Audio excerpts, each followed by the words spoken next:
no stranger to the fallout.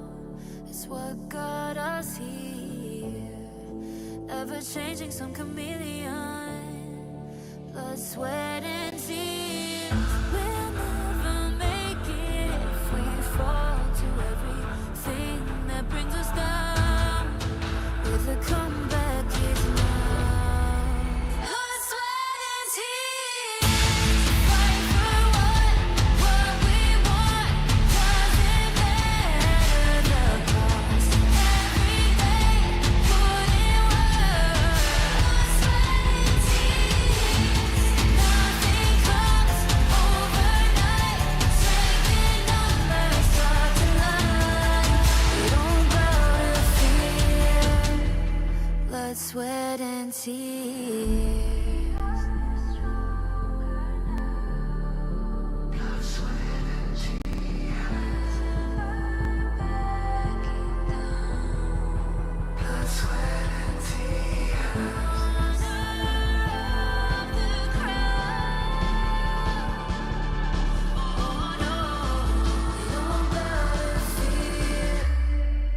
Blood, sweat, and tears. Fight for what we want. Doesn't matter the cost. Every day, put in work. Nothing comes overnight. Strength in numbers start to lie. We don't bow to fear. Blood, sweat, and tears.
I feel it deep flowing through my blood.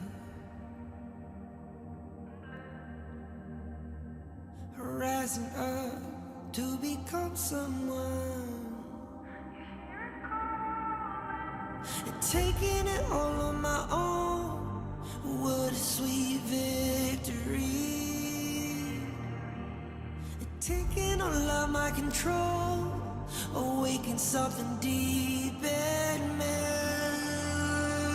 Like flames, feel it burning inside. Take a hold in pursuit of the prize. I've been told ain't no way to survive. Keeping all of this fire that's locked up inside. When this is the time, enter the ring. All those mental chemicals doing their thing. I got flashes of battles inside of my dreams. I was made for this moment. At least now it seems like it's time to come face to face with your fear. Been battling reasons for all of the years, and I learned how to fight them with style and grace no one's ever encountered. You say it's amazing. I'ma come out swinging when they open the gate. Go ahead, call passion, I'm calling it rage. I'm taking what's mine like I already own it. Watch but don't blink, going here to the moment. The sky rained down. Here's to the madness that's all around. Go on, tell 'em who you are, you are, you are. Go on, tell 'em who you are, you are, you are, you are. Here's to the moment. The sky rained down. Here's to the madness that's all around. Go on, tell 'em who you are, you are, you are. Go on, tell 'em who you are, you are.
sound of the rain.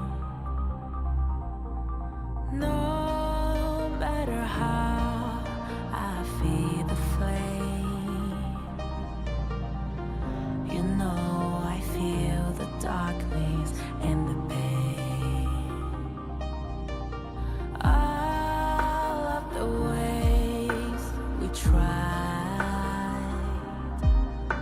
to break free from the night,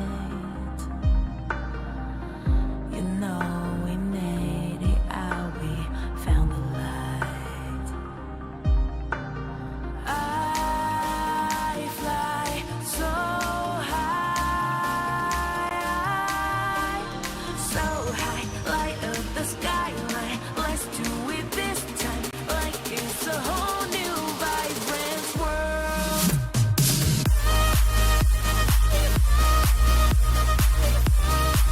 Like we're the only ones in this world. Like we're the only ones in this world. Now I see that I got everything I need. It's alright, I'm on fire, I'm alive, 'cause now I fly so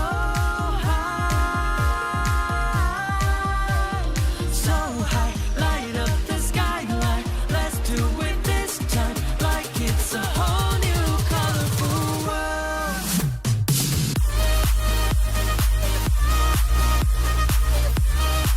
Like we're the only ones in this world. Like we're the only ones in this world. Never thought we'd get this far, burning like the stars. How we get this far? Like we're the only ones in this world.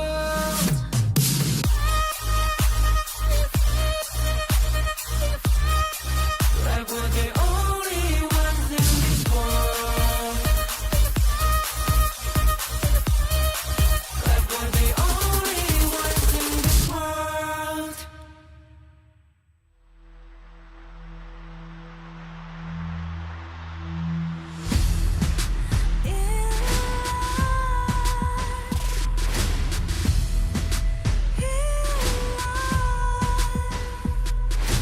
What's a life without its worth?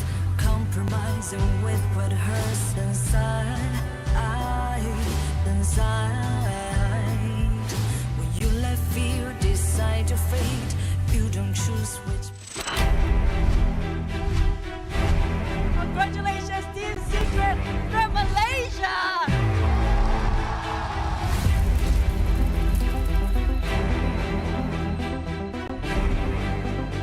Vitality bakal menewaskan Full. Kemenangan Vitality. Tidak kasih balik, Hafin. 我觉得我们的队伍非常足够去跟别人对打。不想对到老干爹吧，跟 TS，感觉这两个队，以我们目前的状态打不过。我觉得每个都想打一下，都想试一下，我看看哪个队伍想验一下他们的水平。我相信我队伍跟教练们根本是没有在害怕的。Yeah, we're very confident that we can bring the trophy on this tournament.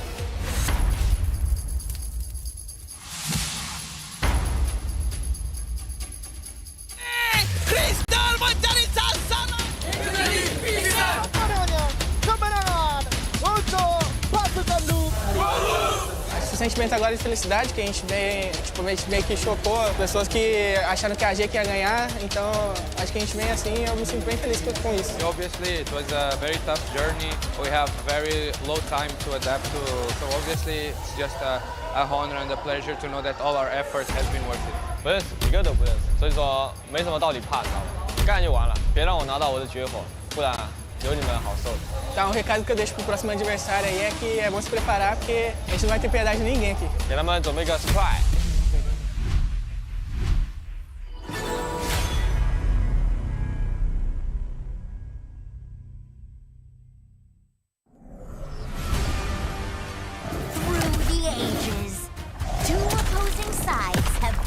ghastly battle for a power that granted them life, but cursed them with ruin. Wait! Oh, no, this story is too cliche. Maybe we can find inspiration from other stories. Hey, that might work. Got it. Woo!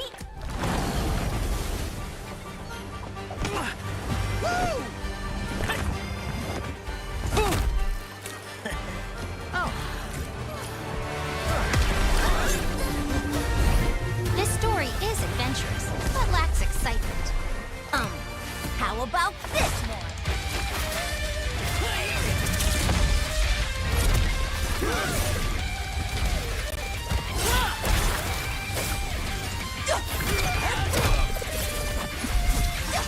This is too much. It needs more fun. How about this?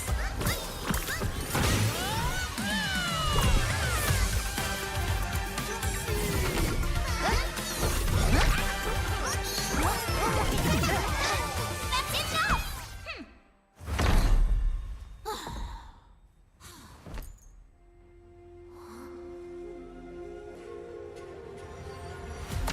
Like the thrust of a spear in battle. No one can tell my story but me! I'm born this way, ay. It's my chest and my bonus play. Can't be late, won't hesitate. What do you say? Grace to find my face, scars to find my skin. I can't convince them, keep please, I'm illicit. I'm the one that you hate. H-E-R-E, doing it for real, I found my goal. From the ashes, I rose again. Flow with a rumble, make them crumble, make them run. Baby, it's go time. Knock me down, so I rise. An inspiration, I know I'm the one who gon' fill them up, nobody gon' do it. Face not face, we don't think we just move it. No, we the best, so we don't gotta prove it. Somebody test me, I swear I'm gon' lose it. I got a trophies on this boom and illuminate. Another day, another win. You got the power to turn around. Ain't got a champion, get me last. Walk high, calling out for the game. There's no high, won't you yell out my name when I sing a top of the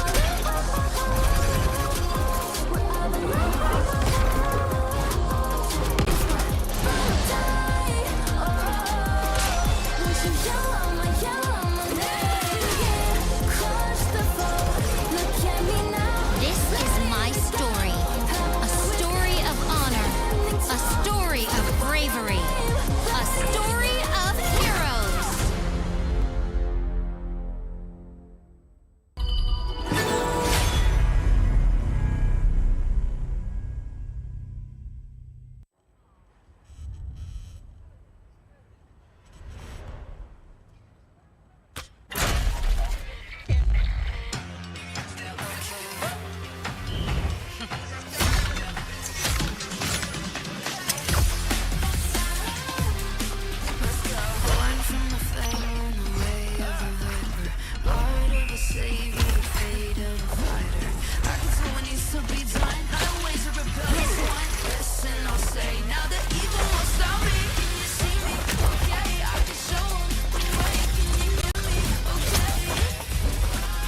You want to be strong?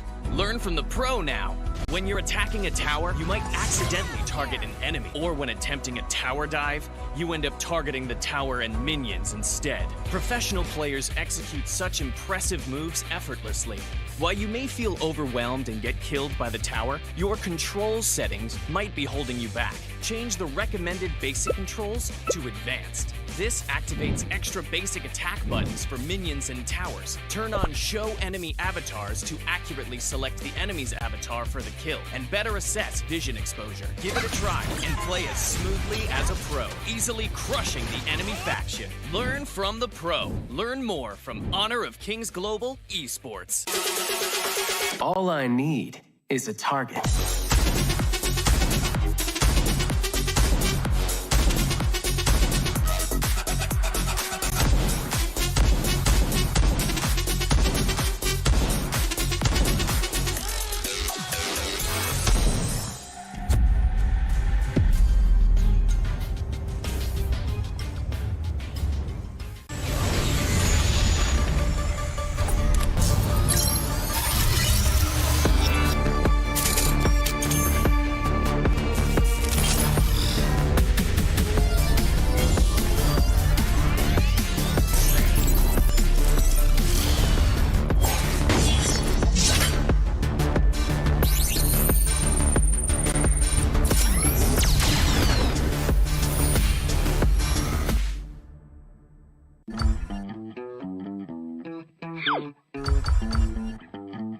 Lane stealers only bring frustration to a team. The team will be at a disadvantage and players will not enjoy the match. We are also players, and we know the problem doesn't lie with the good players. Therefore, based on feedback, we created the lane pre-pick system. Players will choose the lanes they want to play before looking for a match. The system will take these preferences into account and find suitable matches so that everyone can enjoy the game. To combat lane stealers, everyone has a chance to create a better gaming environment by reporting them and making the Gorge a better place. With this system, finding a balanced team is no longer a problem, but a practice in innovation.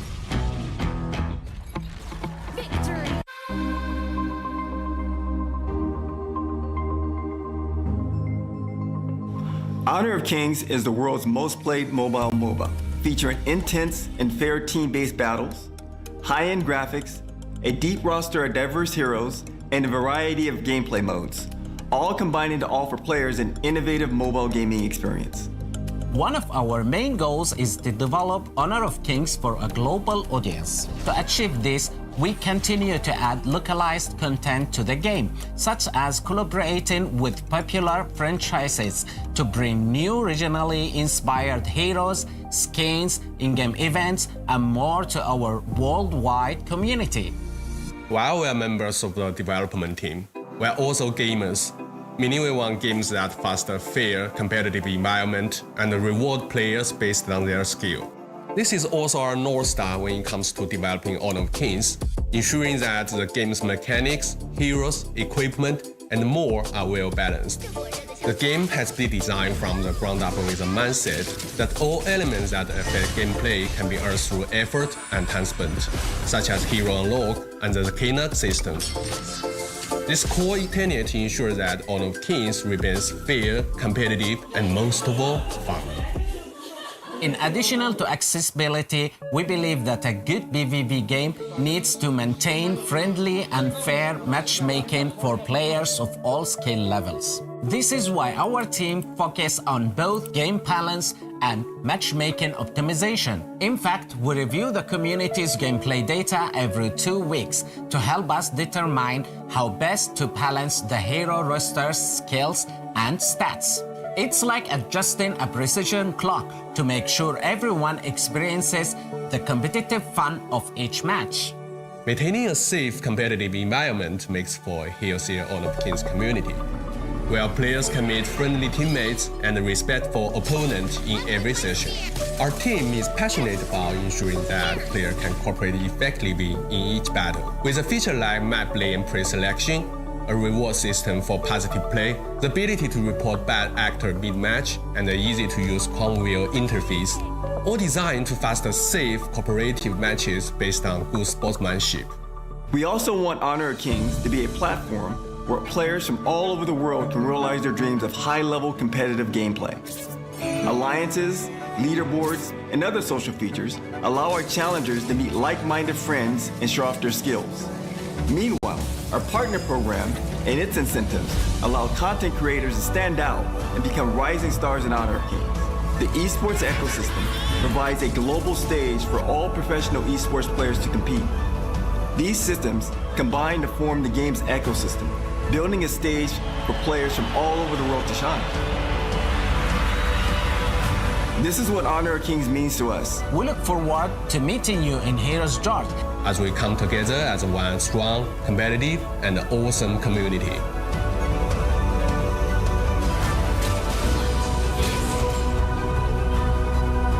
Welcome to Honor of Kings.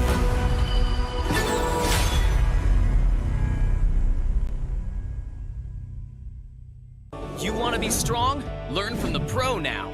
When you choose a long-range marksman to take down enemies in the distance, only to find the enemies constantly staying at the edge of your attack range. When you enthusiastically pick a high-burst mage, planning to crush the opponents, but the enemies keep sneaking outside your vision. The professional players have long been using the small tricks in their settings for smooth operations. Let's take a look at how the pros set up their game. Change the setting from fixed camera to camera shifts with skill direction. Your vision will move with the direction of your skills, allowing for a broader vision range. This not only enables more accurate targeting, but also gives you the upper hand to anticipate incoming enemies in advance. Come and try this practical secret that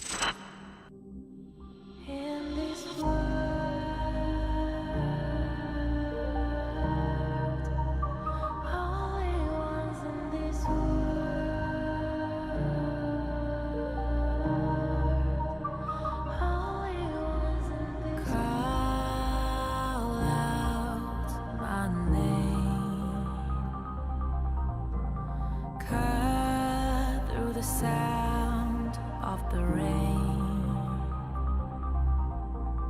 No matter how I feed the flame, you know I feel the darkness and the pain. All of the ways we try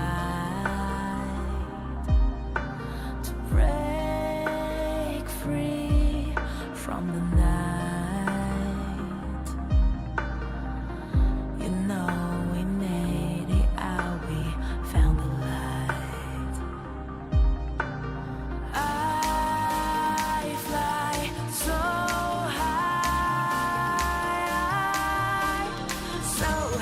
light up the skyline. Let's do it this time, like it's a whole new vibrant world.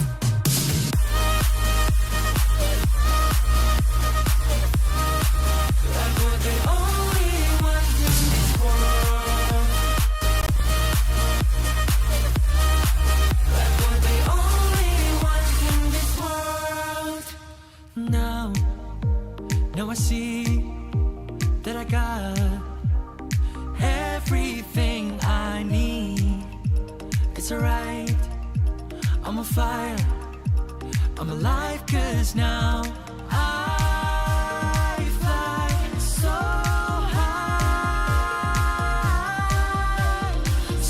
high, light up the skyline. Let's do it this time, like it's a whole new colorful world.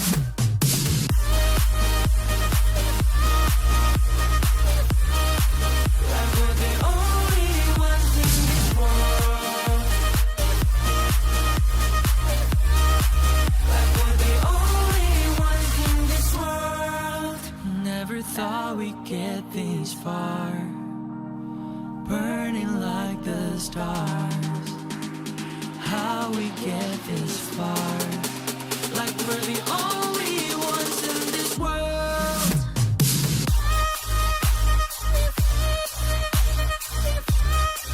Like we're the only ones in this world.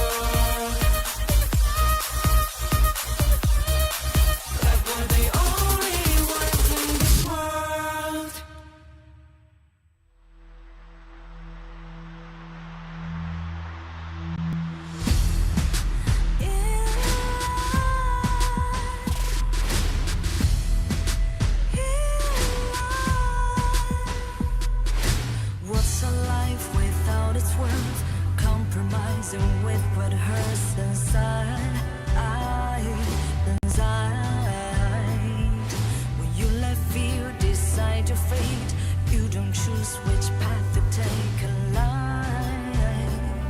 In life, I'm finally letting go of everything that still holds me. I'm against all odds, but I won't give up, 'cause it's my time to shine. Standing in the spotlight, can't no one let me down. Destiny is calling high. I'm not afraid to fight for everything I love. Victory is on my side.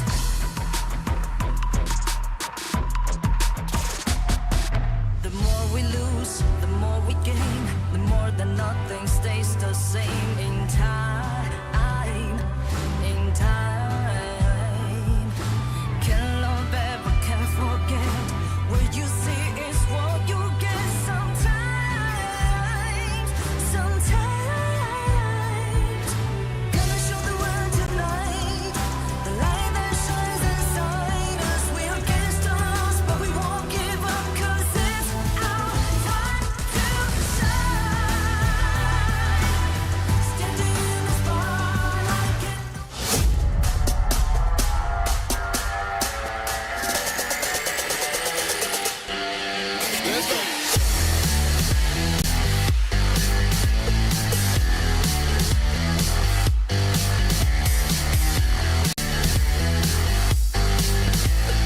Fight, are they looking for a fight right now? Danny going in the lead.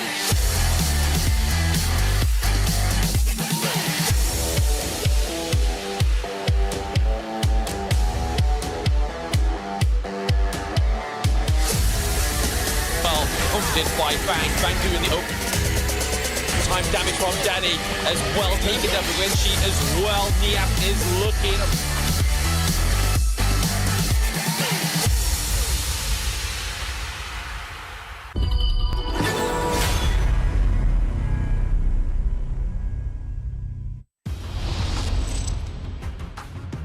Hello everyone, welcome back to Honor of Kings Invitational Season 2 Knockout Stage. I'm your host Choo Choo, and today we'll start off by congratulating our top 8 teams for qualifying to the upcoming Esports World Cup in Riyadh. And today we would like to present a token of the qualification to these 8 teams. Starting off first with the first team from the Group A, VIT-Krus's from Brazil.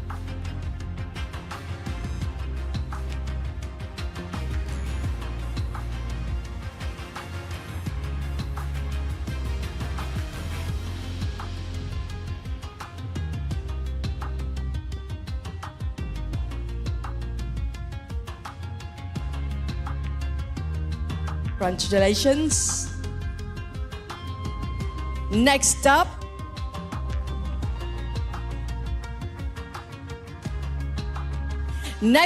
from Group A, we have Team Vitality from France.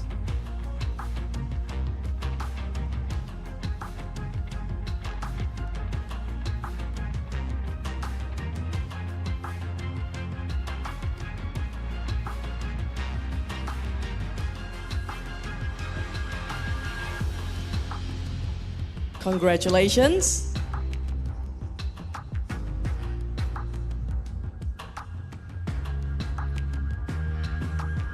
From Group B, we have Loops from Brazil.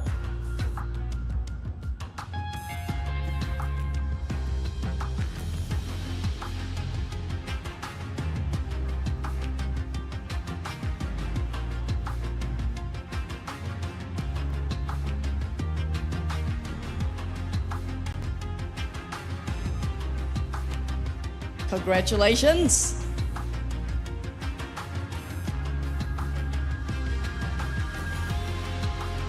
The second team from Group B, AG Global from Hong Kong, China.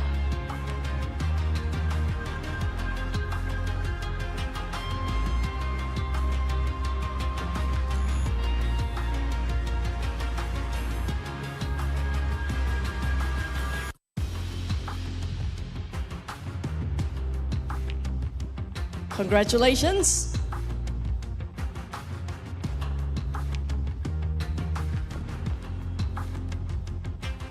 Coming from Group C, Team Secret from Malaysia.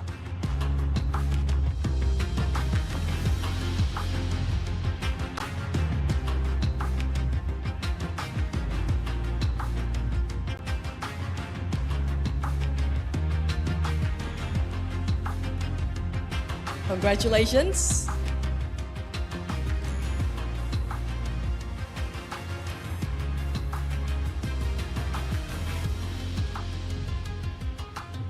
Another team from Group C, Kagendra from Indonesia.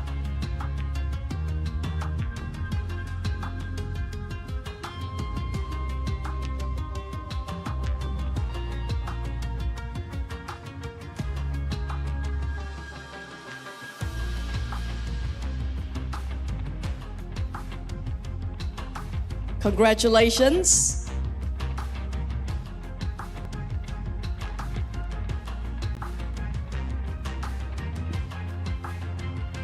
From Group D, we have LGD Gaming from Malaysia.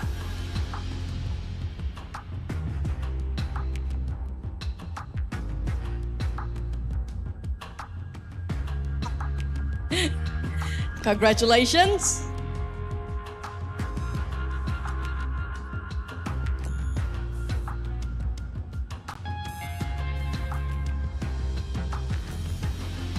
And last but not least, from Group D, Impunity Esports from Myanmar.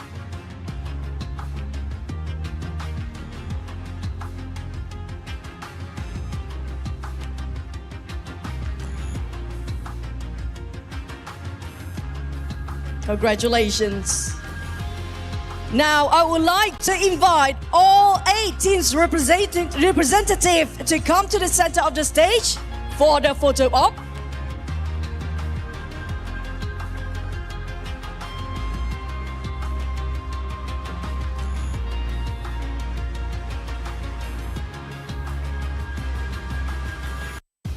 Congratulations once again to our top 8 teams for qualifying to the Esports World Cup in Riyadh. May the best team win and thank you. Now that we are done with our segment here, let me hand it over to our casters to start the first series of our knockout stage today. Casters, take it away. Hello and welcome to day 1 of the knockout stage of the Honor of Kings Season 2 Invitationals. My name is Holler and with me is Zero. First up, we got Team Secret, Team Vitality. Zero, what are your thoughts going into this first match? I mean, we've got right now the top 8 teams in the entire world after some grueling group stage matches, and you know, Team Secret hometown fans, of course, there's plenty of fans that's actually watching them on in the venue itself. So you know, they're gonna have that. They're gonna have that on their shoulders. They're gonna be able to perform better, or in some teams' cases, much worse. But of course, they will be playing on the Infinix GT20 Pro, which is definitely going to be elevating their gameplay because it allows you to experience esports level gaming with, like all the professional gamers here at the Honor of Kings Season 2 Invitationals are. If you'd like to find out more about this phone, you can check it out at the Infinix official website. Yeah, and all of these players, of course, the top 8 made it to the knockout stage, of course, and all of them have qualified for the EWC. This is, of course, the Esports World Cup. Congratulations to them. They're going to be going to Riyadh, Saudi Arabia to hopefully make some more waves in the Honor of Kings game. I mean, there's so much at stake right now. Even proceeding on to this tournament, Absolutely. There's, I think, close to 300,000 in terms of prize pool. There's a lot of going on, but let's talk a little bit more about this matchup here. We have, of course, Team Secret going up against Team Vitality. You talked about the fact that Team Secret is the local squad. Is there going to be maybe potentially a little bit more pressure on them, Zero? Yeah, these are very young kids, right? LGD has a very youngish roster. They're not the youngest in the entire tournament, but they have a very young roster. And for players, for these players who might not have that much of a stage experience, it does tend to become a factor in how they're performing. But you know, for those veterans who, especially for teams who live off the crowd atmosphere, who live off the energy of their supporters, that's where that's why some teams are so strong in LAN events. It's just because they can feed off the energy that everybody's giving off in the arena. And for LGD, they might be in a more disadvantageous position just because they're not that familiar, or they do not have that much LAN experience. But hey, they all have to start somewhere, and for on the other hand, it's for their opponents, for Team Vitality, they are a newish roster as well, but they will feel less of that pressure just because, hey, we're not in our country, nobody here knows us, and they can just play without a worry. Yeah, and I'm wondering if it's getting to the point where these are the teams that have qualified. I mean, do you kind of show all your strats, or do you maybe look to just kind of save them maybe for the EWC? Like, what is your thought process going into this one, especially since it's a best of 5? If you get eliminated, you're out of this tournament. So are you going to play this one to the full tilt level that you can get to, or is it going to be more of one of those things where you kind of maybe we take it a little bit easy today, huh? I think, we're out of the group stages. These players, it is a single elimination tournament. They don't have any more lives to play with. So definitely no one should be trying to pull their punches, trying to hide strategies. Maybe for the first game, you don't go all out. But as the tournament continues to go on, that's where you want to show the world the best. Because, everybody's going to adapt eventually. And better to find out now what you just want to make sure that you get to learn what your composition or what your strategy is weak against as well, because better to find out here than to find out at EWC, because that's a much bigger prize. Yes, for sure. And of course, if we're going to see about some of the, how they got here, right? Like Team Secret, of course. Let's actually talk a little bit about the ranking system. Of course, this is where, in Honor Kings, everybody's starting out at the bottom. They're kind of making their way up. I know that there's been a huge push, at least amongst my own friends, just trying to get there. So we're just grouping up as 5 and just trying to make, just dominating in that sense. But, Team Secret here, they were undefeated, right? They went 2-0 against Kagendra and Isiris. But they're going up against Team Vitality, which is, of course, the second place of Group A. If we're looking at this one, of course, it's going to be in the bottom part, the Team Secret versus Vitality. But the winner of this one will play Vivo Kid Stars, which Team Vitality lost to, and Kagendra, which Team Secret actually beat. This is kind of an interesting one in that bottom bracket, no? Yep, definitely. Team Secret arguably had the slightly easier bracket. I mean, if you're in a slightly easier group, if you're not grouped with the defending champions, that's going to be a good group. And Team Secret also had to play one less series because they were in a 3-team group. So that it goes both ways as well. Having less to show, you have to show less of your strategy, but also get less play time. So definitely, coming second in the group with VKS, that's definitely not a bad result whatsoever. Yeah, but the thing is that you're up. Yeah, you got second place in the groups, and now you have to play Team Secret, which you're talking about. They didn't play in as many games. A lot of things are kind of hidden, right? Their stats are so inflated because they won 2-0. I mean, they almost have like 100% win rate with almost all of their games. But here is going to be the schedule for today. Of course, the first matchup is going to be Team Secret versus Team Vitality. And the second one of the day is going to be Loops versus Impunity Esports, the Myanmar squad, which are making waves. But are they strong enough to take out the Brazilian squad in Loops? We're going to find out in that second match. Yeah, the clash of regions is always very interesting to see different metas, different sort of strategies, different hero pools even come into play. So I always like having these cross-region matches because they will not have a lot of opportunities to practice with each other or even to have to compete against each other. So this first matchup, this entire top 8, they all are very interesting matchups, and today is without any difference at all. Yeah, and I love the fact that it's diverse, right? In the sense of just like going into this one, who really is the best region? We're gonna have to find out. I think that Brazil, they have 2 squads in this one, and also Malaysia, they have two crazy strong teams with their shortest game of LGD's was like 7 minutes and. 7 minutes 40 seconds, something like that. It was actually crazy where they just completely dominated. But the thing is that they didn't get a whole lot of reps. Yep, exactly. Right? Yeah, they might be playing on on the practice side, and they're probably doing it completely outside of this tournament. But they haven't shown much in this tournament yet. Is that a good thing or a bad thing, Zero? It's a good thing for themselves because they don't have to show too much of their strategy. Obviously, every team coming into this tournament will have already put in their work beforehand, and you don't really want to overdo things. It is a very common thing where you try and practice again and again, and when the day comes where you need to perform, then you just get burnt out, or you don't feel at your best. So teams have to balance getting the practice in and getting enough rest as well, and having to play less in the groups also means that you have to show less of your strategy. So I think in this situation, Team Secret being the more unknown team for a lot of their opponents, and now they show less of their strategy, that's going to be good for Team Secret. Yeah, okay. You talk about them playing less or whatever, but I'm pretty sure these guys are still playing their ranked games. Absolutely. It's not an issue. I mean, these guys are absolute monsters, and they've invested so many hours and time. It's just a matter of the strategy and just kind of going into the game and playing to that level, that high tier level that we've kind of seen throughout this tournament. And I'm expecting to see even more of that because, again, both of these squads are very, very strong. I think that, Team Vitality came in second place, and you're kind of like, there's some question marks now. But that might have open some doors. Is Team Secret now, are they able to just find some of those gaps and figure out how to take them out? Again, it's going to be super interesting. I think this first matchup is going to have a lot of fireworks. Yeah, absolutely. The hero pools are very diverse as well across both these teams. They've been able to showcase mastery on different sort of compositions and even different sort of play styles. So having this as an opening match, it is anybody's game. I feel like it could go all the way to game 5.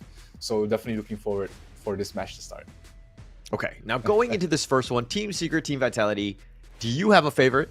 Well, I mean, you're asking a Malaysian if he has a. I know. I just want to between... I just want to know. Let's call it out. Let's clear the air, so to speak. Zero. I mean, is it going to be Team Secret? Yeah, it's going to be Team Secret. I've been following Long and TNX ever since their start in their competitive careers. So it's great to see them, making it this far in a very reputable organization and now playing in one of the biggest tournaments of their lives. I really want them to do well. And of course, for the all the Malaysian fans watching out there, they would want someone to cheer in the finals.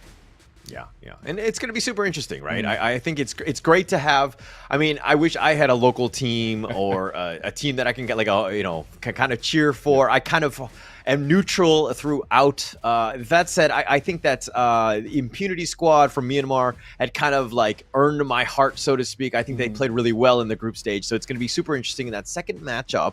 But again, I'm getting a little ahead of myself. I think Team Vitality is the team to look out for. I think that this is going to be probably the one that goes the distance, I would say. Yeah. Like in a best of 5, we're probably going to see at least 4 or 5 games, right? Yeah, I think so. Definitely. These two teams, it feels like, at least on paper, they haven't faced against each other on any official matches before. But from what I've seen in their performance, they definitely look like they are very evenly matched. So it's going to come down to decisions made on the fly, their drafts, their strategies, the plays they make in the game itself to decide who the victor is.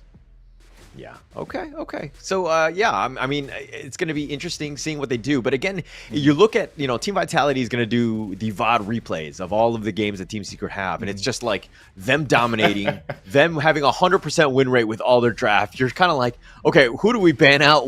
How do we play against this team? This team is just on fire, right? Yep, absolutely. They are. I mean, there are some obvious ones, especially if you have less practice reps against that composition. As Team Secret has put out the Fuzi and Da Chao combination twice in the group stages already, and those games, Team Secret had absolutely answers to everything that their opponents could bring up. So we might see the Da Chao just being banned out against Team Secret because they've been the ones that has been really utilizing that strategy to the best, and especially if you don't have a lot of practice against that composition, that's something you definitely want to look out for. But this will be the first contender, the homeboys from Malaysia. It is going to be Team Secret, and one of the youngest rosters in this entire tournament. Plenty of experience internationally as well, representing Malaysia in international tournaments. For Long and TNX, so they definitely have that international exposure. Yeah, I mean, good-looking squad. I mean, they're coming in, they're ready to kind of just make their name known. They're walking out here doing it in style. They understand how much pressure is at stake. Starting off the knockout stage in front of your home crowd, getting that level of, hey, can we get to that, can we take this team out? Team Vitality is going to be a formidable foe. I would say, not to say that it would be a disaster if they lost, but it would definitely be heartbreaking. But we're going to go into the next one, and this is, of course, it's going to be from Western Europe. It's going to be Team Vitality. We see Nighty here. We see Shanks. We see Highland, a great mid laner. He making a lot of plays. Yash on the farm lane, as well as CT Boy, who's been the roamer, right? And Benji, of course. We saw him sign his name. He had a bit of a star, and he's been making plays like a star. So Team Vitality, this is going to be a super interesting one. Absolutely do. Of course, Blam, another one of our casters, our favorite team as well. He's rooting for them. Obviously, he's biased in his selection, but hey, everybody is looking for someone they're rooting for, and you can't go wrong with one of these teams from the top 8, because honestly, it's very close at the top between all of these teams, and it's going to be interesting to see what makes the difference between the champions and the losers. Okay. Whoa, losers coming out strong with that one. But jokes aside, Zero. Okay, you're probably your favorite in this race, so to speak, is going to be Secret, obviously. But in terms of prediction, what do you think it's going to be in terms of games, right? Yeah, I think this is going game at least, like you said earlier. I definitely agree. It's going at least 4 games. We might see a 5th if we're lucky, and then we get to see a lot more diverse compositions. But who opens up the series with a win? That's a lot harder to tell. We have to see, what sort of draft they come into play. Is the Dacia going to get taken out there from the Vitality? Is Vitality able to play their cookie cutter strategy, or does Team Secret have an answer to that? That's all going to be questions that needs answers during the draft phase.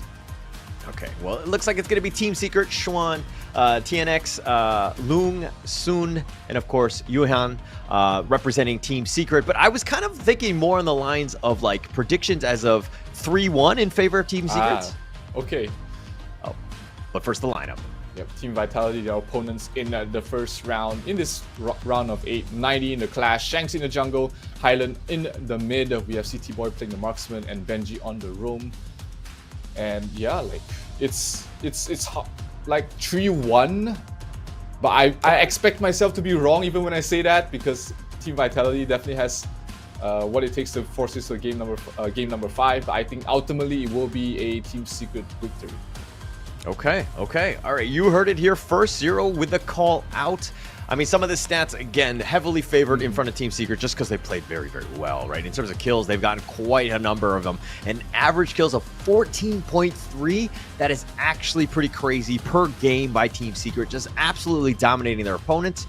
I mean, the other one that kind of sticks out, of course, the average DPM, the damage is quite high, and the first blood rate, that is as to be expected, 50%. Team Secret really kind of not having enough games to really make a dent in that department, at least. Yep, absolutely. I mean, you have to remember Team Secret also played some of the shortest games in the group stage as well. So having this high amount of average kills, and you compare that with the actual time being played, that goes to show how aggressive Team Secret can play, how fast their movements are across the map. So it's going to be interesting. Team Vitality has been one to show that they favor the mid-game sort of composition. They like to play after getting some farm, after getting some objectives across the map. So if they're able to withstand the early aggression coming from Team Secret, I think Vitality has a very good shot in taking games. If not, they're just going to crumble in the early game aggression that Team Secret has been able to pull out. Yeah, and we kind of saw some of those weaknesses that you're talking about, right? With that early game, Team Vitality looked a little shaky against Vivo Key Stars, who were kind of dominant from front to end. But it's one of those times where, again, they've had a day off yesterday, and I'm sure the team kind of regrouped. They're not in a terrible spot. Second place is still great getting into that top 8. They've already secured their spot into the EWC, so it's a matter of just fine-tuning at this point. I mean, they've gotten, their strategy has worked, got them here, so they just need to continue on with that. So I do expect Team Vitality to be a little bit stronger, making some waves, making some more maybe potential jungle invades to kind of just shake things up a bit. But again, we're getting ready. The players are kind of getting queued up with their Infinix GT20 Pros. All of them amazing phones to kind of just play into this next matchup here. Absolutely, and we start off the draft spicy. The Da Qiao ban as expected from Vitality, though they do not want to face against that. While Team Secret goes for the more standard bans in this tournament so far, at least. Arlie, the highest ban and picked marksman in the current roster in this tournament as well. And of course, Heino banned out there by Team Secret as well. Yeah, and it looks like Team Secret are going to first pick the Dahlia. We've seen a rise of this. It wasn't so much in the first couple of days, but the Dahlia has really picked up a lot of steam in group stage days 3 and 4. It's going to be picked up for both sides. Just a lot of potential in terms of the supporting role, the healing. Like, you have a lot of things that you can do with it. So it's a nice pickup here, but the Team Vitality, their counter picks, you want to walk me through some of those, Zero? Yeah, they pick up the Kaiser. They're trying to steal away the one of the combinations that you can play with the Dahlia is having that Kaiser. Having 2 ultimates always makes it very strong. And a lane, very strong. One of the strongest Clash laner heroes in the pool right now. Vitality, they are going to show their hand early, of course. Having their mid Clash as well as the jungle already picked in the first 3.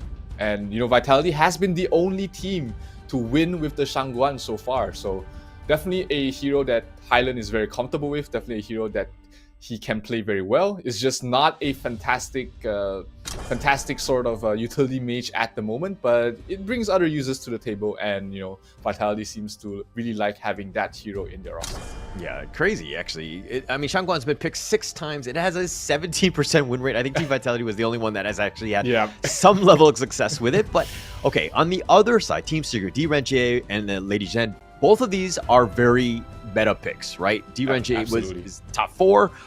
It's the number 4 pick in the entire league, as well as Lady Zhen, which is the number 1 pick. It's been picked a monstrous 19 times and has a 79% win rate. This is like an auto win, no? It's just so much utility that the Lady Zhen can bring onto the table. You've got magic damage, you've got nuke, you've got crowd control, you've got knockback. She just does it all. Very similar to what a Princess Frost can do, but in this tournament, we've seen the rise of Lady Zhen, and Princess Frost kind of has fallen off the board a little bit. People have not really been picking her up a lot, but Lady Zhen, after the rework, has been a really solid, really strong mid laner that you can pick into any sort of lineup, and it will make sense. And of course, when you pair it with the Dahlia, then you have 2 ultimates, which creates so much havoc in those fights that it can be very, very suppressive. Yeah, now, Team Secret, all they need is their jungle and their Clash, and they definitely need 2 tanks here. 1 semi-tank and a Clash tank. They do ban out the Lianpo themselves, which is interesting because it feels like they would have loved having the Lianpo there, but it looks like they go for 2 fighters here. They've got the Mayin as well as the Jing. Yeah, the Mayin and the Jing. The Mayin provides so much, right? I think if we're talking about Xuan here, he has a 100% win rate, obviously, with only 4 games played, but nonetheless, he's quite able on this Mayin here. You're going to see a lot of disruptiveness and just kind of action. They're going to basically force the action on you, right? And so Team Vitality here picked up the Yarya. Nice little synergy with Marco Polo. So I kind of like that pick to just round out their draft. Yeah, also helps a lot with Kaiser being able to survive longer when he pops the ultimate. Also with Shangguan as well. It enables so many of these heroes from the side of Vitality to be able to play more aggressive and be able to survive much better. It does not solve the problem of less teamfight potential in their lineup. They really only have the lane that provides more teamfight control and damage. But hey, who needs more control when you can just really burst people down from a far range? You've got the Shangguan, you've got the Marco Polo, and you can just play in a very fast in and out style if they wish to. So, okay, we're gonna go with games draft. Yeah, first match, first game. We know the lineups, we know the players. Who do you give the edge to? I like, personally, even if you cover both teams' names right now, I would still prefer Team Secret's draft. It seems to have a little bit more coverage in every single aspect of the game that you need to win the game. You've got support, you've got frontline, you've got damage, you've got control, and you've got teamfight. You've got teamfight everywhere with the Dahlia and the Lady Zhen. But Vitality, they have a lot less teamfight, and in the late game stages, team fights are almost everything. Okay, it's funny that you say that because you're like, oh yeah, we just cover out the player names and then I'm still going to give the edge to Team Secret. But I think that what we didn't do is cover that Malaysian flag. And I think that the bias is showing at this point, Zero. No? No, absolutely without bias. No? Are you sure? Okay. All right. Nonetheless, we're into this one. It's going to be, of course, the first matchup. This is going to be game one. This is the knockout stage. Loser goes home. It's going to be a best of 5. This is going to be starting off very, very strong on this one. So it's going to be fireworks from minute 1, I believe. But which lane is probably the most volatile, Zero? It's going to be very passive across all of these lanes. You know, you've got the Dirinjie and the Dolia, not really kill combinations, Marco Polo area as well. Meanwhile, the Kaiser isn't a hero that wants to roam a lot in the early stages of the game as well. Neither is the Jing, so the laning stages are going to be a lot more passive, even on both sides. Most of the action would probably be in this top lane, where a lane really wants to be asserting his dominance in the lane. But other than that, other than, you know, 3-man rotations towards the top lane to maybe slow down the main or slow down the lane, we're not going to see too much action in the first 4 minutes of the game. Okay, all right. Now I'm a little disappointed by that. I thought it'd be a little bit more. But I mean, okay. Which lane, though, has to have the highest... Oh, the meteor kill. A little bit off the mark. Xuen, actually, whatever's back to safety. And if we're looking in the top lane, I mean, Team Vitality seem to be kind of prioritizing this top one here, as it looks like they've got the level difference. They've got the lanes that are pushing. I mean, is this the right lane for you? Well, the Invincible Warrior, sorry, going into this one. Xuan taking a lot of damage, but he's going to back off. He will be fine, though. Yeah, that clash lane is definitely where you want to put pressure, especially if you're Vitality.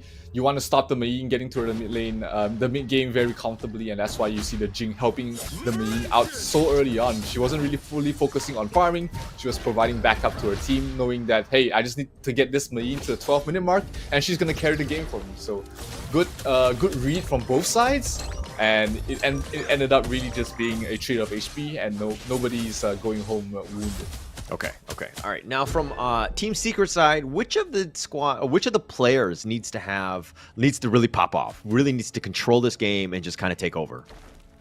It definitely has to fall into the hands of the Jing and TNX and Long having to play together. They have been playing together for the longest of time in different rosters as well, so they definitely have that synergy with each other. They have to make their rotations with each other to get things done across the map. So for Team Secret side, definitely look out for how Long and TNX is moving across the map.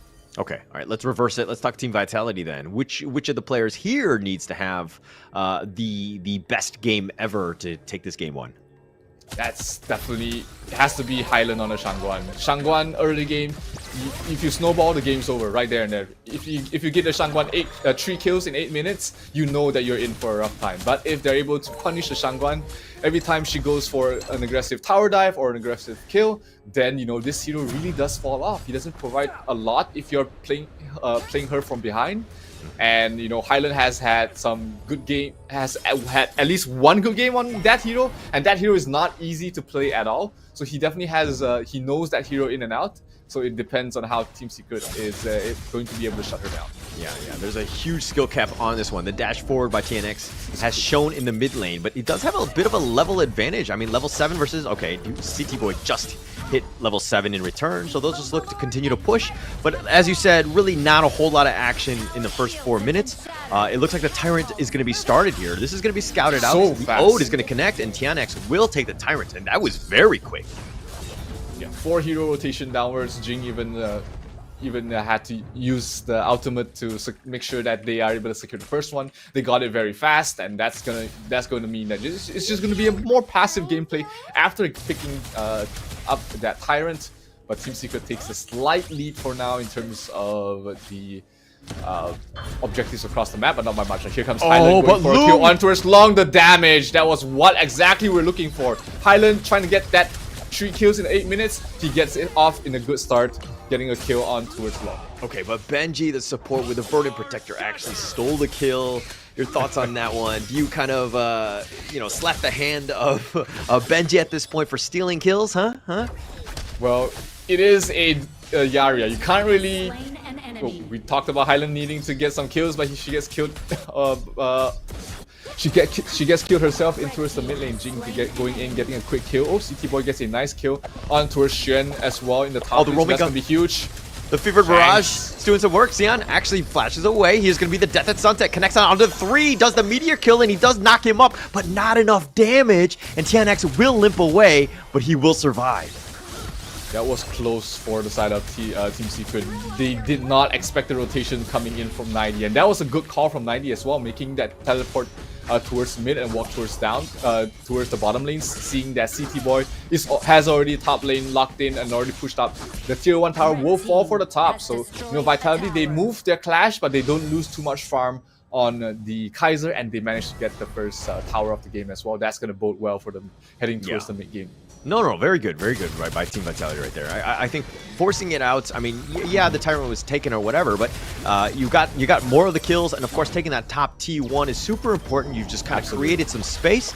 But one thing though would have been nice to have that Tyrant buff on to Shanks with the Marco Polo. I think the damage really accelerates at that point. But unfortunately, you got to just pick your battle, so to speak. And I think Team Secret came on top of that. Yeah, absolutely. You gotta, you gotta fight where you think you can win, and Vitality was also very patient. They didn't really try to force too many engagements, but mid lane, Elaine trying to go for 2 of their heroes. It seems like Jing might be in trouble. TNX trying to get out of there with the fancy footwork, trying to heal back up as well. Very low, one more hit, and Marco Polo gets the kill. Might be going for more as well. That might be the death. No, barely surviving is Xuan, and that means the tier 1 tower in the mid is in trouble as well. Vitality off to a hot start, getting 2 towers so early on. That also means that the jungle is in such a it's going to be such a dangerous position for Team Secret to traverse into. Yeah, and Team Vitality really showing how to probably just take out objectives. It started with, 90 kind of going in and, attacking TNX and Sun. But in the top lane, 90 has been killed. You compliment him, and then he just goes down. So I guess that one's on me. My bad. Caster's curse, it happens sometime. Oh, he walks, looks like the Shangguan walks into a ambush, but Highland was able to get out of there safely. So they did manage to get the tier 1 bottom tower as well, so Vitality is going to be very happy with that, not losing any members, but mid lane might be where Team Secret wants to make a stand. They're going to make a stand. I mean, the lane is pushing here. CT Boy still up in front. Of course, Shanks getting a lot of farm.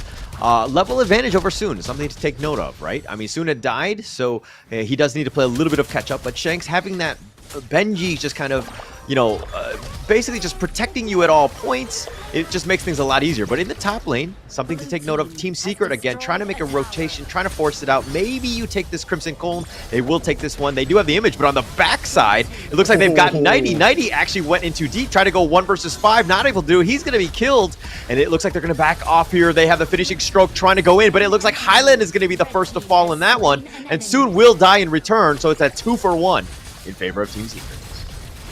Yeah, you never want that Shangguan to go in without any sort of backup. That means that all the damage will be focused on her, and she's not the tankiest of mages. In fact, most of the mages are probably very tanky as well. So 2-for-1 trade, ultimately, you still got the marksman from the side of Team Secret. Highland not gonna feel too happy about dying, but hey, at least he got something back, and that also puts them in a good position to fight for the next upcoming objectives. Yeah, I mean, they'll take it at this point, right? I think it's still very early, just trying to get a little bit more farm onto, of course, Team Secret at this point. But now the Tyrant, this is going to be started here. It is going to be spotted out by Xuan. They will pull out the Tyrant here at half-life, something to take note of. Are they going to go in? And CT Boy will secure it, takes it down, and they really need that. But the Death at Sunset was committed, as well as the images, and I think they're going to disengage at this point. A little too late for Team Secret to rotate most of the members in, and CT Boy held on to the smite very well, not allowing any opportunity. Oh, but bottom lane, Kaiser in trouble. Oh, but the Invincible War keeps CT Boy alive. Again, Team Secret not able to capitalize, not able to get any kills off of that one. So that's pretty much the end of that. Just gonna go down to a little more macro play, as most of these players are getting their next tier of items, getting towards that next power spike. We do see the Shangguan building more defensive. She's building more lifesteal, building more HP, trying to keep herself alive for a long time, not going for the full burst sort of item build that we do see the Shangguan go for sometimes. So he's playing more for a team, being the front line, opening up vision, going for snipes towards the back line, and also getting out in time. Yeah, and they definitely need to do that. But Team Vitality forcing it out. They want to get as many Tyrants as possible. They're all the way in the front. Nighty's going to scout him out. Death and Sunset sees him. Does connect onto 3. They've already gotten the Tyrant. They've got the knock-up as well. And they're trying to kill Zijuan. But he's going to actually run off here. The Fever Barrage, but he went in too deep. And Shanks, oh, he was looking for the Verdant Protector. And Benji was not there to help support. And it looks like Benji is cheating on him as he's gone on to somebody onto Highland instead. And Shanks is going to be like, bro, come on, keep me alive. Yeah, he had absolute faith in his teammates, but that was still a little bit too deep, even with Benji supporting him. So have to pay this life, and also the first Shadow Bank, Shadow Overlord going towards the way of Team Secret. That's going to give them a bit more push. But oh, this is a dangerous fight here for Vitality. They don't have the members. They don't have the members, but Nighty continue to stand forward. He's taking a lot of damage. He does have the Meteor kill. He's doing some damage, but he's going to fall, and Soon will just happily take him up. But Benji does get Soon in return, so they've gotten something. That's a pretty decent trade. The farm lane for the Clash laner? Yeah, absolutely. I think Vitality will be okay with that trade. Obviously, a lane is very strong in the late game, and you kind of want him to scale very well to the late game as well. But you know, if you have to choose someone to fall, that's probably Benji first and 90 second would be the players that you'll be happy losing for a trade of their marksman. So Vitality still coming up ahead in that trade. Yeah, I think Benji would disagree with your order of people dying, but no, as a team, totally makes sense, and that's actually what you want. But it's one of those things where, you know, the Yarya is kind of like you're hidden behind other ones, so that you're really not that frontliner that's gonna die first usually. So if Benji, you know, I mean, obviously he needs to hit the right heroes, right teammates with that Verdant Protector, keep him alive, and I think that you really want to prioritize Shanks more than anybody else. Absolutely. You give him the extra EHP, the extra move speed and stun as well, so that's always going to be very important, especially for, you know, heroes like the Shangguan, like the Kaiser, like the Marco Polo, who always goes in deep to deal damage. You need that a little bit more to survive, and we might see Benji being the difference maker between, you know, these heroes dying or not. Oh, but Shanks sees TNX. He's going to image away. He's got the mirror. He steps away. The Resplendent Revolver is a little off the mark. The Invincible Warrior is going to be committed as well, but they're on the chase, and they're really not able to find anything. They have the knockup from the whatever from the Zhuan, but it looks like they're going to have to back off. They're in the zone. They're going to get out of the mirror domain. They've gotten Highland right where they want him. He's so low, but he finally gets killed. Zhuan does go in and gets the smash, and she gets serious, but the Resplendent Revolver onto Soon. And it looks like they're going to take that one kill, and they're going to back off. Yeah, that was such a bad fight for Vitality. Half of their movement was blocked off by the Lady Zen ultimate. So that means that they were kind of split up, and you know, Highland was on the wrong side of the map and just got picked off there. That also allows Team Secret to start pushing towards this mid lane, but they should be able to stop the bleeding right there and then and stabilize the game from here. Yeah, and through that all, while Team Secret is coming up on top, you're definitely feeling the momentum favoring in Team Secret right now. But net worth-wise, still behind. Team Vitality have done a great job of securing that farm, pushing it out, and understanding how to take over the map. But this is still a time where Team Vitality cannot rest on their laurels. They need to continue to push. They need to be aggressive and take as much of the enemy jungle as possible. But Team Secret are finding ways to get back in this game. Yeah, I think even with this network difference, it's still a very comfortable position here for Team Secret. They definitely can scale towards the late game with the Delia, with the Jing and the Mayin as well. But you know, Vitality, they might want to ramp up the aggression, and they're gonna start that with this Tyrant. Yeah, they're gonna start this one, and it looks like two members of Team Secret are already a little low. The Image is just doing some work, and CT Boy gets sliced and diced, and Juan will die in return. And it looks like Nighty's trying to draw a bead on TNX, not able to, or Yuhan, excuse me, and he will fall again. A favored trade for Team Secret, 2 versus 1, and they're gonna look to capitalize and turn this into a Tyrant. Yeah, Jing played just so well, and I was able to get through the backline. Gets a kill onto his Benji as well, but that's gonna be the kill going towards the Delia. They get the Shadow Tyrant as well, and here Team Secret starts to take the reins of the game. TNX absolutely monster in those last 2 fights, and he's been really making things work here for Team Secret. Yeah, and Benji was just like, hey, I listened to you, Cyril. I died first in that team fight. I did my job, right? Right? No, not really. Okay, not in this case. But now this T2 mid is going to be sieged here. Team Vitality, all they can do is really watch. But again, the net worth lead has shifted. TNX makes a beeline for this Overlord, and they're just going to take every single objective at this point. Yeah, they still have the Primal Bond debuff on them, so they're gonna take a bit more damage, gonna take a bit more time to finish off this this Overlord, but the rotations are not gonna come in here from Vitality. So that's gonna be the Shadow Vanguards being pushing out the waves there for Team Secret as they take a almost 1,000 gold lead at this point in time, and 10x is already nearly fully slaughtered right now. Yeah, and Team Secret, this is a very strong showing by them. Like, it's one of those things where when you see them in the group where they were in the lead almost in every single game and just like dominated, this is the time where, hey, we face some adversity and how do we bounce back? And Team Secret, understanding that the macro level of this play, of just getting themselves back in this game, of controlling it, getting as much farm as possible, and just choosing the right fights. And this net worth lead is completely shifted in favor of Team Secret. Absolutely. They are so good in playing from behind, and they're usually saying, oh, Highland dropping down very low, has to pop the ultimate to get the hell out of dodge. Jing did use his mirrors as well, but not going to get too much out of that. So the Shadow Vanguard in the bottom lane will be cleaned up here, but CT Boy might be in some trouble. He's being knocked back. He pops his ultimate, trying to back off. Ladies and ultimate perfectly placed, but he's still very safe for now. Can he back off in time? Dropping down very low, trying to go for the kill. Looks like they're not going to overcommit for that. Team Secret might be chased off though, but Jing with the ultimate, the damage, just dissuading Vitality from moving on forward, and they will, in return, after all that, get the bottom tier 3 tower. What a great fight by Team Secret there. Just understanding that, like, hey, we don't have to fully commit for this, but we do need to make it very uncomfortable for Team Vitality, where they can't actually team fight. They actually had to hide under their own T3, and through that all, they were able to siege it, and they were to take it out. That's exactly what you want as Team Secret, where, hey, it's not about the kills, it's about the objectives and taking that out, and taking that bottom T3 at the 16-minute mark is actually a pretty sizable blow. That was a very clean move there from Team Secret. They lost no one. They got the objective that they were looking for. They did send the Vanguard over there, and they got everything they wanted. But oh, Kaiser going with mano against the Jing, has to pop the ultimate, but all on an island. He's gonna fall. TNX doing way too much damage at this point, and Vitality has to defend their base with 4 heroes left. Okay, you know, City Boy is just like, hey, the skill name is called Invincible Warrior. Why am I not invincible against 5 guys? And he just dies right there. He just gets blown up against 5 people. Not going to happen here. And Team Secret, again, just finding another pick-off, making it very difficult for Team Vitality. The saving grace right now is that Marco Polo is very, very farmed. He can deal a lot of damage from a very safe distance, and he can always go in and out as well. But speaking of in and out, there goes Shanks. He goes down, so does the Delia.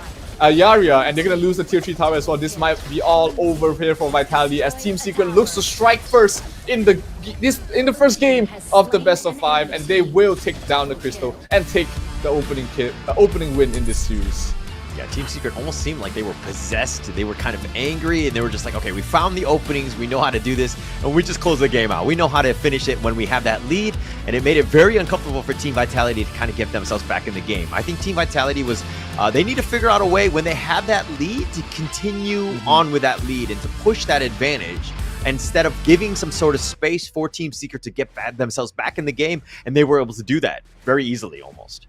Yep, absolutely. Team Secret knew how to drag, just play around the map, drag out the game a little bit more to reach their power spike. Like the Mei needs 12 minutes, the Jing needs a bit more time to get to her items as well. And we did see Vitality try to push the tempo, try to play a lot faster, but it just took one bad fight for really Vitality to, for Team Secret to turn things around. And Team Secret has been one of these teams that they can play very fast and very aggressive, but they also know how to play from behind as well.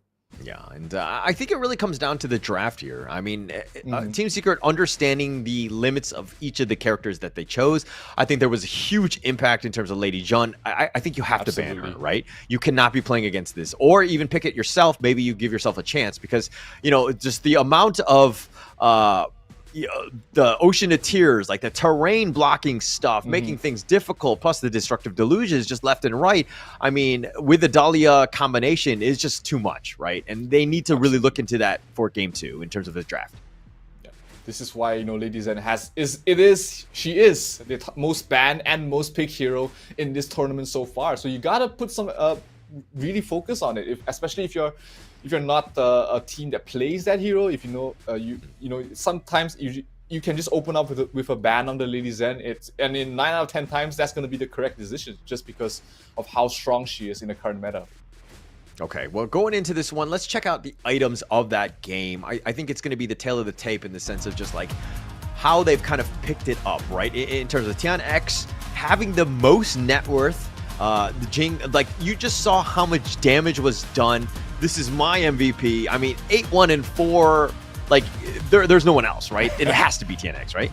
I mean, that is almost, you know, you can't argue against numbers and stats. And I mean, TNX had an absolute crazy game. The mid game definitely was, he was just so dominant. He got multiple kills by himself, and just the farm alone. He's not building, you know, full glass cannon. He's building tanky, he's building defensive. He's also building the correct items against his opponents, and you know, he's just also a beast on the hero mechanically as well. So you put all of that in one player, he's going to be the MVP.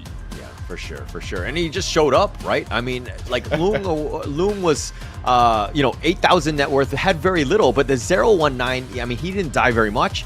And you're kind of like, the mid laner, not really getting a whole lot of farm, but you don't really need it. You kind of, like, you could just kind of like shove it on. Like, you have so much control, your spells are good, that you don't really need as many items as, you know, again, like Zhuan or TNX and Sun kind of need. So it's one of those things where you can kind of limit yourself to do it so that for the sake of the team.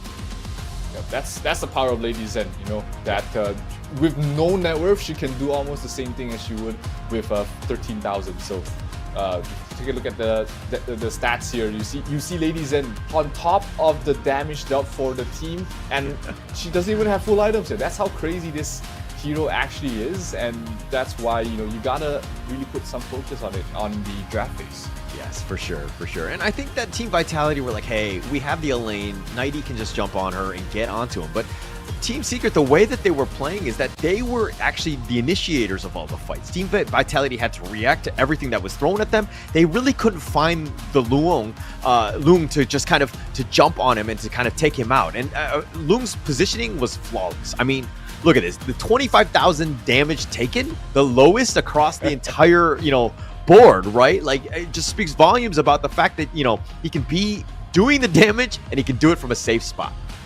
Absolutely. It's absolutely crazy to see, you know, Team Secret just moving so well as a team together, knowing that, you know, Team Vitality, they have all these heroes that wants to jump towards the backlines, and all they need to really do is just play together as a team. They have the Dalia to provide the AoE heal. They have the better team fight with the Lady Zen as well, so why not utilize that and don't lose any members without getting at least something for yourself. And despite, you know, the lead that Vitality had in the early game, it wasn't much. It was 1,700, maybe 2,000 at most, but it was something that was still comfortable enough for Team Secret to say, hey, you know, we can just continue in our game plan and we will win the late game. Yeah, and speaking of late game, Team Secret really pulling out on top. This is one of those things where, like, okay, if I'm going to use the student analogy here, where, you know, Team Secret showed up to class, they went to a couple pop quizzes, but then like the midterm came around and they failed, and they were like dipping down, and then they're like, oh crap, now we need to study, now we gotta just win it out in the end, and they did, and all on the back of TNX, of course, with his KDA of 8-1 and 4. That damage dealt was crazy too, is 100,000. But TNX really making a huge impression on the game, right, with the mirror domains. Yep, absolutely. I mean, I don't think there's any argument against TNX being picked as the MVP here. Absolutely crazy performance from him. And, you know, you've got so many heroes that he can play. You know, Jing is one of the more popular ones. And, you know, do you want to take that out of his hands, or do you just want to play differently or draft differently against him? Yeah, and we're going to have to see. I mean, we're going to go into the highlights here. This is going to be the TNX special, I would say. He's just going to get kills left and right. But if you see some of the attacks, like CT Boy going in 1 versus 5, Team Vitality was not there to help out.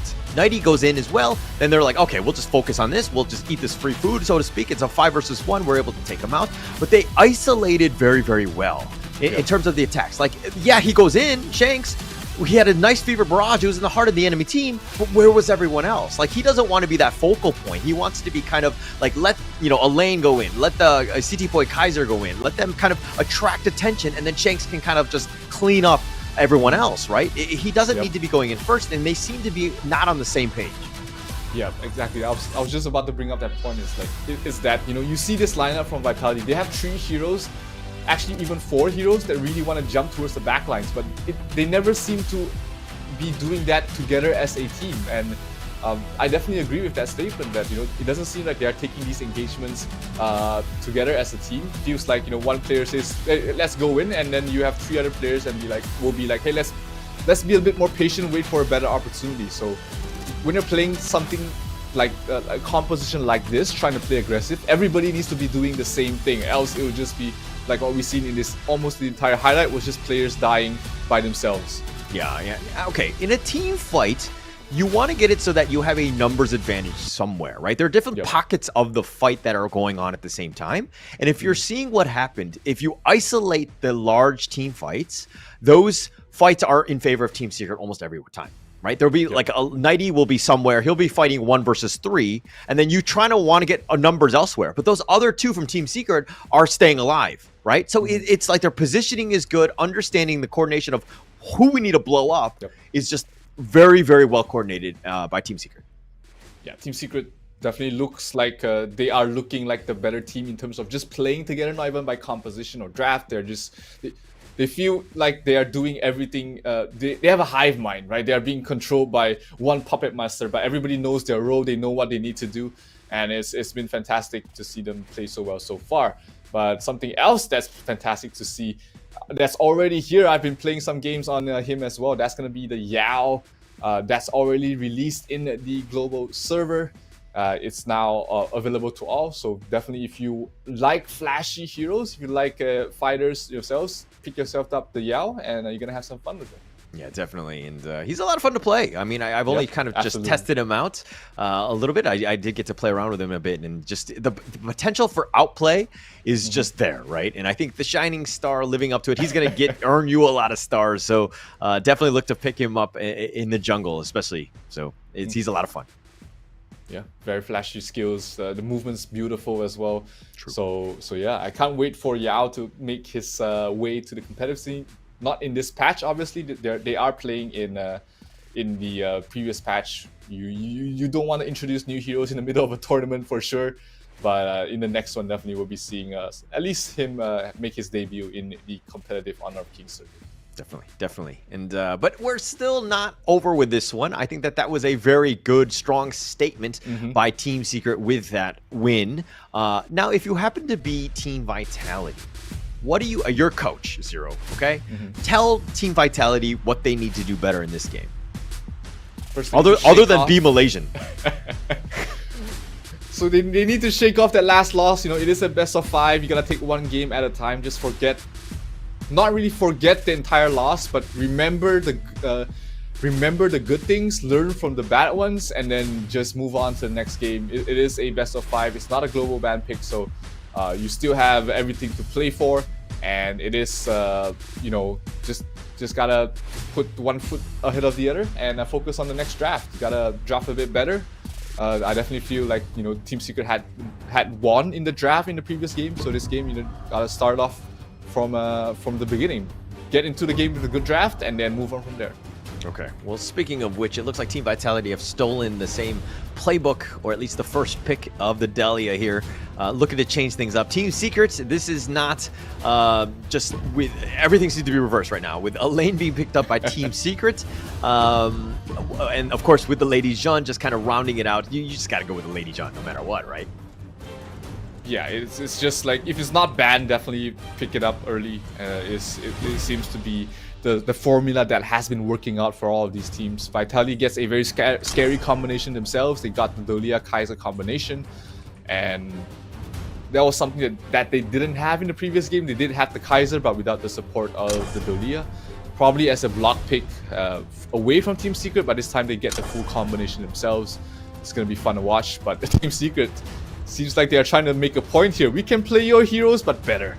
Yeah, I think it's just a little bit of disrespect more than anything else. But okay, let's talk a little bit about the Shangguan here, right?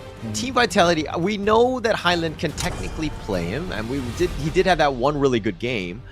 But I think that when things get chaotic and difficult, especially going up against a Titan like Team Secret, where generally you want to play the probably the less mechanically difficult heroes, just to make your life a lot easier. Like, you can worry about the other things. You have so many other things to worry about now with like spell selection and all that, and like targeting and all that. But wouldn't it be better for Team Vitality to choose a hero that doesn't have a 14% win rate? Absolutely. I mean, my ex-coach used to tell me, you know, when things get hard, just dumb it down. Pick the easiest things to play, and then focus on executing as a team instead of, you know, trying to play the hardest hero of the game. Sure, it's flashy, sure, it's fun, but, you know, now you're trying to take wins. Now you're trying to move on further in this tournament, and sometimes I completely agree with that. You have to dumb down the game for yourself, for your team, and pick something simple. A Princess Frost still left on the table. The Mai wasn't banned up to that point as well. So pick up these. Oh, it was banned already, but you know, pick up the Mai, pick up the Zhouyu, pick up even something simple to execute that your entire team knows how to play around and with, and just outplay your opponents from there. Yeah, and I feel like Shangguan, it can work. It's just that there's a lot of potential weaknesses, and I think that you need to shore it up, and the positioning is going to be just very, very important, and I'm not a huge fan of that pick here, but that said, the Fang here and the Mayin, both to kind of round out their draft with Team Vitality. Are they, would you say, tanky enough with the Mayin and the Kaiser kind of frontlining to really deal with this Team Secret, which has the Marco Polo, has the potential to do a lot of damage, but you only have the Zhang Fei in the front? Is this enough? It feels like, again, like they are not drafting for team fights, is Vitality. They don't have much team fights in their lineup. Same with the first game. You know, this game you have to do Leah, slightly more team fight, but again, you got the Kaiser who kind of wants to just 1 versus 1 against the enemy, or just be the semi-tank for his team, but no one else to follow up with. There's almost no stuns on the entire lineup of Vitality, and you know, we've seen this happen in the first game where they couldn't take any fight just because of how oppressive the Ladies End ultimate was. And this game, you know, Team Secret still has the Ladies End. They have the Elaine to bolster up the team fight. They've got the Ada for the team fight, and the Zhang Fei as well, one of the best team fight supports in the game, in the hands of Team Secret. So they have they have all the team fight they need for the side of Team Secret, and we've seen them being able to drag out the game long enough for the team fights to really matter. Yeah, and Team Vitality, just, they seem to have, okay, they want to be mobile, they want to be, you know, glass cannon-ish and just blow people up. But man, when those long, prolonged fights happen that Team Secret are really going to want, especially with that lineup, I feel like Team Vitality have to play this one perfectly. You make a single mistake and the game is pretty much over, because there's no way you catch up, especially against this lineup of Team Secret here. Yeah, absolutely. Not with your heroes, not with Fang, not with the Shangguan. Anytime you fall behind by 1,000 gold, you know that net worth is gonna double and triple, become more exponential as the game goes by without you getting multiple kills. So let's see if Vitality is able to make any adjustments in their gameplay, play a bit faster for game number 2, or will we see Team Secret go off to match point this early on? Okay.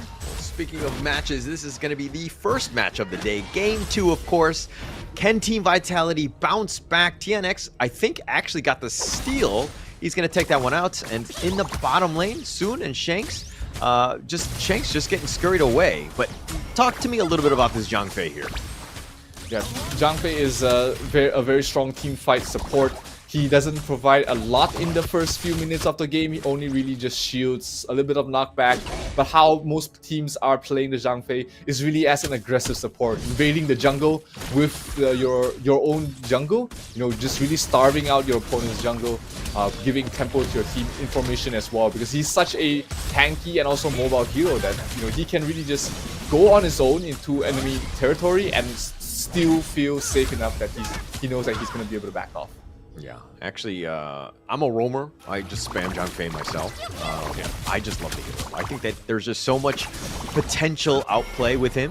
He has a lot of mobility, and plus, you know, that just catches people off guard. You're like, hey, well, he's very low, and then all of a sudden he turns around and he just like kills you. And he's just an interesting hero, a great hero design, I would say. But, you know, of course, if we're talking about the junglers here from CT Boy and TNX, both of them having this smite here, being able to just kind of do a lot of damage to a monster, very important. And of course, you do have a bit of a stun with it, so the potential of a steal is going to be on pretty much the junglers here, and that's why it's so important for them. Yeah, definitely, and that's also why we see, a lot of times the Zhangfei more often than not pick up the smite for this exact reason. You're gonna invade the jungle, you wanna be fast, so you just double smite the mobs and get out. TNX dropping down very low though. He is almost dead. He does fall. Highland gets the first kill. That's gonna bode well for the Shangguan because the recipe for success on this hero is 3 kills in 8 minutes, and in the previous game he sort of had it stolen from him, but looks like he's going for more. But for the side of TCT, they're able to back off. Yeah, probably a little too aggressive. I mean, everybody, and they're like, hey, we stole it last time. CT Boy was just like, hey, he sounded the alarm, and he's just like, guys, I need help. And everybody came running to him. This is very different than my ranked games where I say help, and then nobody comes to me, and they probably disconnect on me. Very different side of this Honor of Kings. But okay, Team Secret here down just 1 kill, but they're up in terms of net worth. Is forcing CT Boy to kind of react to TNX's movements. No, but that's not it. Sorry, 90 looks like he's going to get slammed down by Xuan. He'll take this one. 99 to 90. But to go back to your point, for Kaiser, he doesn't really want to join fights early, so he's more than happy to have some downtime so that he can continue on his farm, get to his first 6,000 gold to make him a little bit tankier. But Shangguan in some danger. Highland can use the ultimate to get out of there. Looks like he might be able to just in time. The Zhangfei ultimate knocks her even further back, so Highland's gonna be able to escape from all of that. Drops the second ultimate after the Dalia, refreshes it. So all is good in the world here for Vitality. They don't lose anything, and they got the Zhangfei ultimate to be used out of there. So that means there's no ultimate from the support in this bottom fight, and they might look to take one for themselves.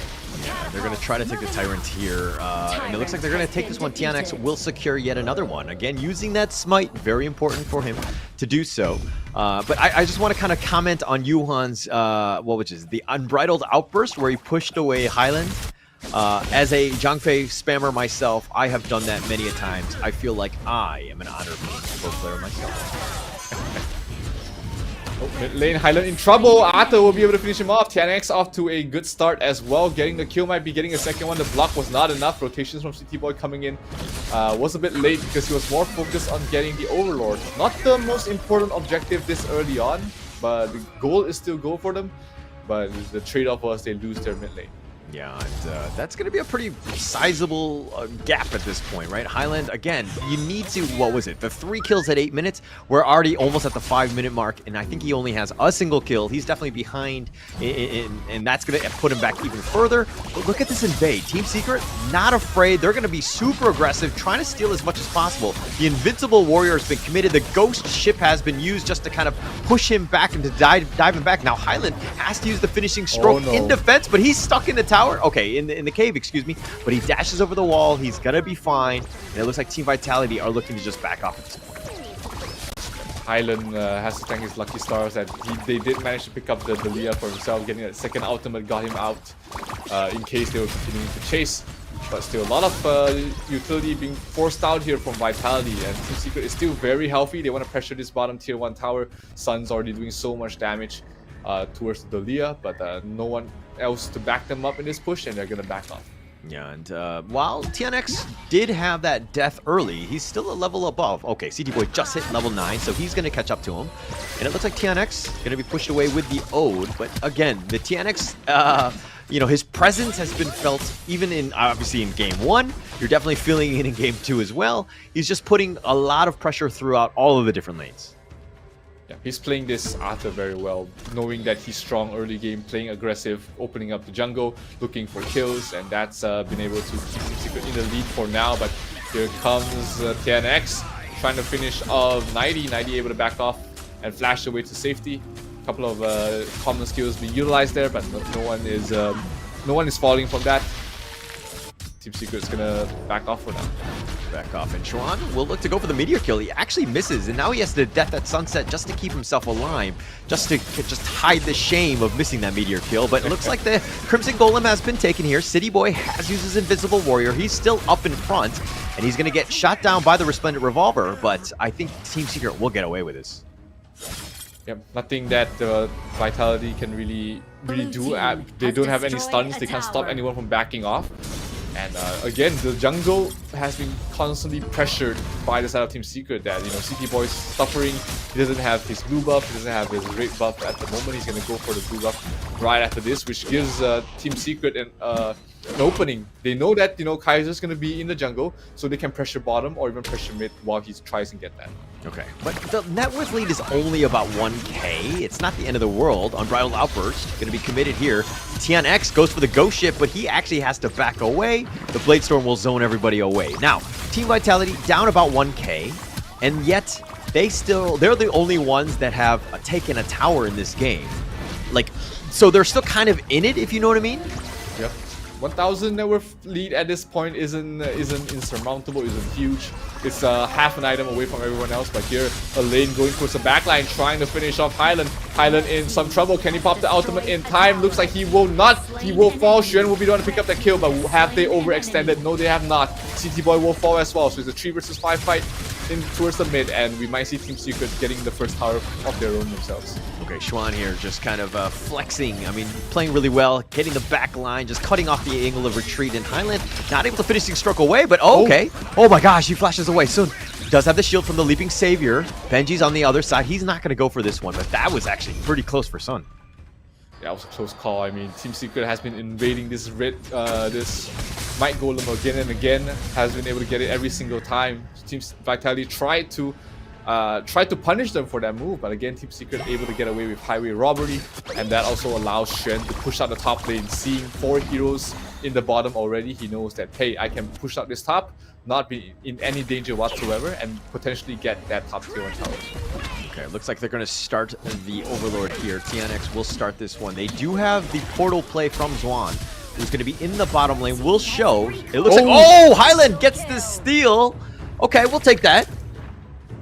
That's good for the current situation of Vitality. They get to slow things down a little bit. Now they have additional damage from the buff, and they might look to take a fight over here. Everyone's still healthy. CT Boy got the blue buff, arguably the more important buff for the Kaiser, and they might try and get something to get themselves back into this game. Yeah, they're going to need a little bit more of those. Just a couple more steals and they're back in it. Nighty's going to hide in the bushes. Team Secret, on the other hand, are going to look to just push the top lane. Oh, no, okay. Oh, Nighty trying to dodge away. He flashes just to get himself back to safety, but Sun will continue to push the top lane. Nothing much they can do about the Marco Polo, not with the main, especially not with this current lead for now, so they're going to be happy to back off and defend. A more important tower is that mid tower, because it opens up the rotations towards both the Tyrant and the Overlord. By the bottom fight, again, all circulating around this Rig Golem. Yeah, the Forbidden Domain just providing a little bit of zoning, and Shanks is going to be the first to fall. He's been sniped in, and it looks like Hyland trying to run, but Benji's going to be killed as well. It's a 2 for nothing, and they're trying to kill Xuan. Not able to do so. He gets the shield from the Leaping Savior, keeping him alive. Nighty wants him. Xuan, gets him with a meteor kill, knocks him up, and takes down Nighty as well. It's a 3 for nothing, and it looks like they're going to capitalize and turn this into a Tyrant kill as well. Really well played by Team Secret. Yeah, really good fight coming out of there. They get even more jungle objectives. CT Boy continues to suffer, only getting half the buffs at all times. So Team Secret's 4,000 net worth lead almost at this point, and it's reaching that point. Team Secret is at their best, where they are the most aggressive, where they're the strongest with their power spike and Vitality. They don't have the items to fight back for now. No real chance. This is very difficult. Anytime Team Secret get a lead, they just put their foot down, so to speak. And the Ghost Ship is just locking him in. Yes, he's the invincible warrior, but okay, he will use that just to keep himself alive. And CT Boy, again, a level behind TNX, hasn't really had too much success thus far. Yeah, he's having a terrible game. 5,500 net worth in 10-11 minutes as the jungle is not a good spot. And for Kaiser, if you don't have any items, you're not really that tanky. You're relying on your invincible warrior to try and survive, but it's not enough as this game goes on. Shang's dropping down very low, gets solo killed there by TNX, and they're going to try and go for more. We do see TNX knocking one back. Hyland trying to use the ultimate, not going to get it in time. Double kill towards the side of the Ada, and they're going to push out towards the top lane. Crit Wave is already coming in. They're going to get another kill on towards Benji, and this is going to be a free tower to pick up there by Team Secret. The question is now, are they going to try and finish this game off right here and now, or would they make the safer move and back off? I mean, with 3 down, you have to go for this one. It's going to be one last hurrah, trying to defend. Nighty solo. He's going to be the one to fall, and it's going to be a team wipe. And Ace goes the way of Team Secret. They're just going to wait for the next minion waves. They're going to close this game out. It looks like they've got this in full control. They're going to take down the base, and it looks like Team Secret will take Game 2. So fast. The tempo is just so fast for Team Secret. Give them an inch, they'll take a mile. They'll take your tier 3 and they'll take your crystal on the same breath. So fantastic start here for the Malaysian squad. They're up 2-0 right now in this best of 5 series. Yeah, they're just controlling the game. There's a lot of tempo, and they're just making some very smart plays throughout. Understanding, again, the limits of the heroes. They're like, hey, we can even pick the heroes that you chose last time, and we'll show you how to use them. And again, I think it's all on the back of the Lady Jeanne. Not to say that the other players from Team Secret weren't able to step up, but again, you just see a lot of impact from this Lady Jeanne.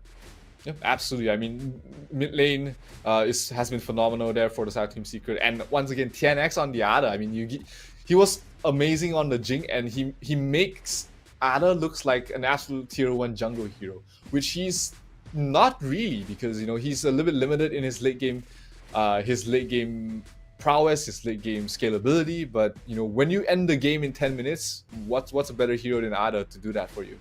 Yeah. I would, it's if you can end a game in 10 minutes, especially at this level, you're gonna have a good time, right? There's gonna be so much confidence going into this one. I mean, you just destroy them in game 2, and you just need one more. I mean, I'm wondering if they kind of mess around a little bit in terms of the draft in game 3, or do they just kind of put on their business suits and just be like, hey, let's be serious about this and just close it out and not really show our hand. But it's going to be very interesting how they proceed on this one, because again, Team Secret full control, they can do whatever they want. Yeah, I mean, you've got so much of a safety net to fall back on, even if they lose the next game or the game after. This definitely isn't looking like the 3-1 or 3-2 we were predicting here, Holler, but it's just been, Team Secret really playing well as a team. Yeah. This is the Team Secret special, right? To be honest, I'm thinking, Team Vitality, they've done it where they've had decent starts, but Team Secret just find ways to get back in the game. Yep. There are definitely gaps in Team Vitality's strategy where they allow teams to get back in, and Team Secret are finding all of them and just kind of controlling the games from then on. So I think they need to really work on that transition into the mid game. Yep, the first 4 minutes from the side of Vitality always looks really good. I mean, whether if they're playing aggressive or defensive, they've always been able to get something across the map. But the moment they lose that early game, or even if it reaches the mid game, that's where Team Secret really shines. And this game, I mean, the Zhang Fei, one of your, like you said, your favorite hero, doing very well. No deaths on him. Got his crucial items. He's building very smart in his item build as well, allowing to tank out with the least amount of least amount of items to survive. And of course, not to mention Xuan as well as TNX, absolute monsters on the lane and the Ada. Yeah, just controlling the game. I mean, look, the only person who died, I mean, 2 people died. TNX and Xuan both died once, so shame on them. I guess at the end of the day, we have to look at some of the things that they might have done better, and some of those kills or some of those deaths might be avoidable at the end of the day. But again, Team Secret just controlling it out. This is exactly what you wanted. Sun really stepped up. Lung, again, just very low net worth, but able to kind of control the tempo and just do the damage. And I think it'll be interesting seeing in this next one of how much damage they did at the end of the day. Okay, Lung didn't have as much damage this game 1.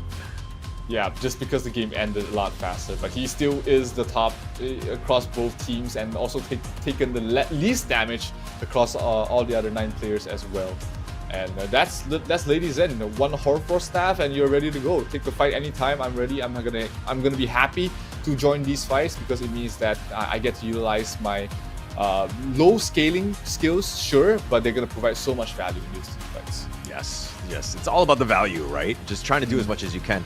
But okay, if I'm kind of wondering, I mean, with the Atta pick by TNX, could there have been a better hero for him? Because I feel like at the same side, if the flip a coin, if we're looking at Sun, of just trying to have a better draft, it could have been Marco Polo, it could have been, Lady Sun, it could have been almost any other hero, because they were just able to control the game. But I'm wondering if the Atta pick had enough impact where you're like, actually, this is the right one in game 2. I think there is very limited jungle heroes that does the same thing as Ada. Zilong is the other one, which I think will fit in that specific role that he was playing in that game. I actually preferred Zilong over the Ada just because of the ease of execution, as well as just having the extra stun for your team is great. Ada does provide his own sort of benefits to the team. The Ada is more of a team sort of jungle, but there's not many jungle heroes that can fit in the same role.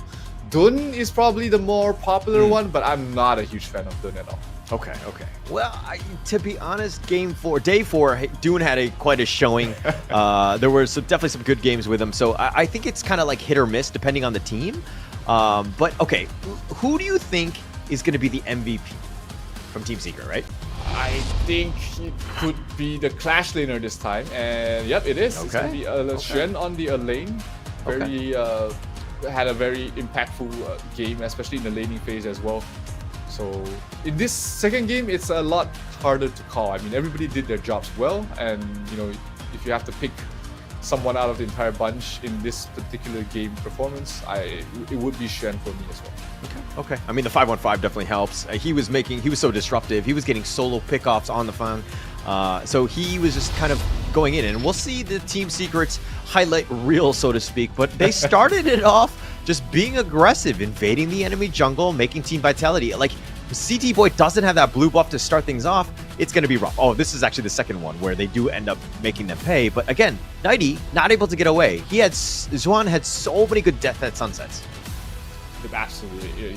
He dominated lane in the following team fight as well. He's just going in these fights where it looks like these were the fights that Team Secret Team Vitality wanted to have in their previous game. Having multiple players jumping the backlines, but they were playing from ahead is Team Secret, and that's why that's why TNX, that's why Xuan was able to play so aggressive, because they were ahead.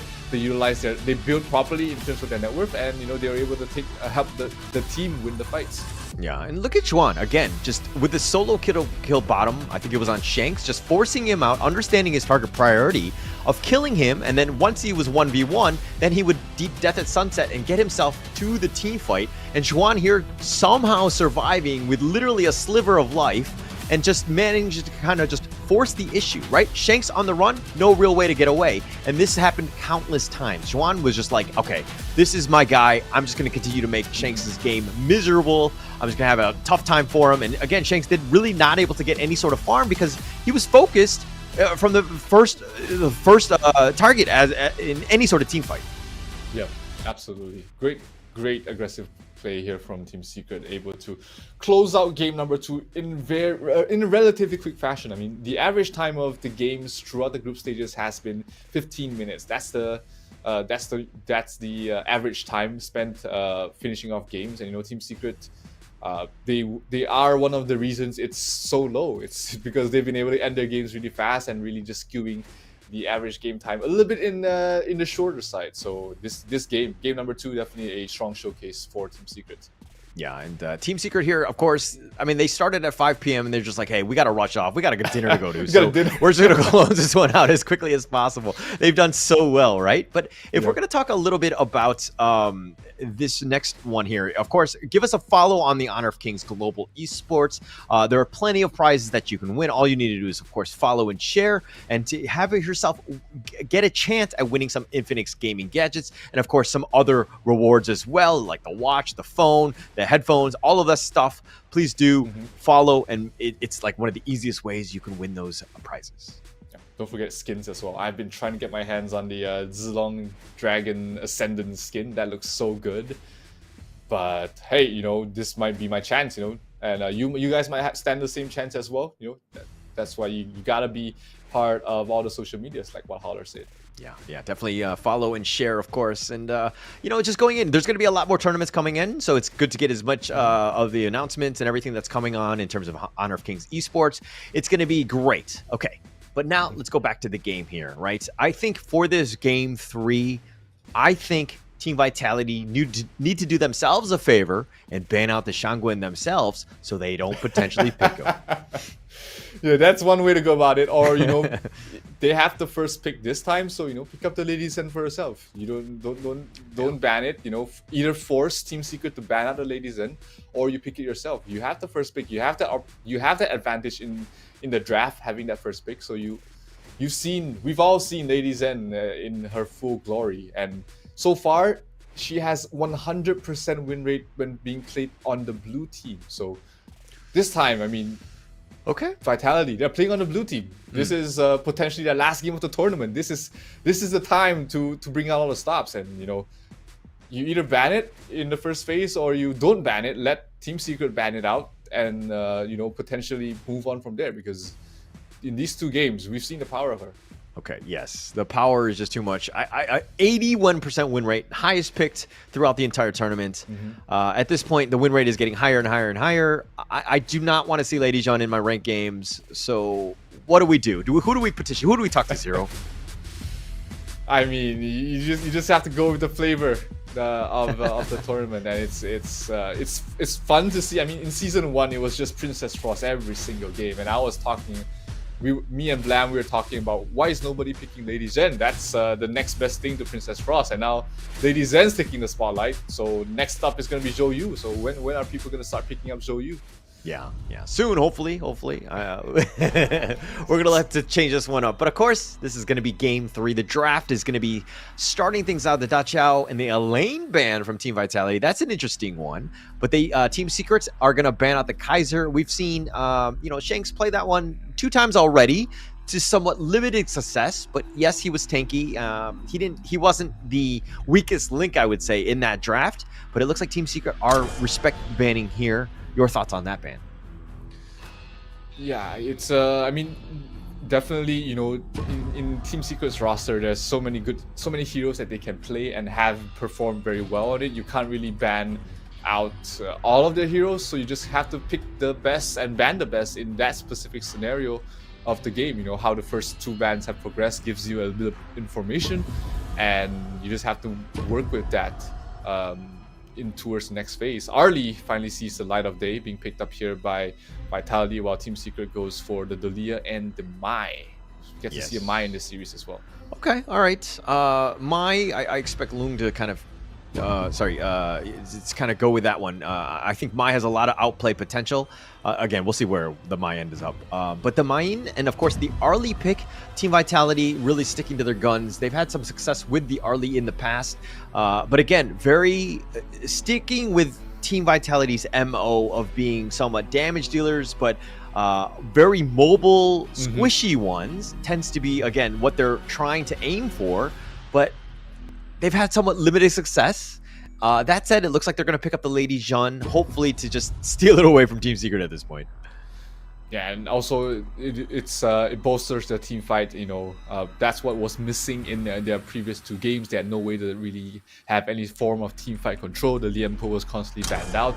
Zhang Fei was on the enemy side. They didn't pick up the Dun. They picked up the Kaiser as the jungle, so no team fight at all from the jungle. This time, having the Lady Zen really helps tick that box, but they still need someone else to be in the front lines. For the Main, needs too long of a building time to get to that point, so their jungler needs to be something that's faster. It needs to be something like the Dun, which was picked up there by Team Secret. It needs to be like the Zilong. It could be the Ada if they prefer having that as well. Or even the Sun Ce in the jungle could be exactly what they're looking for. Okay. Yeah, I'd be okay with that. I know that you don't like the Dune. The Dune pickup here by Team Secret, though. Tell me why you don't like him. Is it because he's got gray hair and he's an old man? You're just not into old guys, or what? Yeah, I'm definitely jealous of the hair. But all jokes aside, Dun is just such a one-dimensional jungle, and he doesn't scale well to late game. He doesn't really provide damage. The only thing that Dun is really good at in the jungle role is providing crowd control and support and stuns. But then there's other junglers that does the same thing, scales better, and doesn't become such a piece of dead weight in the late game. Like Zilong, even the Musashi or the Rukia Tachibana, those can fit in the exact same role, just better than the Dun. But so why pick up the Dun? Okay. I think at the end of the day, you want somebody kind of tanky who's going to be the focus of the enemy team. So I see potential in it. I'm a Dune believer. I know that might be, that we might not be friends after that comment. Blasphemy. But I think it does have some potential of play, right? We've definitely seen some success with it. I believe in Team Secret, so I think that we're going to see the more positive sides. Hopefully, we'll be able to change your tune as well by the end of this game. Yeah, that's gonna be hard. I mean, 2 seasons of the Dun hating isn't gonna change overnight. But hey, we've seen, like you said, we've seen players play Dun or teams. Actually, it's a very team-based hero that your entire team composition has to fit around it. We caught the end of the draft. It was a Mozu and a Neza. Last 2 picks there by Team Secret, while Vitality had a Direnjie as well as also last year I didn't catch that. Oh, it was a Charlotte. So Team Secret going all out in the early game. They've got the Dun, they've got the Mai, they've got the Direnjie. They want to finish this off early and make their way for their dinner appointment. But the Vitality, much more team fight this time. They're not gonna make it easy. Yeah, definitely not gonna make it easy here. But okay, do we think? Okay, but Team Vitality has had 2 lineups in games 1 and 2 where basically it was very difficult to play. It was tough. Is Team Vitality sticking with that, where this is still like a difficult lineup going against Team Secret here? It's much easier to execute. I mean, you've got Moses, very simple hero, target and stun. You've got the CC provided by them. You've got Lady Zen, so you've got plenty of CC this time, and of course Neza, a very crowd control heavy jungler as well, and less reliant on Frost. So definitely they've dumbed down their lineup, which is going to allow them to focus more on the gameplay itself. And this is a much better draft for Vitality compared to the first 2 games. Okay. I think that, they just need to make things a little bit easier here. But Mimosa here, it has the Peacebringer, which is like this dash. It's got a little bit of a knock-up. It has a cannon blast. It can kind of snipe things out. I think that we need to expect Benji to really start off with some good cannon blast for any sort of team fight, especially mid to late game. Yep, it also provides vision and a little bit of damage over time, not the biggest of deals, but hey, it's just one of those supports that can do everything except heal your team, right? It's a more greedier support. It doesn't really do much for the team outside of providing CCs, but it's deceptively tanky with the shields it can put up, and I definitely don't hit the pick. Oh, it looks like Yuhan gonna run away. Okay, Flash. This is probably the more basic of the spells. If you're looking at it on both sides, excuse me, they have 3 players each with it. Basically, it just teleports a short distance in the target direction. Greatly used you can use it aggressively, or more probably the most used when you're in a bad spot. You need to get out of there. Got to dodge over or flash over the wall. Definitely something that you want to do. And Flash, very important spell. But very long cooldown on the spell as well. So every time you want to use it, you have to think of the other potential situations you have to be in. But most of the time, when you're panicking, you just flash back and hope that saves you. Yeah. Or if you're fat fingered like me, you just hit the button accidentally. Then you flash forward. And I flash forward. I was like, I needed to kill that minion.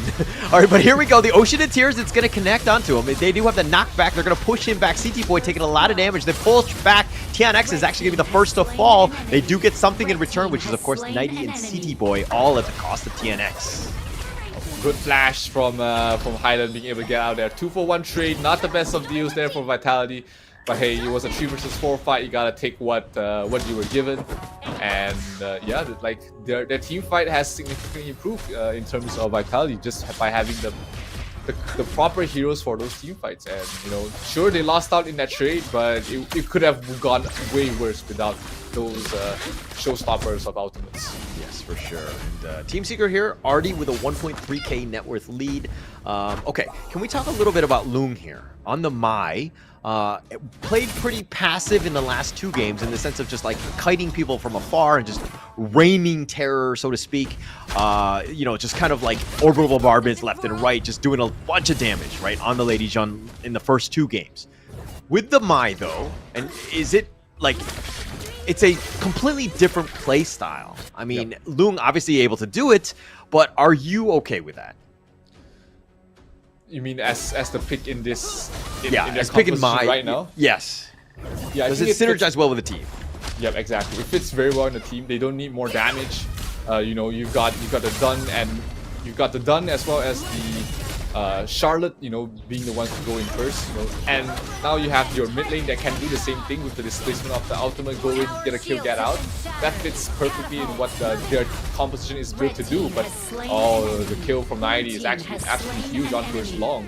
Yeah, it gets long there. That's going to be pretty good. But, you know, again, CT Boy getting killed here. I think they'll take that trade. Loom, yeah, it goes down, but TNX is still alive and has the level lead. I think that you play with your players in mind, best interest, so to speak. And TNX is essentially your carry. You want him to just kind of control everything. The fact that he's able to just, you know, move across the map and just make things very uncomfortable for Team Vitality. It's a great spot to be in, especially if you're Team Secret here as they take the Tyrant. 2,000 net worth lead in 4 minutes, definitely nothing to scoff at. It's gonna be substantial, especially when they're playing with such an aggressive lineup. With the Liren Jie, with the Dun, you need the net worth lead at the start, because these two heroes don't really scale that well towards the late game.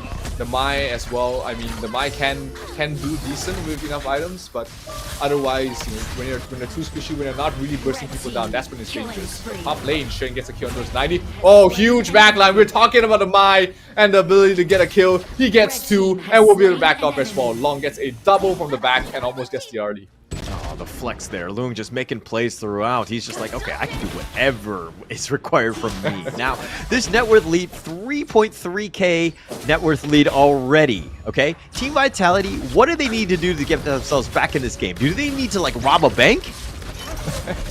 They need to start playing more on the side lanes. They need to push out the waves, especially with the Mayin. Here we get to see the kill we missed out here in the top lane. That was a Shen solo kill on first 90. You overstayed his welcome. You got hit twice. You know Shen's coming for you eventually. So yeah, like they need to play on these side lanes. They need to play, push out the side lanes and get pickoffs with the Neza. They get a pickoff onto her Sun. Absolutely huge pickoff. That's going to give them a way back in this game. Now they just need like 6 or 7 more of these. Okay, yeah, 6 or 7 more onto Sun. I think that they'll be fine in that case. Great pickoff, still definitely behind in terms of lead. But you look at Team Secret, they're like, okay, you soon to go down, right? At the end of the day, we're still in the enemy jungle. We're still in the, you know, the driver's seat, so to speak. And I really like the way that Team Secret are playing with that lead, making it very uncomfortable. They have to fight, they have to spend everybody, all 5 members, just dealing with this. And Dune, oh, TNX, he's going to be pushed back 1 versus 5. He's continuing to fight, but he eventually falls, and Highland will take this one. Okay, and now you compliment Team Secret, and they do something silly like that. Yeah, good call there from Vitality, you know, moving the main, making sure that they have the numbers advantage going to the fight, and a very well placed ultimate from Lady Zen, something they were missing completely in the first 2 games. And they slowed down the tempo, they slowed down Team Secret. The network is plateauing out so far, and you know, that gives Vitality a chance to come back to this game. They just need to keep stalling, keep farming, get items on the RD, get items on the Mai, and go towards that 12-minute mark with at least even items, if not ahead. Yeah, and, look, again, every single golem that comes out, Team Secret contesting, forcing it out, soon all the way in the front line, pushing them back, making it very difficult for Nighty, who does get the launch up, but it's 1 versus 3. They're looking to turn this around. Nice cannon blast, keeping them alive and slowing things down, but Team Vitality have to back up. They can't deal with anything, and it looks like the top T2 is going to be taken out. Team Secret, oh, and gets the snipe out. Shanks is down for the count. Yeah, he really just can't take the man fight with the Charlotte right now. Charlotte is just such a strong clash laner in the 1 versus 1 situation, and Mayin, not that much. She kind of wants to get in, go out in fights, go for just burst amount of damage, and when you're 1 versus 1, you don't really have the opportunity. So it's a completely different playstyle. And Team Secret getting that numbers advantage immediately goes for the mid tier 3 tower, and it's almost down actually. Almost down. They did a lot of structural damage there, and just forcing it again. Team Vitality playing very defensive, and that net worth lead is just grown, right? They've taken it out, they chipped it out, and they've taken, you know, the enemy jungle. They've taken everything from them. I think the only thing they left behind was like the toilet paper in the bathrooms. And they're gonna continue to grow on their net worth lead and pressure across the map as well, focusing on the Shadow Overlord this time. That's gonna allow them to push up to the high ground. Probably gonna send it top and push the mid and the bottom lane out towards where they can meet in the high ground, and also create a three-way diversion where where Team Secret can dictate where they want to go, and Vitality has to play from behind and try and defend the best they can. It's tough. Yeah. I mean, you're talking about earlier about how to get back in this game and pushing the side lanes, but if you're looking at what's happening, is that they're afraid to go out. Like Benji's caught out here. He's just trying to defend the lane. Soon taking a decent amount of damage with the Ocean of Tears, excuse me, and he's going to be pushed back. Sun taking a lot of damage, but he's going to turn this around. CT Boy is down. Benji is as well, and that's 2 for 1. Loom down did go down in the end, but TNX still up in front, does have the Wind Slash. He's going to tank this tower. And with this Drake and this minion wave, it looks like they're going to take the mid T3 at least. She's going down bottom lane. Very decently pushed out, so that's great for them. 2 kills going towards the wave of Vitality. Is it enough at this point? It might not be, but they at least are able to stop this push. Stop Team Secret from going for the jugular, and hopefully get a better fight in the upcoming ones. You just want to push them back, just make it, try to take whatever space you can do. I like whatever you can take, excuse me, from Team Secrets. But again, they've just been surgical, right? TNX playing, focusing it on this Tyrant here. Any sort of gap, any sort of objective, Team Secret are on top of, and it's just very uncomfortable if you're a Team Vitality fan.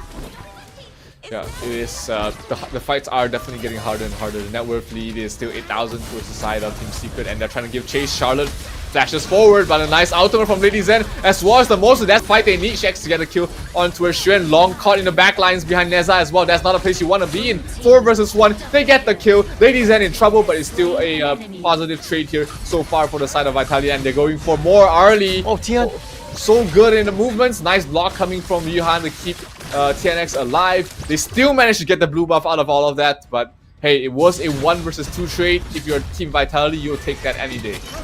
Yeah, TNX was so low. Yuhan right there blocking it, just diving in front, sacrificing the body to ensure that he keeps TNX alive. I think again in my ranked games, my support would have avoided that and let me take that shot into the dome. Really play well there as a team to just limit the bleeding. But here this Tyrant going down, 90 gets it, and won't be able to get back away in time. Arlie very mobile as well. That just leaves the Neza to fight for himself. CT Boy can't really get out of there, but hey, they got one objective. That also means that they get to slow down the game a little bit more. Yeah, a little bit more, but not so much in terms of push, right? And at this point, Team Secret, they're like, okay, yeah, you can do the damage, but you're still squishy as ever. We'll deal with you. And they're going to continue to push here. They've got the minion waves. They've got the end game in sight. They're looking to close this one out into as quickly as possible in terms of this game 3. They're pushing. The Ode is going to push things away. The Ocean of Tears, just a landmark at this point, but they're focusing on the Crystal. They do get in for this one. Loom does get the kill onto Shanks. He's going to be killed. Highland is as well. Now they're turning around because they don't have any minions. The whatever pulls him back. Loom is going to be killed. And now with the base, still waiting for those minions. They're going to kind of prolong, but Benji not in a great spot all the way up in the front. He's been focused, and soon we'll take this. And now with the minion waves crashing, CT Boy being focused, he's going to be killed. Nighty is down for the count, and they're going to clean up everybody. They're going to take the base, and of course they will take Game 3, Team Secret with this sweep. Team Secret moving on to the top 4 in such a dominant fashion.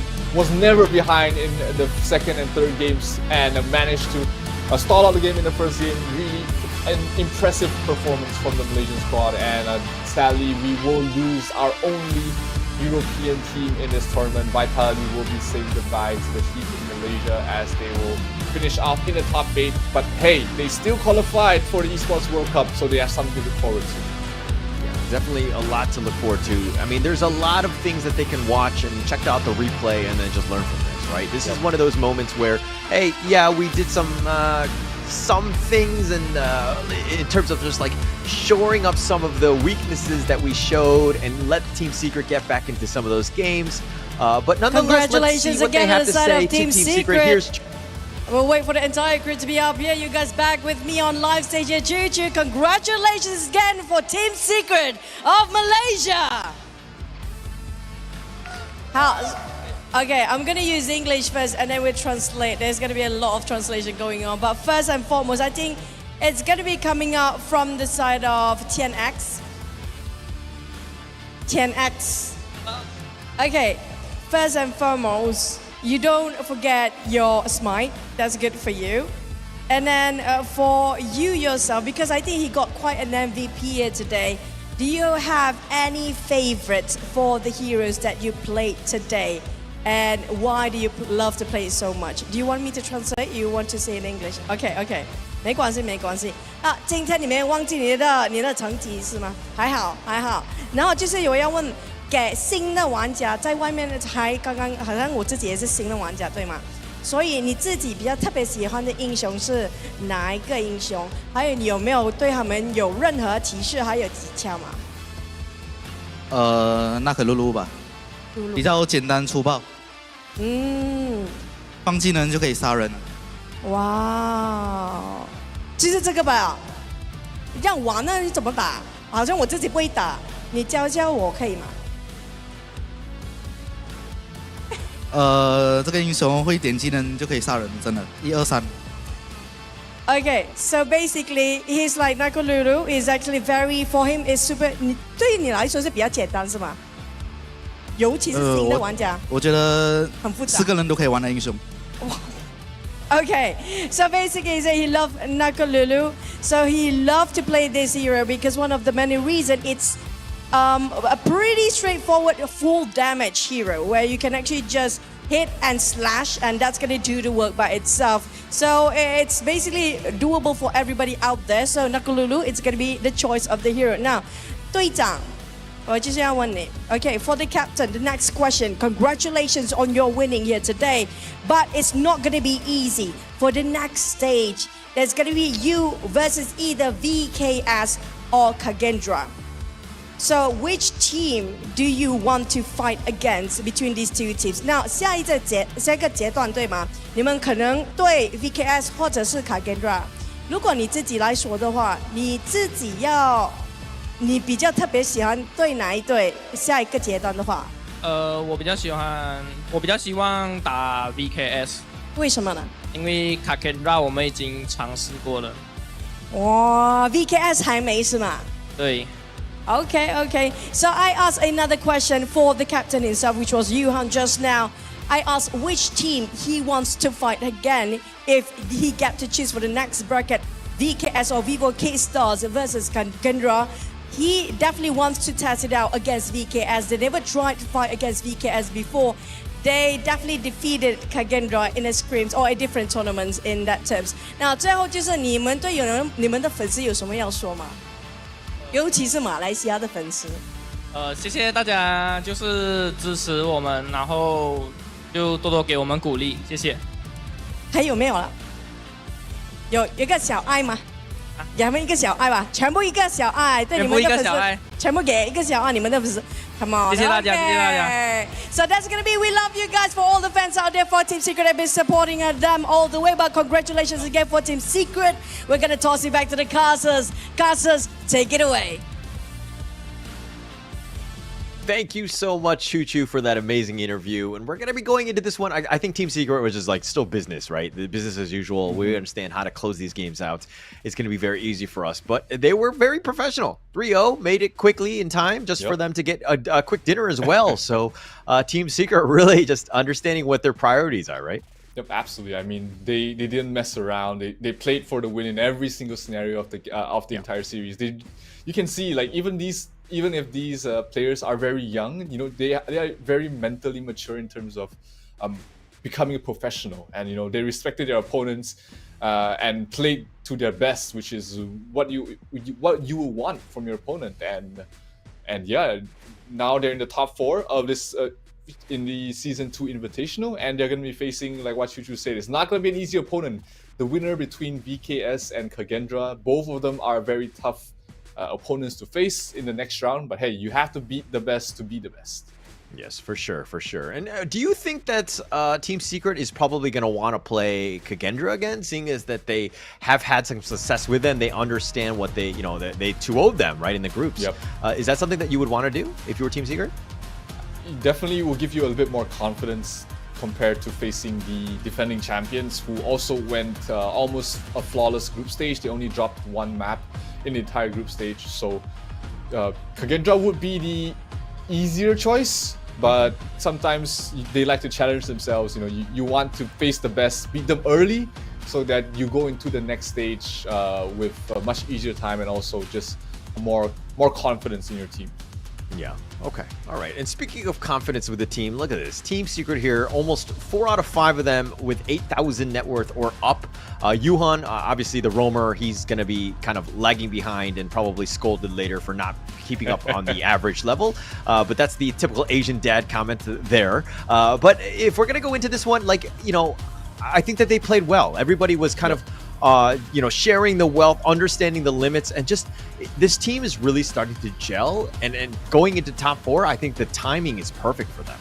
Oh, absolutely! Like one of the hiccups they had coming into this tournament was that, you know, you got 2 players that hasn't really spent a lot of time with the rest, like Xuan, TNX, and Long has been playing together in the team for a decent amount of time, so they work well with each other. But then you have you have your farm lane and your roam/support not on the same page. But if you look at today, their performance, they look like a very well-oiled machine, and that's, like you said, the perfect time. So. Yeah. They're just like understanding, hey, it's like somebody's dying, and then like soon got caught out elsewhere, and they're like, okay, we have the rest of the 4, we're gonna push elsewhere. We know how to do the objectives. Just really, I mean, it seems silly, but like, oh, one guy died, but we can take things elsewhere. But this is just like the discipline. Like it's instead of being like soon dying and be like, oh, we need to back off now that we have only 4 or 5. It's like, no, actually we're strong in other areas. And Team Secret here, just like, again, had an early lead, knew how to take it over in the mid game. I mean, there was a little bit of a dip, you know, at the what is this, the 6-minute mark here. But at the end of the day, they knew how to close things out. Again, it's going to be a little bit of a, you don't want like a huge roller coaster where there's like these massive dips and these like, you know, the fun free falling parts. You want things that are slowly like going up into your favorite and excuse me. And Team Secret really doing it well. And again, showing just why they're this monster and 3-0ing Team Vitality. Absolutely. I mean, Team Secret, nobody expects them to be this strong. They came from the last chance qualifiers. They lost out to LGD, making their way to this tournament in the Malaysian qualifiers, but they still made it here. And the MVP for game number 3, going towards the way of Xuan. I guess there is an argument for TNX on the jungle as well. But, you know, obviously I do prefer the Charlotte because I would never want to see a Dun getting the MVP. But hey, Shin played fantastically in this game, got a lot of solo kills on towards both Arlie as well as the Mayin, and a very strong showcase of this hero. Yeah, very strong. I mean, 615, that definitely helps. The KDA just kind of pushing things along. Again, just really well played. I think you could have given a couple of other people the hero as well, but if we're just going to go down to it, I think the KDA just kind of, you know, is the last piece of, you know, evidence you need for Swan to ensure that he gets this one. And a great play game on the Charlotte here, just cleaning up, getting a lot of solo kills as well. But let's check out some of the highlights for Team Secret. Again, I think it's the highlight reel for Team Secret at the end of the day. Yeah, but if you notice a pattern in their highlights, their replays, it's always Team Secret in their enemy's jungle, really pressuring them early, making them take these fights where a lot of times they don't want to take these fights. They want to, you know, play a bit slower, you know, they want to do their own things. But when you're constantly in their jungle, getting the timing of the golden respawn, getting the timing of when the rotations are going to come in, that's going to give your entire team so much information. And Team Secret really playing this to a T. Absolute perfect early game aggression. Here we see the Mai Shiranui being able to get towards the backline. So much potential on that hero. I really love to see a little bit more of it.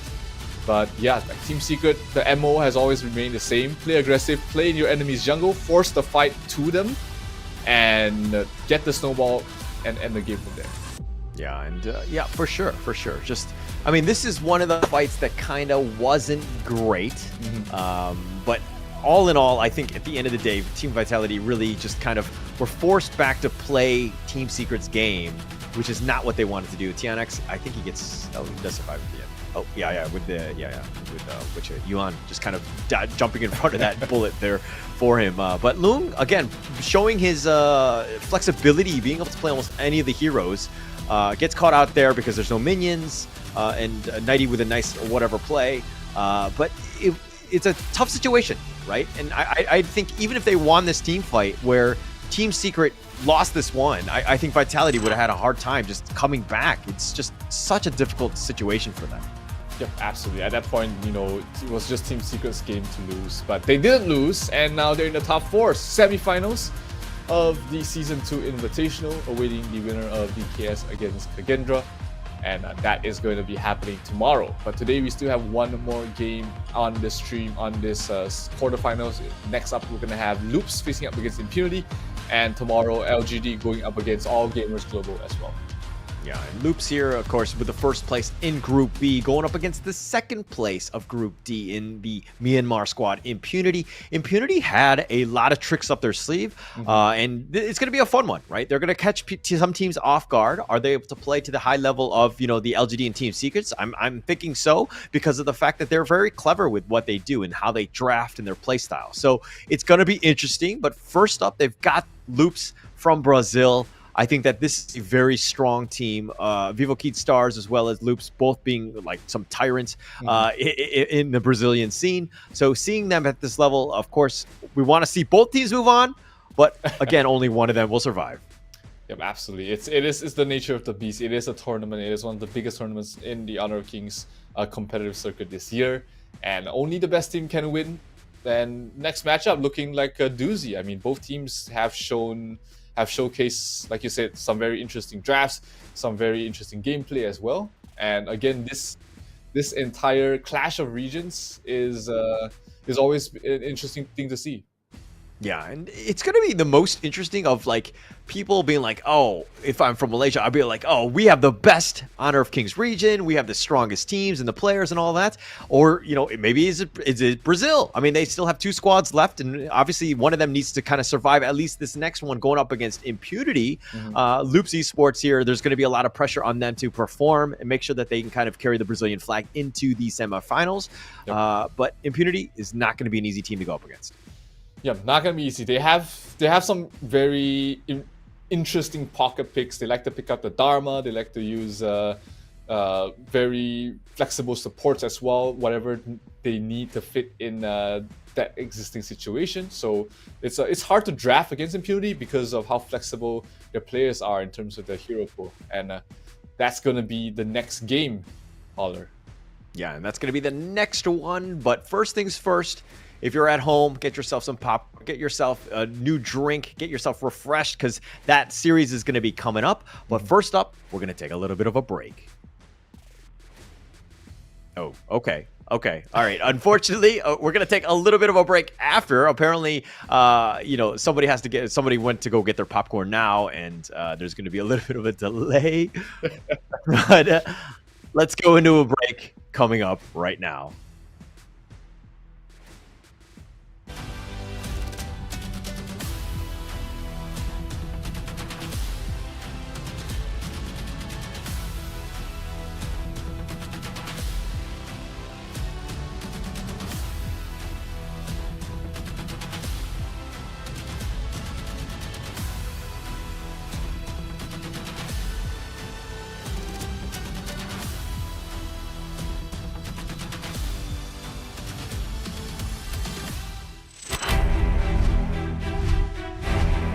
Congratulations, Team Secret from Malaysia!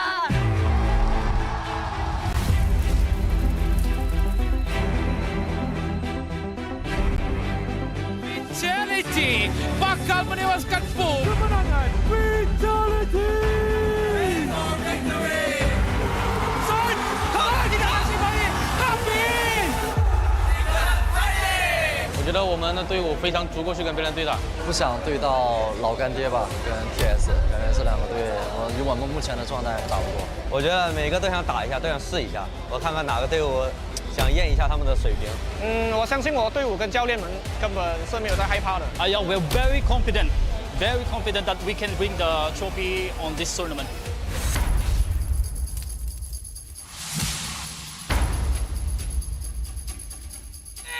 Crystal mencari sasaran. Kemenangan untuk pasukan Loop. sentimento agora de felicidade, que a gente meio que chocou pessoas que acharam que a G que ia ganhar, então acho que a gente vem assim e eu me sinto bem feliz com isso. Obviously, it was a very tough journey. We have very low time to adapt to, so obviously it's just a honor and a pleasure to know that all our effort has been worth it. 不认识，一个都不认识，所以说没什么道理怕，知道吗？干就完了，别让我拿到我的绝活，不然有你们好受的。 Então, o recado que eu deixo pro próximo adversário aí é que é bom se preparar, porque a gente não vai ter piedade de ninguém aqui. 给他们准备个 surprise。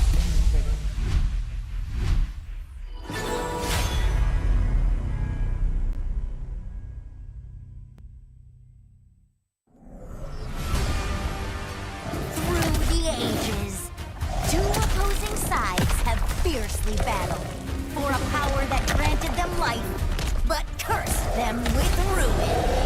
Wait! Oh, no, this story is too cliche. Maybe we can find inspiration from other stories. Hey, that might work. Got it.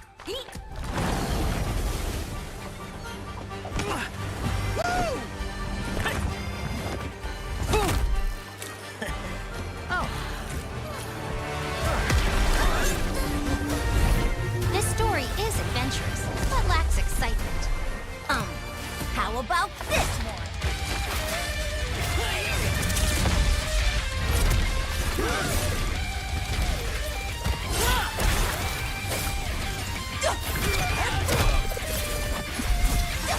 This is too much. It needs more fun. How about this?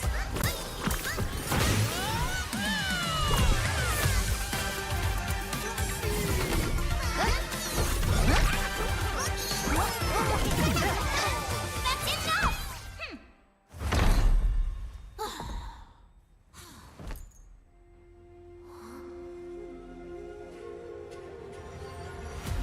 Like the thrust of a spear in battle. No one can tell my story but I'm born me! this, I'm born this way, ay. It's my chest and my bonus play. Can't be late, won't hesitate. What do you say? Raised up on my face, scars up on my skin. I can't convince them, keep pleased, I'm illicit, I'm the one that you hate. H-E-R-E, doing it for real, I found my goal. From the ashes, I go the game. Flow with a rumble, make them crumble, make them run. Baby, it's go time. Knock me down, how I rise. An inspiration, I know I'm the one who go bother my nose. I be gon' do it. Face not face, we don't think we just move it. No, we the best, so we don't gotta prove it. Somebody test me, it's why I'm gonna lose it. I got a trophies on this boom and illuminate. Another day, another win. You got the power to turn around. You got a champion, second to last. Calling out for the game. There's no time. Won't you yell out my name when I sing on top of the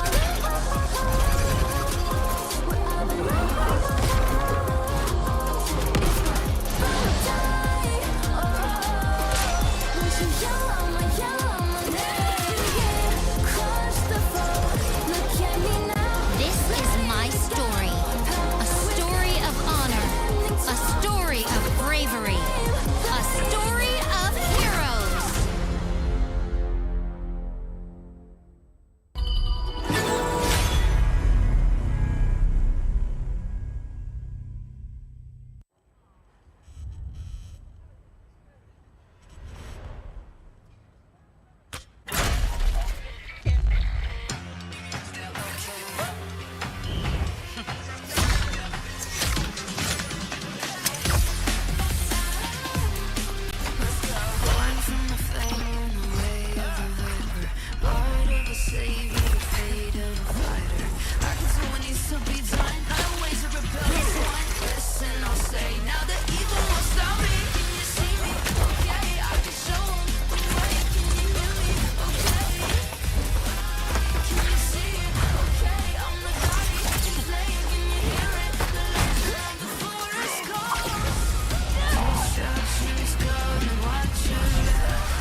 You want to be strong?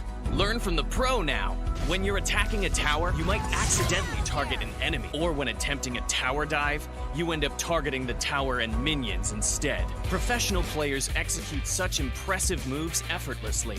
While you may feel overwhelmed and get killed by the tower, your controls settings might be holding you back. Change the recommended basic controls to advanced. This activates extra basic attack buttons for minions and towers. Turn on Show Enemy Avatars to accurately select the enemy's avatar for the kill, and better assess vision exposure. Give it a try and play as smoothly as a pro, easily crushing the enemy faction. Learn from the pro. Learn more from Honor of Kings Global Esports.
Right now, Danny going in the lead.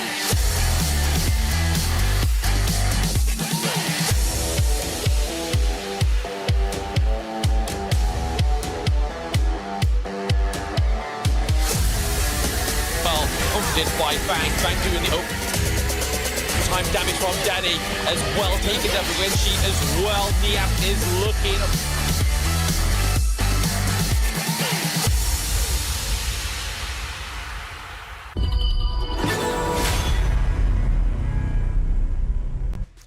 We've sent one team home already in the Honor of Kings Season 2 Invitational, and we'll be saying goodbye to another. Ladies and gentlemen, welcome back. My name is Zero, and of course joining me with Howler, and we're going to have another round of 8 match happening in a very short while. It's going to be Loops going up against Team Impunity, and they are going to have the match of their lives in this best of 5 series. Yeah, for sure. Loser is going to go home. Unfortunately, they're going to go directly to the airport to do not collect $200. They're just going to go directly there. But unfortunately, it's going to be one of those teams. And of course, it's a best of 5. So definitely both of the teams are expecting to put their best foot forward. And mind you, all of these teams, they made it here. They're the top 8. And because of that, they're going to be going to the EWC, which is, of course, going to be in Riyadh. It's going to be the Honor of Kings Invitational Season 2. All of these guys in the knockout, they're going to make themselves there. So it's going to be super important for them as they proceed in the Honor of Kings esports realm. Yep, absolutely. And of course, they have been able to perform at their best with the Infinix GT20 Pro, which is among the first smartphones to fully support the Honor of Kings in 120 FPS. So these players are playing in a very smooth gameplay. So if you want to experience playing like the pros, get yourself one of these Infinix GT20 Pros. Yes, definitely. So all of the players are playing with it, and actually they're very fast. They have like a bunch, the FPS is crazy. They're very responsive, very nice phones. So definitely check those one out. Of course, you have a chance to win some of those prizes if you just follow the HOK Global Esports page. All of the different Twitches and the streams that you might be watching. All you need to do is follow and share, and then you have a chance to win those prizes as well. So maybe you have a chance at winning that Infinix GT20 Pro, and you know, it's the easiest way to win. Absolutely, don't mind getting my hands on one of those. They also respond to whatever's happening in game. So if you get a kill, you know, you get a double kill, you get a first blood, you get a first tyrant kill. You know, the phone flashes differently, and that's a very interesting flex that I would like to get my hands on. Not gonna lie. Yeah, that'll be super interesting, right? But okay, it's gonna be Loops, Impunity, the squad from Myanmar. Loops is of course from Brazil. This is gonna be going into this one where, you know, Loops is the top of the squad in terms of Group B. They were the #1 positioned. They showed up and they just beat everybody in terms of All Gamers Global and R8 Esports, and they were the top dogs. Impunity, on the other hand, they had a little bit more of a difficult route because they had LGD in that group. They lost 0-2 against them, but they ended up pulling it out in a Game 3 against RRQ where they won 2-1, and they got themselves in this one. If we're talking about this series alone and just the two teams, who has more pressure, Zero? In terms of pressure, I think Loops has the more pressure. I mean, they are the higher seeded team. They have expectations of them coming into this tournament. Season 1 was dominated by Brazilian teams, with 2 Brazilian teams in the grand finals. Here, you know, they have that expectation of, you know, needing to perform as well, if not better, than how Alpha 7 and VKS did in Season 1. But you know, they've shown that they are able to perform at the most crucial points, and it's all down to these players. You got Mitty on the roam, you have Xere on the farm, you also have Kank playing the mid. He's a very impressive player, and Tempest on the clash lane as well. So a very star-studded lineup hailing from Brazil, and definitely, like, they are facing more pressure, despite not really having a lot of the crowd against or for them here in this round of 8. Yeah, and Brazil very strong. I mean, they have 2 squads here, Vivo Keat Stars being the other one. And there's a lot of expectations going on to them, and to see exactly how they perform on the international stage, getting themselves into the top 8. Yes, it's a success, and it's definitely a win for them, but they want more. If anything, I think that there's going to be a lot more pressure onto Loops. But they're going up against a formidable squad, and of course, this is the Myanmar squad. This is going to be Impunity. They are a tough one as well. The MMKH qualifier here, and Black Ajing, and of course, X-Hero in the mid lane, XiaoLin on the farm lane, and finally Megumi on the roam. We just kind of, they really gel well together. Impunity Esports, very strong team. Yeah, they've been playing together for the longest of time. They've been playing qualifiers and actually qualified for a couple of the KICs in the previous years. So definitely they have the bulk of they have a lot of experience playing together as a team, and as an organization as well has been very supportive of these players competing in Honor of Kings. So no stranger to the stage. They also have arguably the tougher bracket compared to Loops, so the seeding might throw off a couple of might throw off the audience a little bit if Impunity goes on to win. But they arguably were in definitely the tougher group. You've got RRQ, you've got LGD in that group, and you know, coming in second in that group it's something to be proud of as well. Yeah, for sure, for sure. And they were ecstatic right after they won and they qualified when they beat RRQ. Obviously, winning any sort of best of 3 in that final game is a huge moment for you. It's got to be sheer happiness and a lot of delight getting themselves into this one. But if we're going to talk a little bit about Loops, here's going to be the lineup here, right? And it's going to start off, it's going to be Tempest, ABH, Kank, Jerry, as well as Mithy here. This is a very strong team. Brazil has very good teams, and Loops has one of the strongest ones in the world. Yeah, they qualified to the Season 2 Invitational through the Chalk VR tournament, and they are at many times, even in Brazilian scene, they looked like they were able to compete against the likes of Vivo Keat Stars. So definitely someone to look out for, but Impunity is looking to give them a challenge here. You've got Asing, you've got Black, X-Hero, XiaoLin, and Megumi. Plenty of experience within those 5 players, and looking to make an upset over here. Yeah.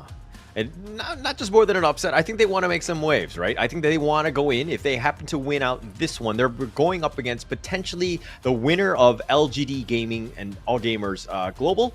And I think that if Impunity were to win and getting back in potentially against LGD, they definitely want that revenge, right? Absolutely. It is, you know, it's interesting that they're going to meet their the teams from the same group that fast, but hey, you know, that's you gotta do what you gotta do. Both these teams play very aggressive, but they've also had very long games as well, which is it's an interesting spectrum to be in, you know, playing aggressive but also have one of the longest series in the entire group stages, which also gives them a good idea of how to play the late game. That is definitely not a weakness. Yeah. And the teams are kind of geared for it.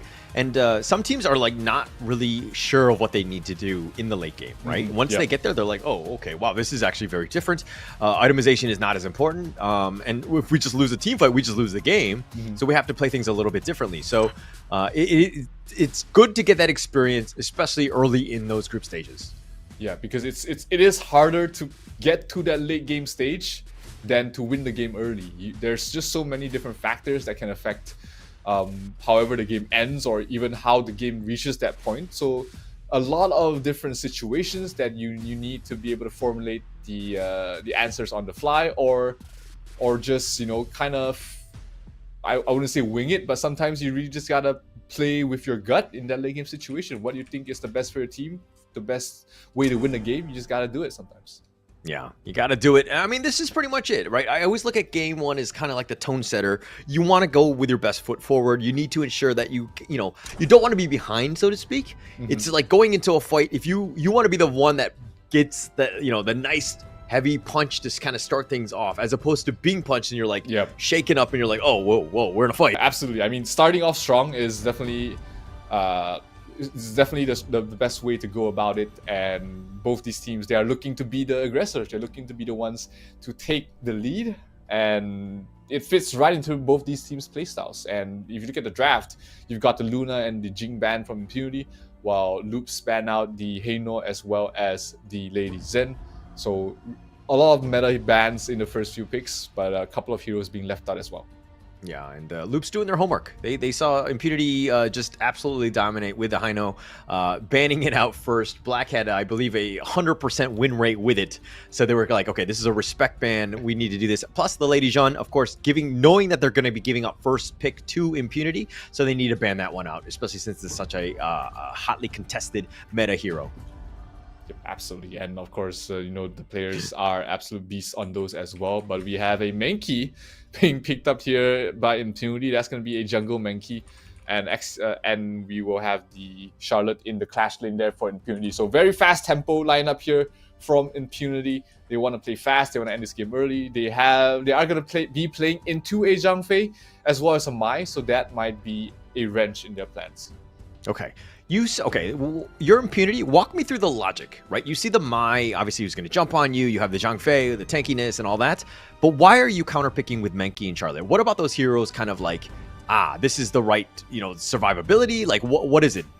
So when you're playing against the Mai, especially like an aggressive hero like the Mai, the one way to stop her from jumping at you is by jumping at her, if that makes any sense. Okay.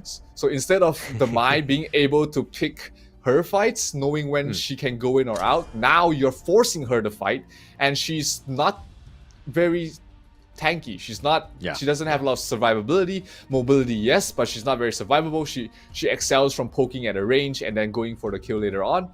But if you have the Charlotte, you have the Mankey, you're constantly in her face, then Mai is not targeting your marksman. Mai is not targeting your support, and all she's hitting is really towards the front lines, and that's exactly what you want to do against the Mai. Just stopping her from reaching the back lines. She doesn't have AoE.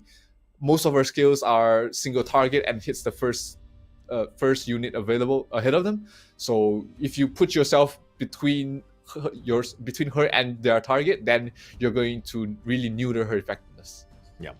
Okay. No, I totally get the logic, and obviously it's going to be there. But I think if we're looking at the rest of Impunity here, Arlie, obviously you have a lot of mobility, you have the potential for damage. If you're looking more on the loop side, not really. I mean, the Mai, assuming you have the control like you were just talking about, how she can get bursted. But Dharma's somewhat of a more tanky, not the super tankiest of types, but doesn't get easily bursted. Yep. But this Neza pick, walk me through this one. This Neza is supposed to be the counter to the Arlie, having that ultimate to be able to chase her down, lock her down, and generally the Neza is a very sticky jungle. He's able to just stick to your opponents, kind of like a Kaiser, where he doesn't rely on stuns, but instead relies on being able to constantly chase down very elusive marksmen like the Arlie, like the Marco Polo. Usually this is the counter pick that we do see.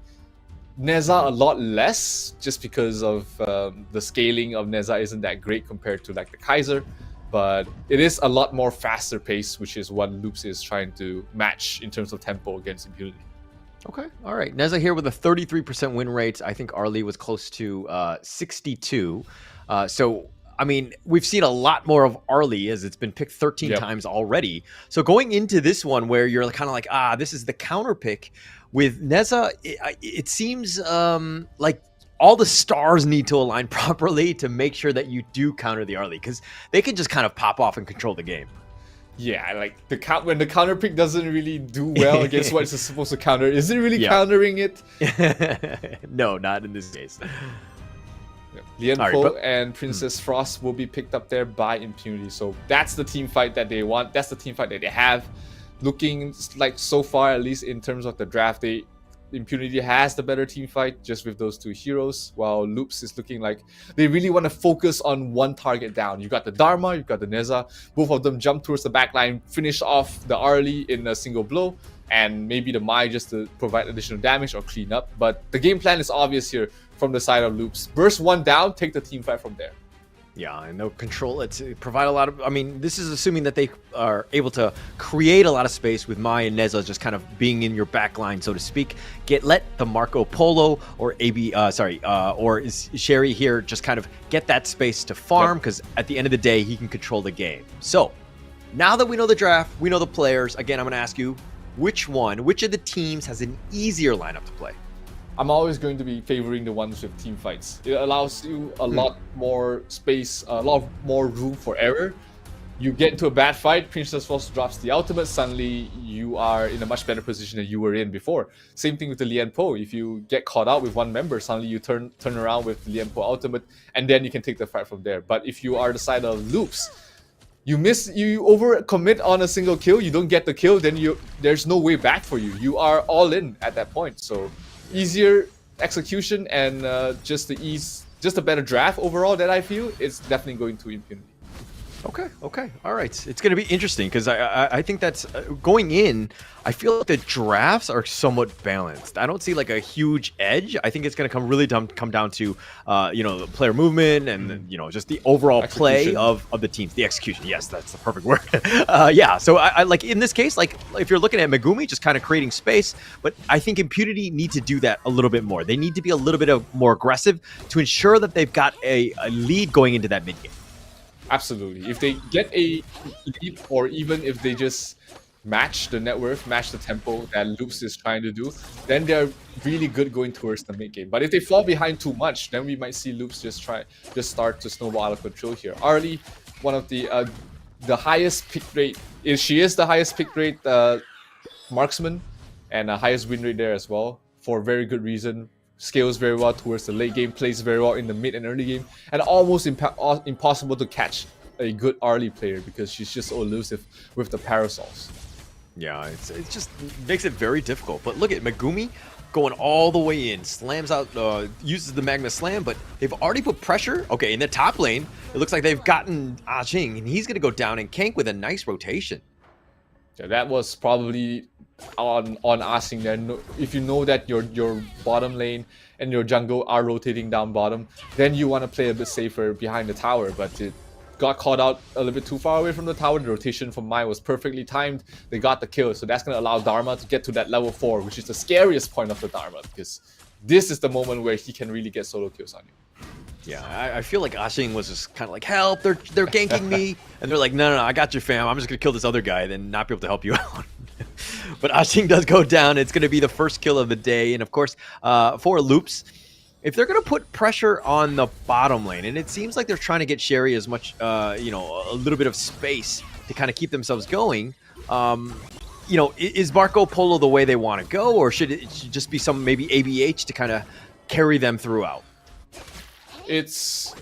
They probably have to play around the Neza at the current stage of the game. The Direnjie doesn't really provide a lot. He's more of the supportive marksman at this point of the game. Deals a bit of damage, provides some good utility, some good stuns. But outside of that, most of the damage, most of the initiation has to be around ABH. So you want to make sure that ABH has a good game. They're setting up rotations, they're setting up ganks for them, and just snowball the Neza from here, because Neza doesn't really do well in the late game, so you gotta play around him at his strongest point. Okay, so basically you're saying Sherry is pretty much a glorified range creep right now. At the moment, he has a stun. He has a stun. So okay. He can provide something to the team. No, totally understand. I mean, Marco Polo takes so much time to kind of get to that level where he can just kind of, blow up the entire team fight. Definitely is super important to let him get that space and that farm to get himself, in a good position to carry late game.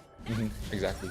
He needs 3 items. He needs to get to that point where he starts actually doing a lot of damage. Top lane, Tempest dropping down to half. Neza rotating in top, but the flash coming from X-Hero keeps him out of danger. And that's going to be a wasted rotation from the side of Loops. They don't get anything out of that. They don't get a tower. And things continue to slow down a little bit, which will benefit Impunity for now as they get to their next items, which will boost up the next team fight.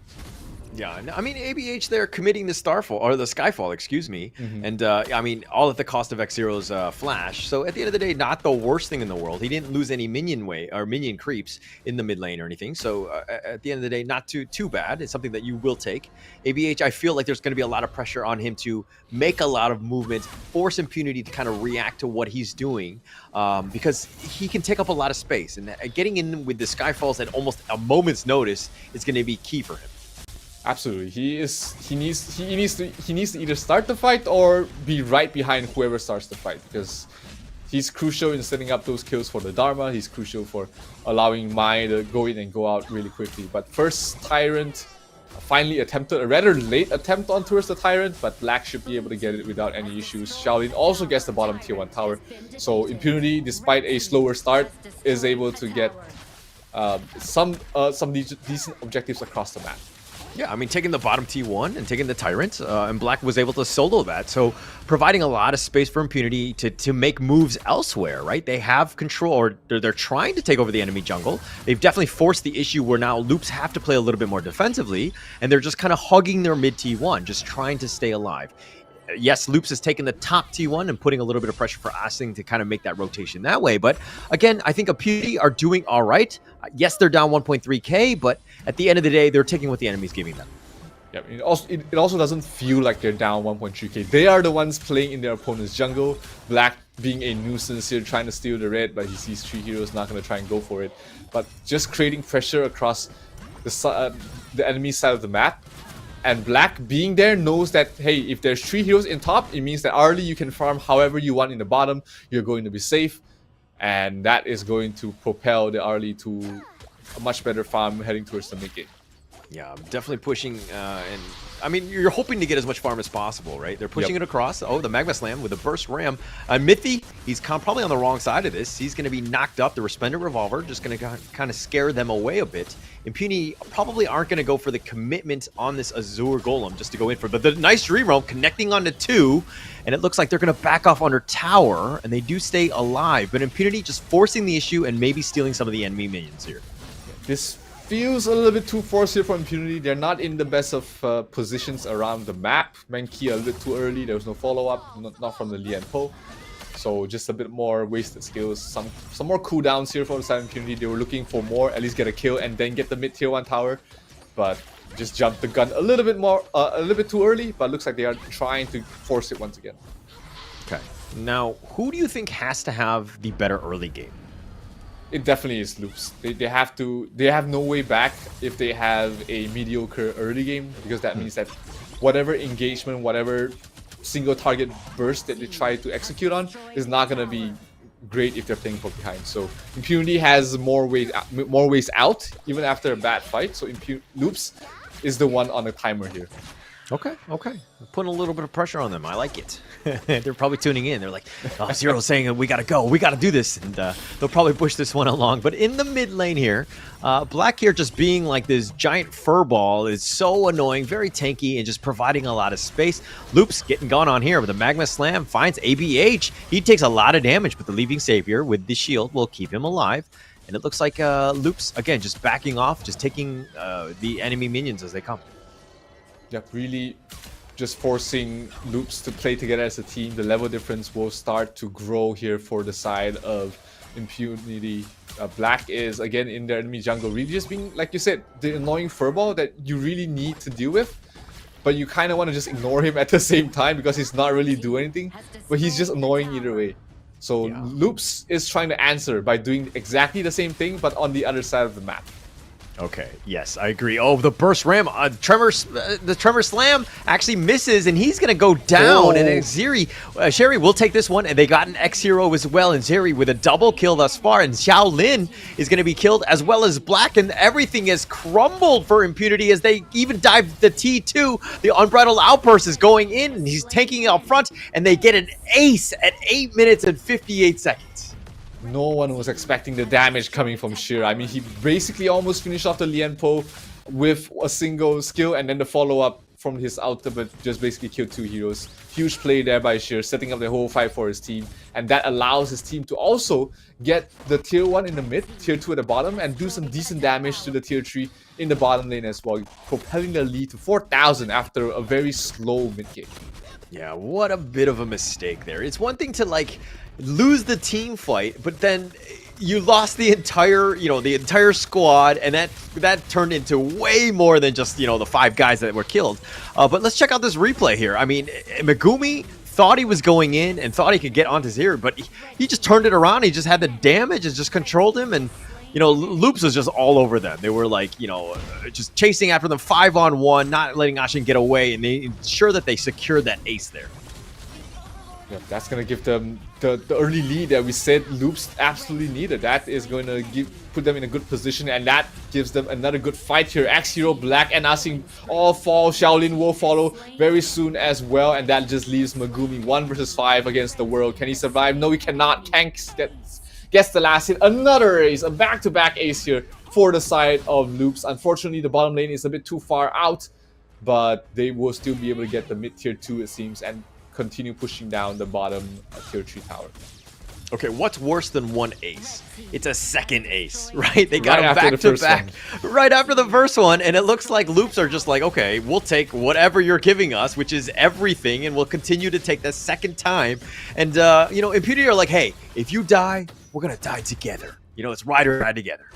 Yeah, probably a bit overzealous at that point, trying to get themselves back into the game. They could have played across the map a little bit better. Don't look for fights so early on, because you can check the items of your opponents, and you know that you are 4,000 or 5,000 behind. It's time to slow down the game, not look for another fight immediately after you just lost the fight. Yeah, but I mean, it's an awkward situation right now. I mean, look at this. Xeri has 9.2k tops across the entire game. Completely, I mean, so many kills already. He's 404.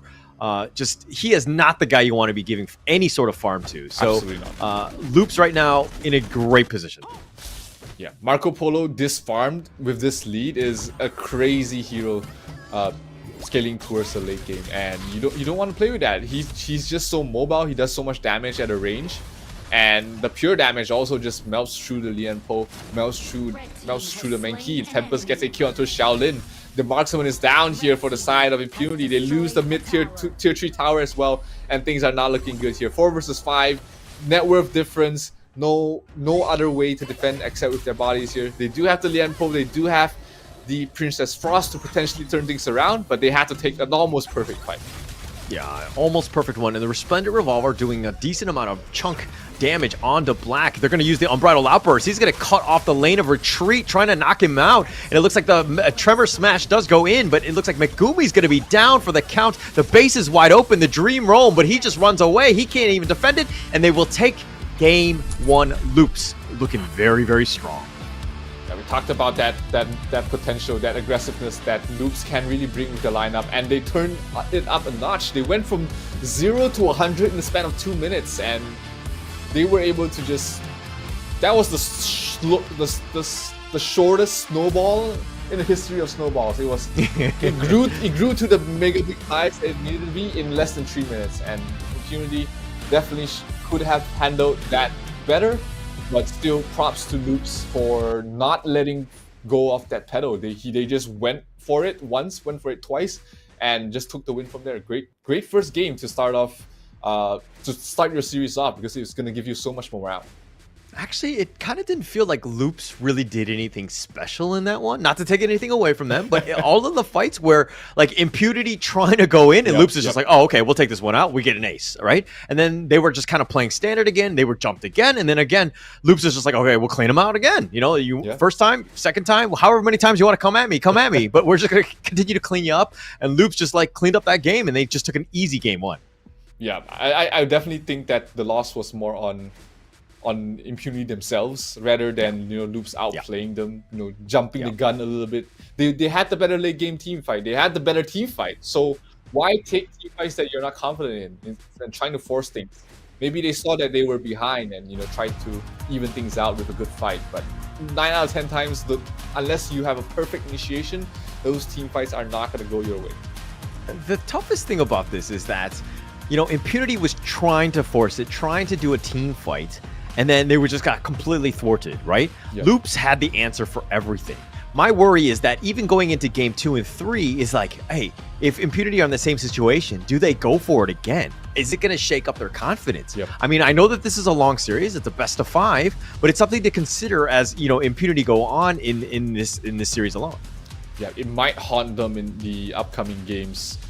So they really need to reset. That's where your coach, your assistant coach, needs to come in and try to instill that mindset of one game at a time. Just forget the past, try your best in the next game, and just take one step at a time. Like you said, it's a best of 5 series. There's still plenty of more games to really play here for Impunity. They can't really let one loss create that doubt, create that division in the next upcoming games.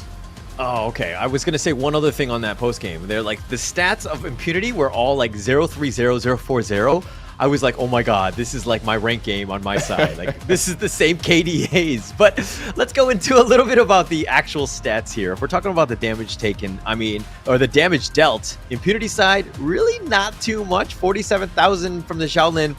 He was kind of out of position at times, so that's not really going to scale too much. But Loops, on the other hand, a little bit more balanced. Kank and, of course, Sherry just cleaning house, so to speak. So much damage there from Jerry. It all started from a decent laning stage, followed by just the 2 towers giving him the lead, and then that double kill in towards the first ace just gave him too much of a lead for Impunity to come back from. In a short time, they tried to force things that wasn't what they were supposed to. That didn't give them a lot of benefits, and Loops just took it away from there. And MVP, Jerry had an awesome game in this one. You don't really see a lot of Marco Polos really scale to the highest level, but he managed to really carry the game from that marksman position. Definitely. Totally agree with you. But look at this gold graph, right? You're thinking that Impunity, even with those stats of not even getting a single kill, would have maybe skewed this a little bit more in favor of Loops. But again, for the first 8 minutes or 8-9 minutes, it was just pretty much steady state, or it was very even with Loops. Yep. Loops was not really doing anything. And then all of a sudden, you can see these 2 giant humps here. And those are the 2 team fights that Impunity tried to take on. And that's kind of where it skewed incredibly in favor of Loops here. Yeah, no kills in the entire game probably not really forced them, but it caused them to make that decision of, hey, we need to take a fight right now. And it didn't bode well for them. But the MVP for the first game going towards Mitty on the Zhang Fei, 2-0 and 10. we don't see a lot of support MVPs as well, but Mitty definitely had a good game, keeping everybody alive. Yeah, support lives matter. I play support as well, so seeing another support player in the MVP column, great. And Mithy really showing how Zhangfei should be played. So seeing this one, you're going to see a lot of him in this one, just kind of protecting the team. But again, this is where Loops, if you're looking at what's happening, like look at this. This is where Megumi went in for this, and Jerry had that fever barrage, just blew up everybody, got a double kill, turned things around, and it just went south for Impunity as everybody got wiped in. All 5 members from Loop still surviving and just chasing them down. They don't really care. They're going to continue on and just get 2 aces back to back. Yeah, I think they just panicked. This was the second fight that you were talking about, the second ace that they gave away here from the side of Impunity. They were 3,000 behind. They haven't lost the high ground yet, and the scoreline was 0-5. There was definitely much more game to play, but definitely jumped the gun here and put themselves in an unwinnable position from there on. So, you know, it might be the nerves, it might be people not being on the same page, or it just could be just the opening game. You know, everybody's getting warmed up, everybody's still trying to get into that groove, and we might not see the same mistake happen twice there for the side of Impunity.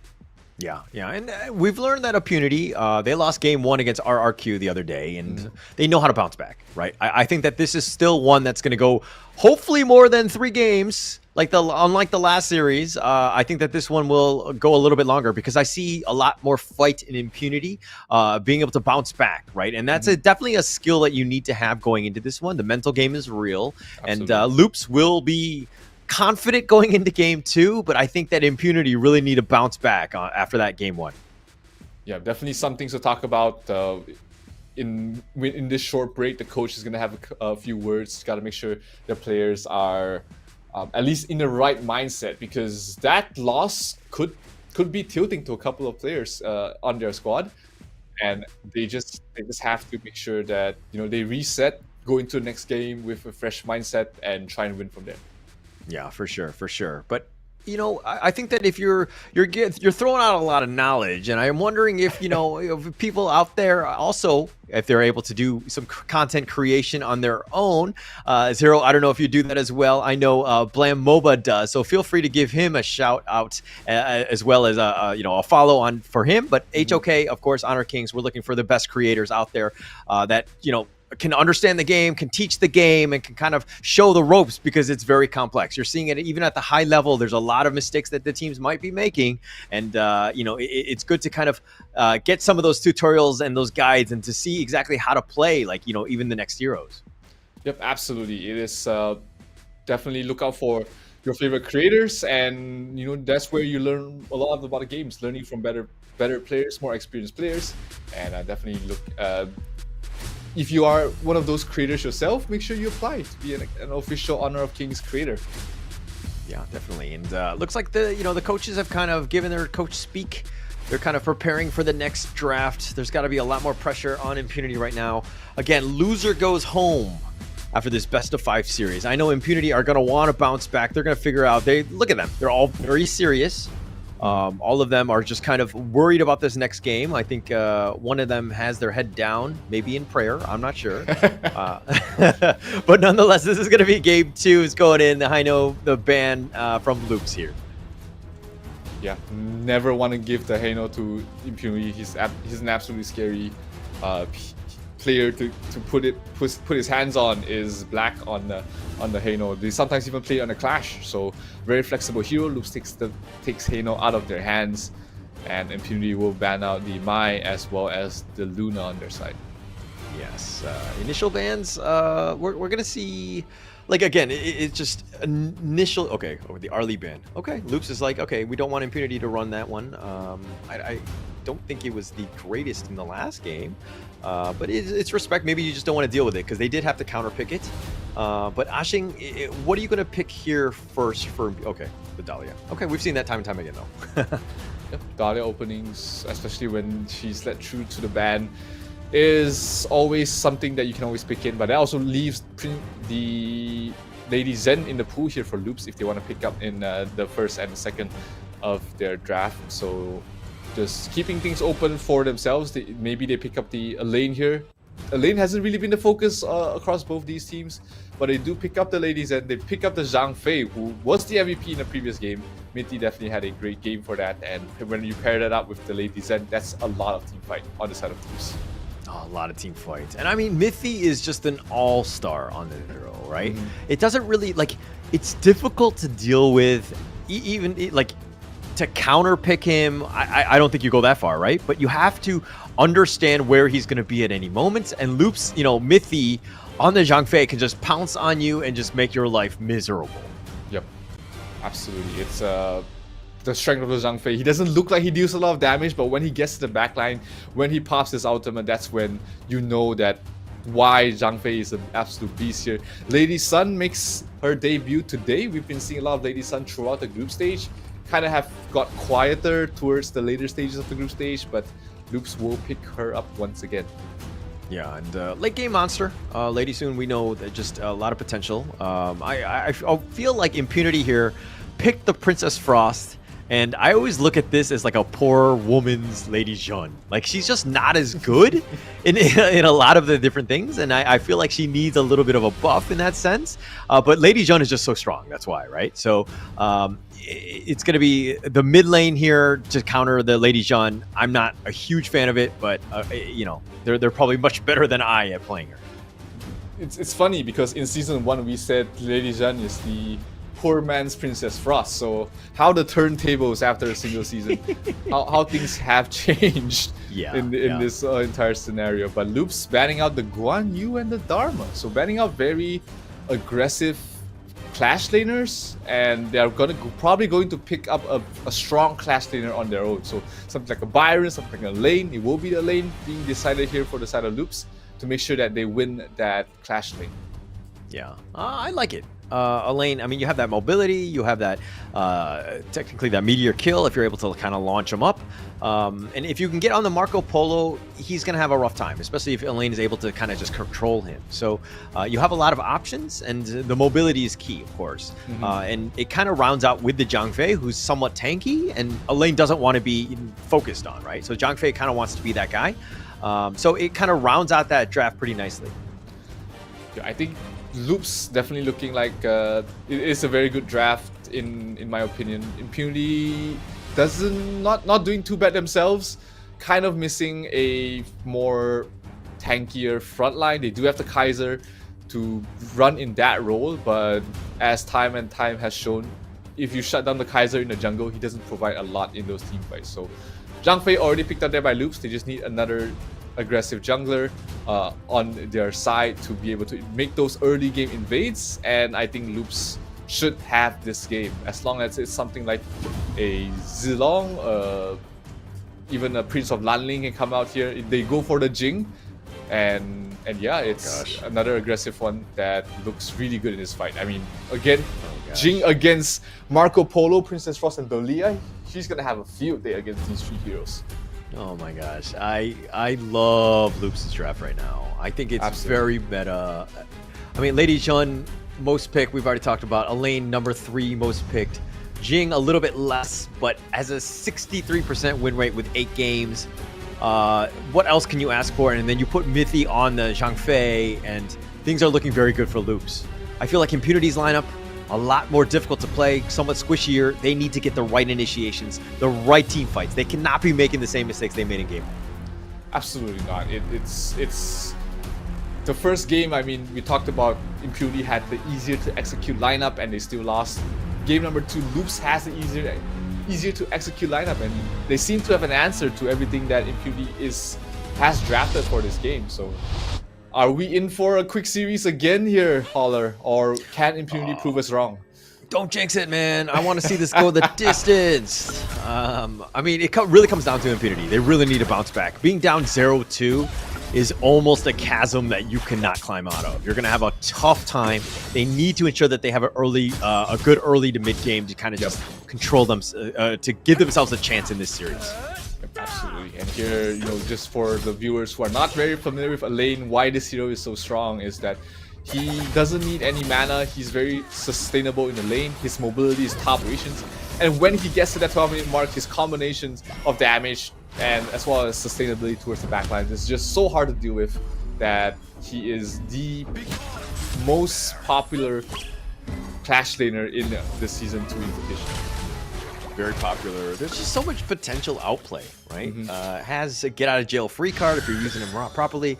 Just a lot of different ways to kind of, you know, dictate how the team fight goes, right? And a lot of the static heroes like Angela really get punished for going up against another lane. So you have a lot of options.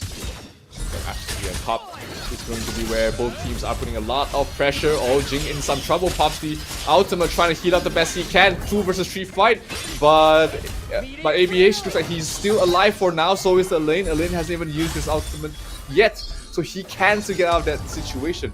But the rotations came in vain from both sides. Nobody got any kills, so it's going to be slowing down for now. I always find it funny when you see a Jing like that. ABH obviously understanding how to pilot the Jing properly with the mirror domain, but I always feel like he's just spamming the button. He doesn't know where he is. He's just you know panicking what I mean? and just like, spamming. Yeah, he's just panicking. Yeah, it's just like just trying to find me because I don't know where I am either. It probably looks good on the stream. And he's like, all right, I saw someone do this before. Nah, but he probably knows. He probably knows what he's doing. Yeah, he's a pro player. He's not just talking about it. All right, but Loops here. Okay, they have a slight edge. They've been kind of prioritizing the top lane a bit. Impunity have been just trying to counter that, realizing that Tempest could have a bit of a good lane. So Ajing is kind of pushing into the mid lane here, just putting a little bit of pressure. But again, I think the tail of the tape of this, or the story for this one, will really come down to the bottom lane. This XiaoLin Marco Polo or the Sherry Lady Soon, who's going to come out on top? It's not much Q potential until they start really moving the Charlotte or the Kaiser downwards along with the Princess Frost to try and get a kill on the Lady Sun. On the other side, it's pretty much the same as well, but they probably can just move the Jing. Jing can really stick towards the Marco Polo to try and burst him down, get a kill. But the Dulia is always going to be an issue. The knockbacks are annoying, they fuse as well. So we're looking at a rather passive early laning stage until the 4-minute mark when they're trying to take the perspective around the map. But outside of that, I'm not expecting any kills going on either way unless somebody walks into the Dolia and tries to pop the ultimate. Nope, looks like ABH will be happy to let her go. Yeah, but look at Black all the way invading it, as well as the Ashing just cutting the waves, forcing Tempest to have a little bit more of an awkward going. He's forced to kind of farm under the tower or tank it, and just kind of pushing that a little bit of pressure in that lane, while the rest of them, Ashing and Black, then go and invade the enemy jungle, taking what they can. So Impunity coming out with a different, strategy going into game 2. Yeah, definitely favorable trade for Impunity. They're farming on 2 sides, they're farming on 2 heroes, while Tempest is having to trade his HP for farm and experience. So Impunity much better early game compared to the last. They are still behind by 1,000 gold though. Still behind, but I mean, they still need to figure out ways to get back in. Impunity have done a good job of just kind of at least putting pressure so that Loops is showing on the map. I think the scariest thing is not knowing where they are. Like ABH all of a sudden disappeared off the map. Where is he? He's actually trying to steal your Azure Golem. He's looking to go for the smite, and he does take it out. That's a big steal, taking it away from Kaiser. The Kaiser's not going to want to take a fight in the next upcoming few seconds. Lots of damage being dealt towards X0. He's not falling though. Able to use the flash towards safety. Kaiser rotates towards the mid to try and cut off towards Kank, but the ABH will also show his face there just to scare him off. Yeah, just to scare him off, and he's gonna. X0 will have to recall back home. Loops have done a great job of just pushing him out of the lane. Sometimes it's, you don't have to kill the guy. Yep. You just make him scared, and life again is like a resource. So he needs to recall back, and that's gonna take time away from him. And if you're looking at this XP differential, X0 is level 6, Kank is level 7, so it's already paying dividends. Yep, absolutely. It's never about the kills most of the time. And here, ABH 1 versus 3, trying to go for a kill towards the Princess Frost. Gas the kill. Here comes the unbridled outburst. Oh, he was sick. He did push him away, but no, ABH does go down in the end. Oh, I thought Mithy had this save with the unbridled outburst. They're pushing him away. Oh, but Mithy now, he leaping saviors back under tower. It's going to be a 1-for-1 trade. marksman for the jungle for the mid. Not a good trade there for Loops. That also means that this Tyrant is in danger. Does Mithy has the smite? Yes, he does, but he's not going to try and go for it, as Black was secured with his own smite, and that gives Infinity a way back to this game. They got a better trade-off in terms of kill. They also got the first Tyrant, but top lane. What? XiaoLin Lady dies to Sherry. That's not you're not expecting either of the marksmen to die to each other. They've got mobility. They've got ways to escape, but somehow XiaoLin got a kill with full HP left. So. That is a disaster at this point. Sherry will continue to farm. That net worth lead is starting to grow. It's about 500 already. He's starting to kind of separate himself from XiaoLin, putting pressure in. XiaoLin doing the walk of shame all the way back to the bottom T2, but he's going to walk into 4-member of Loops, who uses the Unbridled Outburst to push him away, the Flowing Sigh, and he jumps right in. A nice knockup from Ashin, keeping him alive, but ABH thought about going, and he does. He gets the Mirror Domain, and he slices and dices, and I don't know which one is real. Really fast kill there, but they at least are able to slow them down to dissuade them from taking the bottom tier 3 tower. If the bottom tier 3 tower fell in 7 minutes, that would be an absolute disaster here for the side of Infinity. But they managed to hold on. It's still a 2,000 net worth lead for the side of Loops. Not insurmountable, not huge. And after they get this top tier 1 tower, it should even out a little bit more. But looks like no more pressure coming in from Impunity on the top. Yeah, no more pressure, because I mean they don't have that top T1, right? The bottom T2 has been taken as well, and Loops can kind of dictate whatever fight they want. They've taken X-Hero as well, and ABH has started this style. Like Impunity, all they can do is watch as their teammates die and just try to attack them, but Loops just get in and out like a guerrilla squad. Apt for a team with a Zhang Fei pick. Here, Xere will be able to get the top tier 2 tower and also get the Sage Golden buff away from the side of Loops, from the side of Impunity once again. This Kaiser is suffering without those jungle buffs. 4 heroes here to secure it. This Kaiser's not going to get that cooldown reduction anytime soon. Oh, that's sad. That's tough. ABH going in yet again. The Mirror Domain. They've got the knockup onto Black. Black trying to get out of this domain. Tempest is now joined the fight. Gets the Meteor kill. Knocks him up. But Tempest gets a little bit low. The Death at Sunset. Oh, he gets back to safety. And he gets pushed back. XiaoLin with the Resplendent Revolver. Not going to do enough. Couldn't really commit for that kill. He was a bit too low and had to back off. But Kaiser a lot more tankier than we'd expected. He's not the top of net worth. He has his Cloak of Flames completed already, but he doesn't really have the next tier of items yet. Doesn't really do too much damage. He's just a giant meat shield for now. But compared to the Lady Sun, who's already at 7.2k net worth, that is a huge need there for the Lady Sun. Oh, the Resplendent Revolver right into ABH. He dashes away the Mirror Domain. He just finally gets picked off, and XiaoLin will get credit for this one. And Impunity actually deserved that. That was a long-awaited ambush by them. Yeah, that was super fast. That was super fast play as well.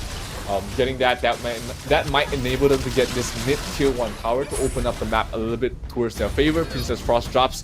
Winter is coming on towards the tower to try and ensure they get it, but looks like the Zhang Fei will be able to dissuade by on the top lane. Tempest playing the macro game very well, almost pushing down the top tier 3 tower by himself, but he is in trouble. Can he get out? He does still have his ultimate to get out of here if he wants to. Pops it right now. The chase is coming on, or is there backup coming? No, there's no backup. He's trying to survive on his own, but the damage from Asing way too much, and he will fall. Yeah, I mean, this is the risk you take when you try to split push. Tempest was putting pressure on that top T3, and he did quite a bit of damage. It's down about to, like, what, 20% life already?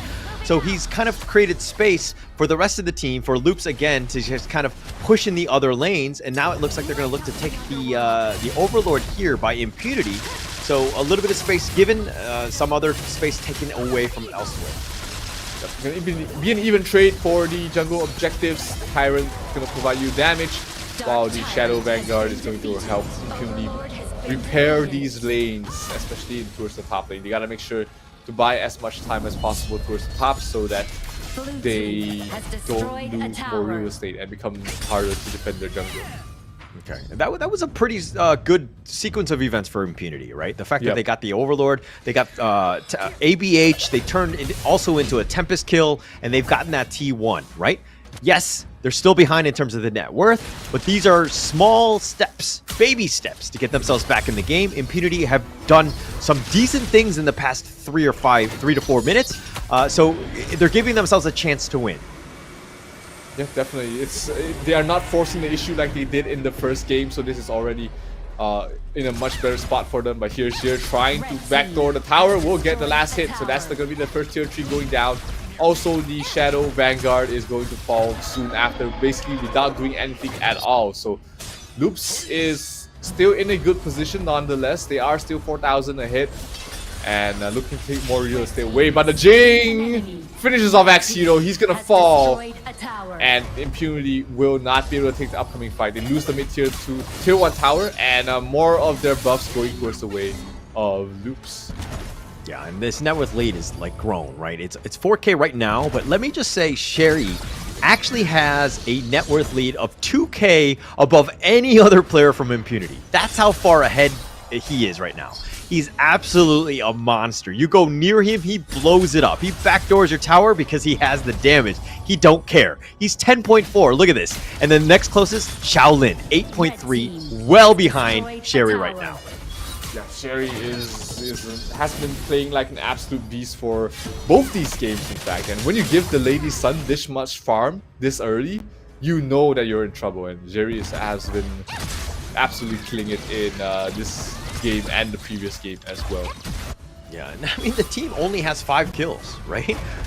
Sherry has one of those kills, but, you know, ABH has been doing all of the work, so to speak, in terms of the kill department, you know, 4-2-0. So, again, both of these guys really working off each other, complementing their own play styles to get themselves in this, and they have full control. Luke's right now, fully dominant. Impunity have 0 space to work with. Yeah, they are more or less holed up in their base. Anytime somebody goes out, then they are in danger. ABH took a bit of damage from the Lady Frost, from the Princess Frost, as well as the Marco Polo. Nothing he can't heal up away from, as Loops poised to try and pressure on both sides. That's going to be the mid and the bottom. And once they connect the creep waves, they might be able to slowly chip away at the tier 3s. Look at how they've controlled the map. They've got full control, and they just pushed him out. They've got all the way in the front. Mithy is in the front lines. He's like your scout, your forward scout, seeing where the enemy is at all points. And like the minions are just coming out of the base right now. So again, Loops can continue to push. Impunity, on the other hand, all 5 of them sticking together, holding hands, pushing out, and just trying to clear their own jungle. And Black so scared he can't even face check that bush. So again, Impunity right now very reactive to Loops' movements across the map.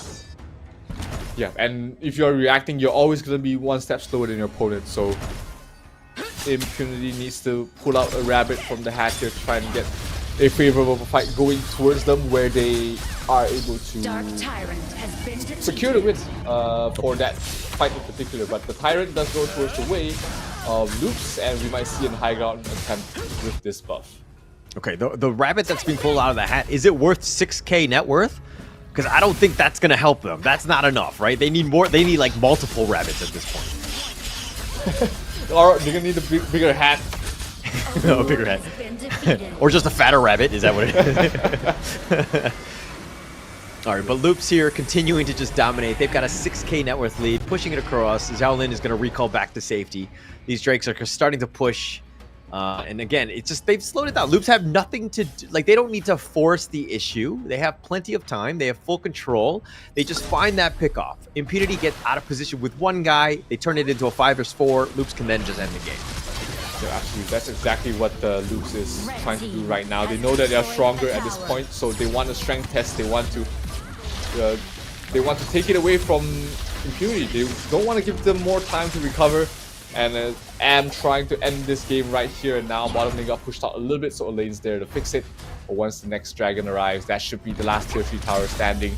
Jing also trying to steal the blue jungle buff. It has not spawned, so he has to play without it for a little bit. But once those dragons reach, that's where your tier 3s. Oh, Jing going towards the back line. So much damage towards the Princess Frost, but he manages to stay alive for the moment.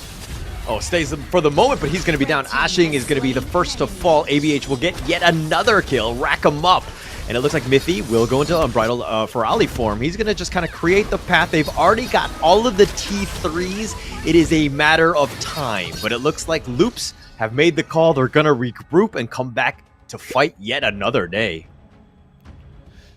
3-6 in terms of score. It is still possible for Impunity to come back from this game. The lead is not insurmountable. It's about 8,000 difference at the moment. But without those tier 3s, it also means the creep waves are constantly being pushed out to the front of your base, and you're not going to extend on that lead without making a huge team fight happening anytime soon. Yeah, and Sherry here, 14.1k net worth, and then 13.6 by ABH. Oh my gosh, those guys are literally the 1%, right? They're super rich. Yeah, that's all down to just the tempo that Loops had for the entire game. They had, what, 6 kills in total? Only two of them were at the 10-minute mark, if I remember correctly. But they've set themselves in a position where they can really take these fights.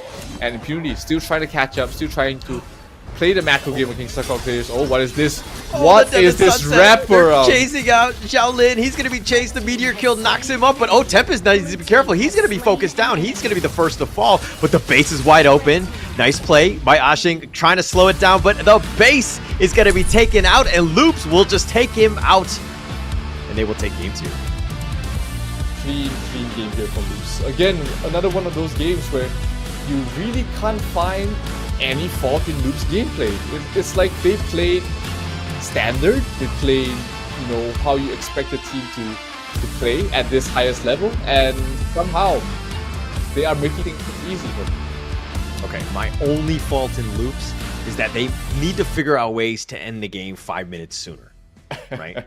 I think that they were in full control. They were completely dominant, but it's one of those things where you got to close it out. I mean, don't get me wrong. All jokes aside, I really have zero fault or things that I can kind of fix in this Loops, offense, so to speak, because they were just like controlling the game. They were very strong. Absolutely. Yeah, like it is, their potential last game to qualify for, if they want to qualify for the round of 4. So you can't fault the team for really playing it safe, just dotting their I's and crossing their T's to make sure they make it there. Yeah, make sure that they do. Yeah, you're absolutely right? Just secure the win. Don't do anything silly. Yep. Again, just discipline game, right? Discipline Honor of Kings. Just make sure that you just choke them out when you need to. Again, find those gaps when they do make those mistakes. And Impunity was made some in the very, very end. But again, they just had full control. This is one of those games where they're going to have to look back on and be like, oh my gosh, how do we deal with this Loops pressure? Like from early game to, throughout, I think we'll see this in the gold graph. It was just very difficult for Impunity to get anything going. Yeah, their jungler was just shut down from the get-go. Kaiser without farm doesn't really do a lot, so maybe not such a farm-dependent jungle, something that can roam early, something that can get things done around the map. But let's take a look at the final item progressions here for all these players and Loops. What an absolutely scary Lady Sun there. Sage's Sanctuary, you got to add to Torment, basically everything he needs to end the game and then some on that Lady Sun. Yeah, and I mean, kill-wise, like it's one of those things where, hey, we're trying to play better, so we just die less, right? And Impunity was trying to limit that as much as possible. But the macro game from Loops, the control and just being able to, take the objectives is just really where Loops shines, right? They understand how to play the objective game as opposed to just the, go in and kill everybody game, which some other, players in my ranked games will play. Yeah, but Loops just very surgical aggression. They were able to just continue on the pressure. You see a lot of teams that do that play aggressive at the start, but then fall off towards the end. But Loops did it time and time again throughout nearly every point of the game, and Impunity just had no answer in their lineup to do that. Yeah, and I mean, if we're looking at this, I mean, look, Black, very tanky, taking the most on the team, which was to be expected, but he wasn't able to do as much damage in return. He was very reactive and kind of had to build up defensively. And I think that it's more on the lines of Impunity's draft, right? Forcing Black to play like this defensive tank when no one else can do it. It's kind of limiting what Black can do, which, you know, he wants to be able to do some damage and get in the heart of the enemy team, but if you're just taking all the shots, it's going to be a tough time for him.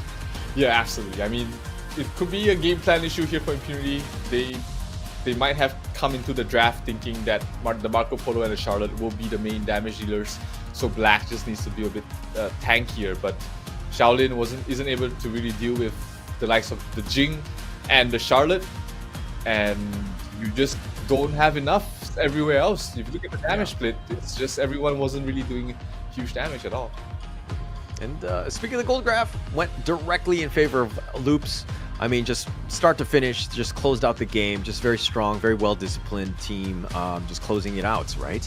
I think if we're going to go back to that draft, though, I think Impunity really lacked any sort of control, right? The Jing was just a menace. ABH, I think he was definitely my MVP going into this one because just about how much pressure he put, and he was so mobile. Like, they could not control him, they could not get to him, and you know, Elaine on top of them, it was just way too much for Impunity to deal with.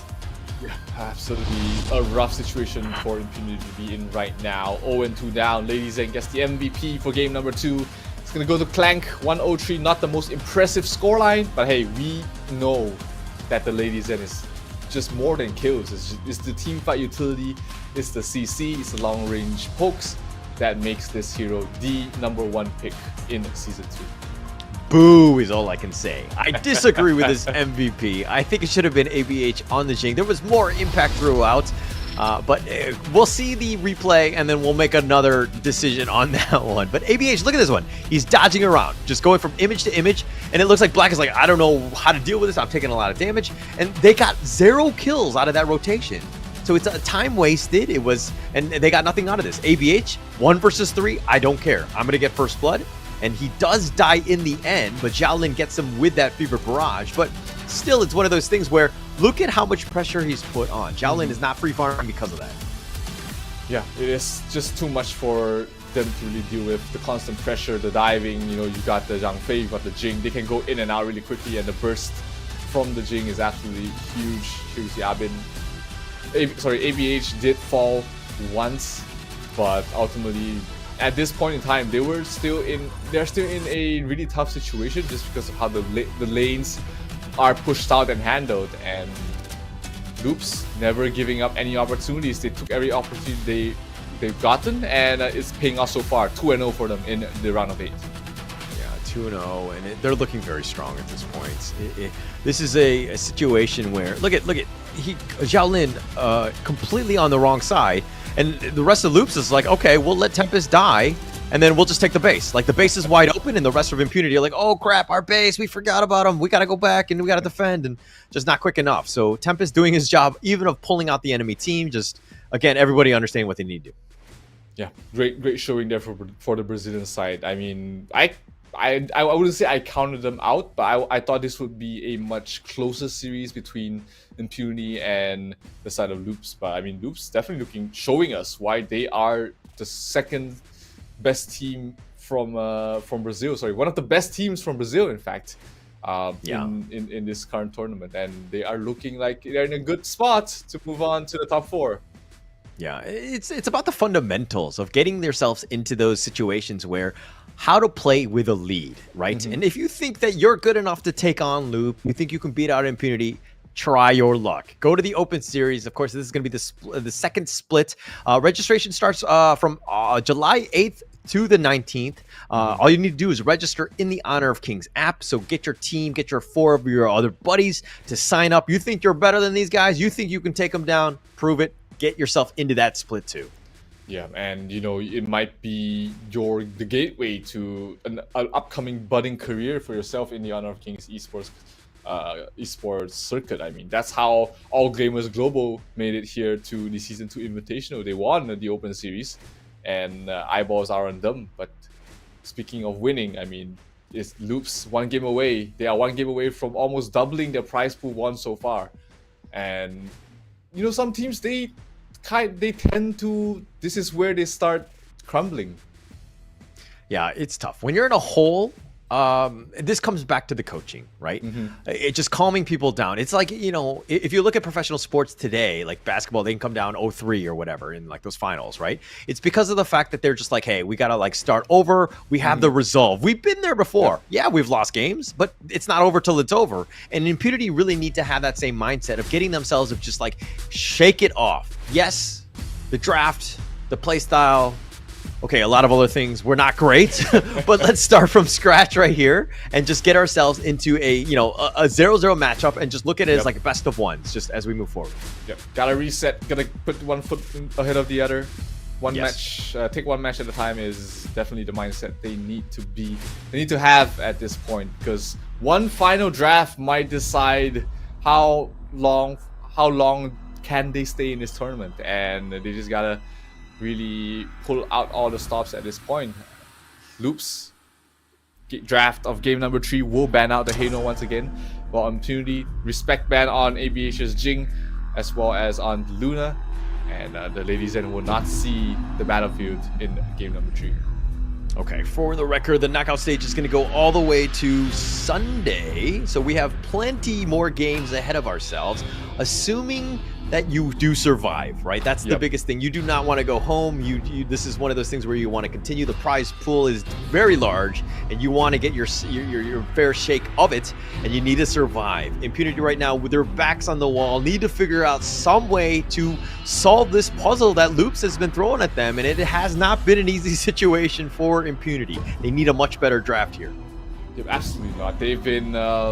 They've been really back against the walls for both the first 2 games, and you know, this is their one last shot to come up with something that can give them a fighting chance. But look at Loop's draft. They've got the Arlie, they've got the Mai. So much aggression in these 2 heroes. A lot of mobility, a lot of potential burst. To be honest, I think Impunity needs ways to control. They don't have the lockdown that they need, and again, Elaine is one of those ones where you probably want more lockdown on him. So there are definitely some holes in Impunity's lineup. They need to shore them up and to deal with these somewhat high mobile, high damaging heroes that Loops has. Absolutely, it's they need something that, in basketball terms, they need a stop. They need to find a stop right now to slow down the aggression, to punish the aggression some way or the other. And what options are there here for Impunity? Zhang Fei is great to stop them, but he doesn't really... Sorry, he does great slowing them down, but he doesn't really fully stop them. So another big team fight hero, maybe like a Zhou Yu, something that punishes them for running in, could be what they're looking for. Yeah. They're gonna have to figure out, like, their initiations haven't been great. They've been very reactive to what Loops has been doing. I mean, basically, you know, in simple terms, I think that the initiator, when they take that fight, they will have an advantage, right? People on the enemy team will not be in the right position, all these things. But, you know, as the initiator, if you're like, hey, we're gonna go, then everybody's going together, then, you know what I mean? Like, it's gonna be a much better initiation, so you have that advantage. Yeah, they need something to go along those lines here for Impunity, whether it is to have a good counter or just a better initiation. So your favorite hero. This guy's selected Dune. I mean, the numbers don't lie. Dun has had a spectrum of successes. He's looked really well, really great, and also looked really terrible in some games. But I think in this draft alone, it does fit into what Loops is trying to do. Fast tempo, fast pace. You got a jungle which provides stuns, who doesn't need a lot of farm, and can really increase the tempo of your team. So Dun, in that sort of pigeonhole, there's no other hero like Dun. But unfortunately, that's the only thing he's really good at. So if Loops is drafting him for that specific purpose, then that's the perfect hero in the jungle for them. Okay. All right. Okay. I mean, Dune has done all right in terms of win rate. I think it's close to like a 53% or something. So, I mean, I can see why there's a little bit of disbelief in him and the potential of it. But I'm looking at this draft now, right, where they finished off Impunity with Menki and Angela. Angela, in my opinion, this is the worst pick going up against that lineup from Loops. you're gonna get blown up by my Arlie, and Elaine is gonna jump on you with it every single death at sunset. Angela's positioning needs to be flawless. It has to play. Is going to be playing scared almost the entire game. And to be honest, Angela should probably go back to the library. I guess one reason why they pick up the Angela here and not like the Princess Frost or something is that Angela can really punish divers and people get out of position. And you know, with his blazing barrage, if she's able to land that skill, that is just such a huge tempo stopper for anyone trying to dive in. So Angela gets a couple of kills early, then you really see that hero start to snowball. She's one of those heroes that really snowballs early if she gets a couple of kills. So Impunity on their last legs of this tournament. Will this be the last time we see them in Season 2, or will they enable us to go to a game number 4? Yeah, okay. Well, you are very positive and Pollyanna, I would say, on the Angela pick. I'm definitely more negative. I think you're going to have a hard time. I think X-Zero, everything is on his shoulders, right? If he's able to get those early kills to kind of get himself started, because if not, he's going to be chased and it's going to be a rough time. As I say this, Windslash knocks up Black. He's getting focused in. He can't get away. Wow. He's going to give up first blood, and Sherry will take this one, and already it's looking in the favor of Loops as they take the Azure Golem. I don't even know what they call it right now. Silver lining is that they're trying to steal the Sage Golem away. It does go towards the Zhang Fei, which in the grand scheme of things, nothing is basically achieved there for the side of Impunity. But hey, they got something out of that. But you know, Dunn already has the blue buff, so he's not gonna be missing that at all. Yeah. I mean, it's already been stolen or whatever, so I think they'll be they'll take it. But you gotta take something back, and Impunity were able to do this. But again, that entire shift off with the first blood and the steal, it's already a 1k net worth lead for Loops. So it's just a matter of time. Again, Impunity need to figure out ways to dig themselves out of this hole. Yeah, I mean, that was just such a good game plan to start off with. Clear the mid wave with 3 heroes, rotate 4 heroes to the blue buff, and just make Menki's life an absolute nightmare. And we see here Frenzy, not a very common skill that we see people pick up, but it's perfect there for the Arlie. Speaking of Arlie, he's in trouble, a bit too deep, taking a lot of damage from the tower. Will fall, but not before he gets a kill on towards not towards our Sing. So 1-for-1 trade so far. Can he get something else a little bit more? Oh, nice trade room. ABH in trouble. Can he get out? No, he cannot. That was the start that we wanted Angela to have. That Angela needed to have is an early snowball, and that's a great start. Getting a kill on towards ABH, and Impunity is able to strike back and close things out in terms of the network. Okay, Loops right now, I feel like they're playing a little unconventional. Okay, Kank here, forcing the issue, gets the knockback, and Sherry comes in at the right time. Wow.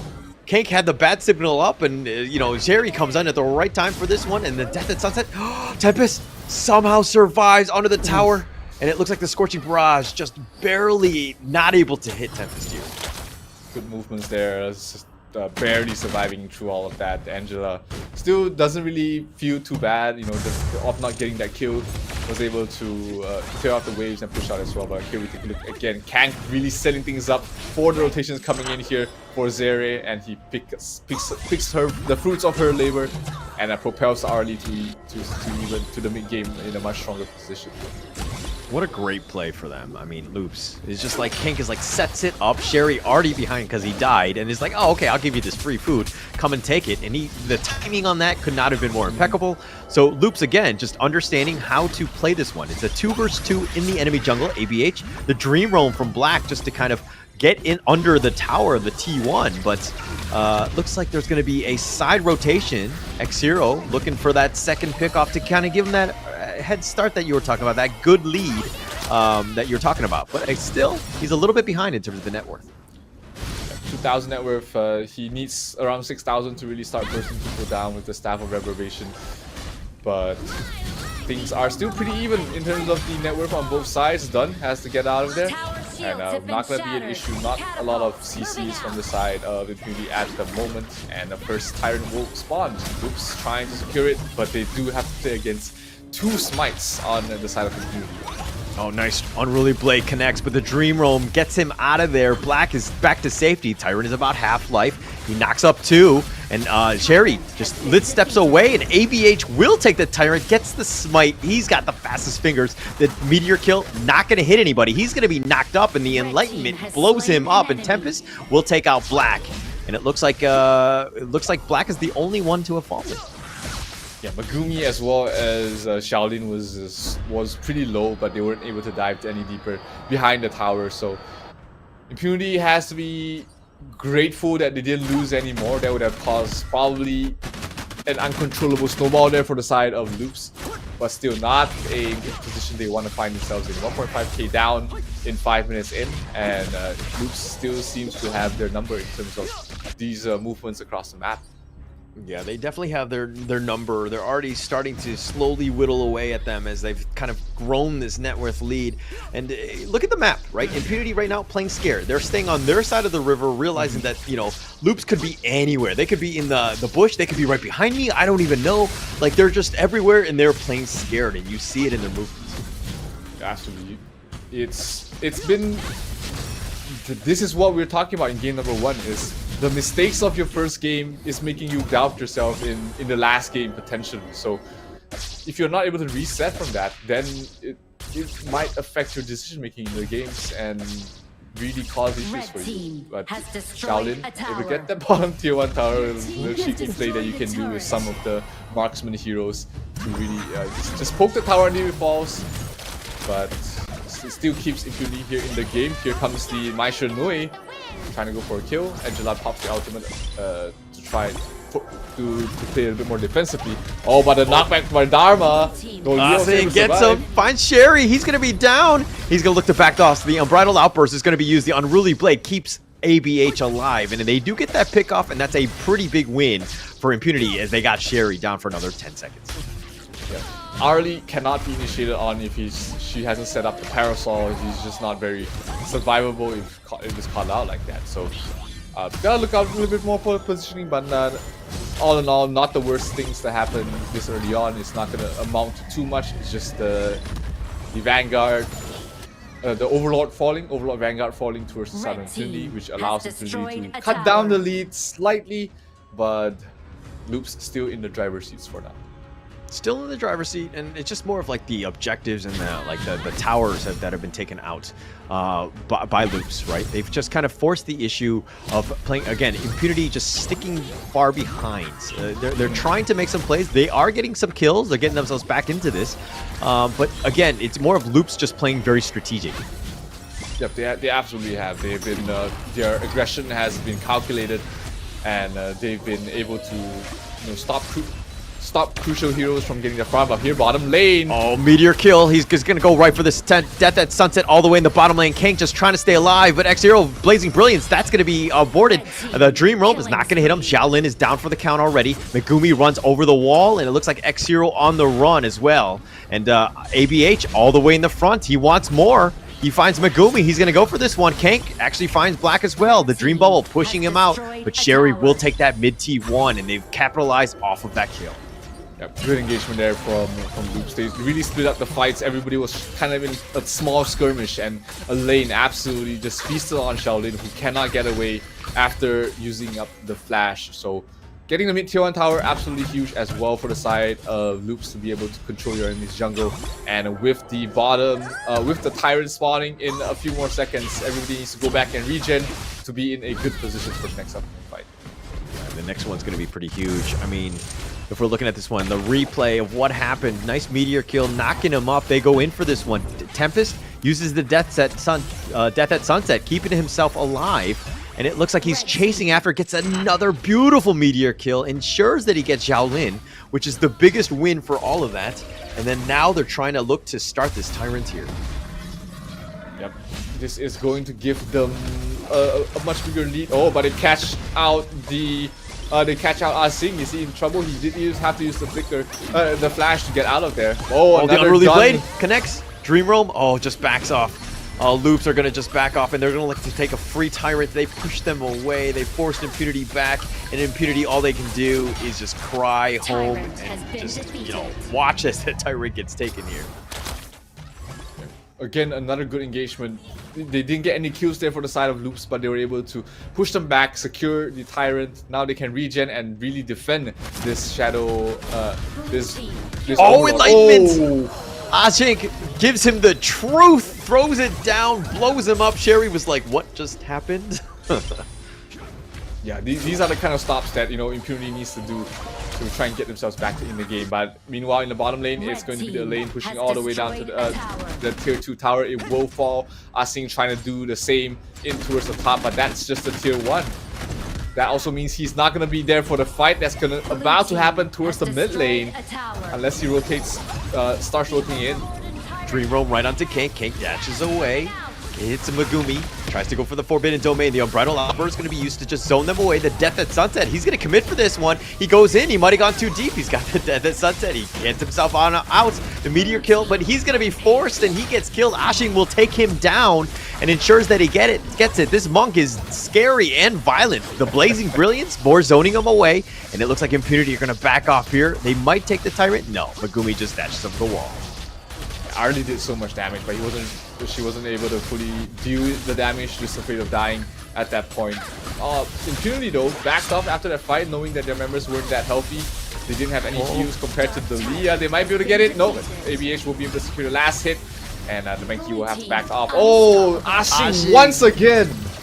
Another pickoff play. He's had some decent plays. He's gotten some pickoffs. I mean, he throws it out and the damage can be on point, but ABH now going in for this one. Asing taking it to the house and taking out ABH. XiaoLin, excuse me. Asing will fall. Sherry gets the outplay. He did have the list step, so he did dodge that one. XiaoLin is going to be killed, and Black now being focused, and Tempest will take out the cutest hero on the map. Yeah, definitely overstayed that welcome a little bit there for the side of Impunity. I mean, there was no more objective. At that point, you know that the lane is respawning, is coming back towards the fight, and that set up Tempest for a huge double kill, and brings the lead back to 3,000 here for the side of Loops. Also, Ashing almost was the savior of that engagement again, but the Arlie Xere was just able to survive with the skin of his teeth, and was just able to get that shutdown on towards Asing. I feel like if Impunity were to be like, hey, we need to focus on the Sherry, or we need to focus on this X-Hero, they would have a much better time. Right now, it seems like there's a lot of isolated fights, and yeah, Ashing is able to make a couple plays and supposed to get some pickoffs, but it will really help them because then they're like, okay, we have the full lockdown, we're able to do this, as opposed to being spread throughout. It makes it a very difficult team fight. Yeah, I couldn't agree more. Like, they just need to focus fire on the same target because that will free up your heroes much easier. That means that it will be a 2 versus 1 or 2 versus 2 situation, and with how Ashing has been playing, it's been really, really crisp. But oh, a lane. Oh, Megumi, he had the most awkward, dare I say bad, the Unbridled Outburst, but the Death Roam Black, he's going to be in a bad spot as well. He's going to be picked off. All 5 members of Loops still alive, just waiting for the next minion wave. It's looking to crash here. They're just starting to celebrate. They're starting to push it across. The Unruly Blade tries to go in for this one. He does end up getting killed. Kank is going to be down, and it looks like ABH getting a little bit close. Tempest is getting focused in. He's being kited. He does get the Meteor kill, but Tempest somehow out healing it. He gets picked off, and X-Hero will take this one. It's a 2 for 2, and Loops has to go back home limping. Yeah, that probably wasn't the best call. Half your heroes were down in HP. Dalia wasn't able to provide the heals in time, and the creep wave was just dealt very well there by the Angela. So, on hindsight, not the best fights to take. I understand that Loops, tried to force the issue to go for the win at that point, but sometimes you just have to dial it back a little bit. You're up 5,000, you just took a great team fight. Regen, go for the next one with full health on everybody, and you're probably gonna win. Yeah, and this is a little bit more, I would say, impatience from the Loop side, right? Yeah. They have the bottom lane completely. Ooh, ABH gets blown up. Oh, Ashing going for this one. He does have the Enlightenment, does end up doing the damage, and Kank is going to be killed as well. And XiaoLin is starting to turn it up. He's starting to have that damage, but the Death at Sunset, he's looking to go for X-Hero. Is he able to kill him? He's continuing to focus on him. X-Hero does go down. They're turning this around. The flashback, XiaoLin is down. Zeri's going to take that one. He's going to fall in return. And so it's going to be a 3-for-3. They're continuing. Black is just looking to just stand 1 versus 2, while his friend Megumi is just like, I'll just push the wave and recall because there's not much else I can do, my friend. Zhang Fei had a look of that situation. He was like, all right, I'm out of here. Not much you can really do, like you said. There's not really. He can provide some shields, but ultimately then it will be a case of 2 heroes dying instead of 1. So in the grand scheme of things, probably the best call was just to recall and just dissuade them from any further pushes. But Loops somehow managing to turn that fight around. They lost 2 heroes at the start of the fight, but the main damage dealers, which are the Arlie as well as Tempest, did not fall, and they were the 2 that were able to provide most of the damage for the cleanup.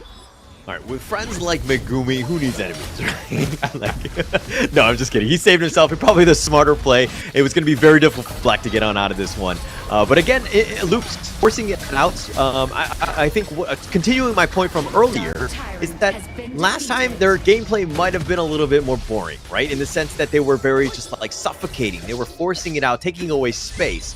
But Loops felt like they were a little impatient. They forced the bottom T3 and they got punished for it. Yep, absolutely. Like, that was definitely an unnecessary move in my book. Trying to end the game right there and then. If everyone was full HP, I would understand it, but everyone would. Half the members, especially your front lines, ABH was like sitting around with 25% of his health. And that means nobody's going to be able to frontline for you. Then that means D'Angela is going to be able to land skills on crucial heroes. Yeah. But thankfully for Loops, it doesn't seem like that's stopped them so far. It slowed them down for sure, but they're still able to take this fight. Top tier 3 tower dropping really quickly from the damage of the Arlie. That leaves only the mid lane. I think the bridal outburst just zoning them away, creating a little bit of space, but the top T3 is already taken out. They've taken the minion wave as well, and Impunity live to see at least the next wave. Alain was a bit spread out from the rest of his team, tried to go for a fight against 2 heroes, but just took too much damage. And unless he gets healed up, I don't think that Loops is trying to look for a fight here. Oh, Arlie! Move the damage from Arlie. Absolutely insane damage. Yep, and here Mankey trying to back away. Oh, Dharma! Ashin gets a kill onto Xere. That's exactly what they need, but he pays with his life. Tempest is just too strong at the moment.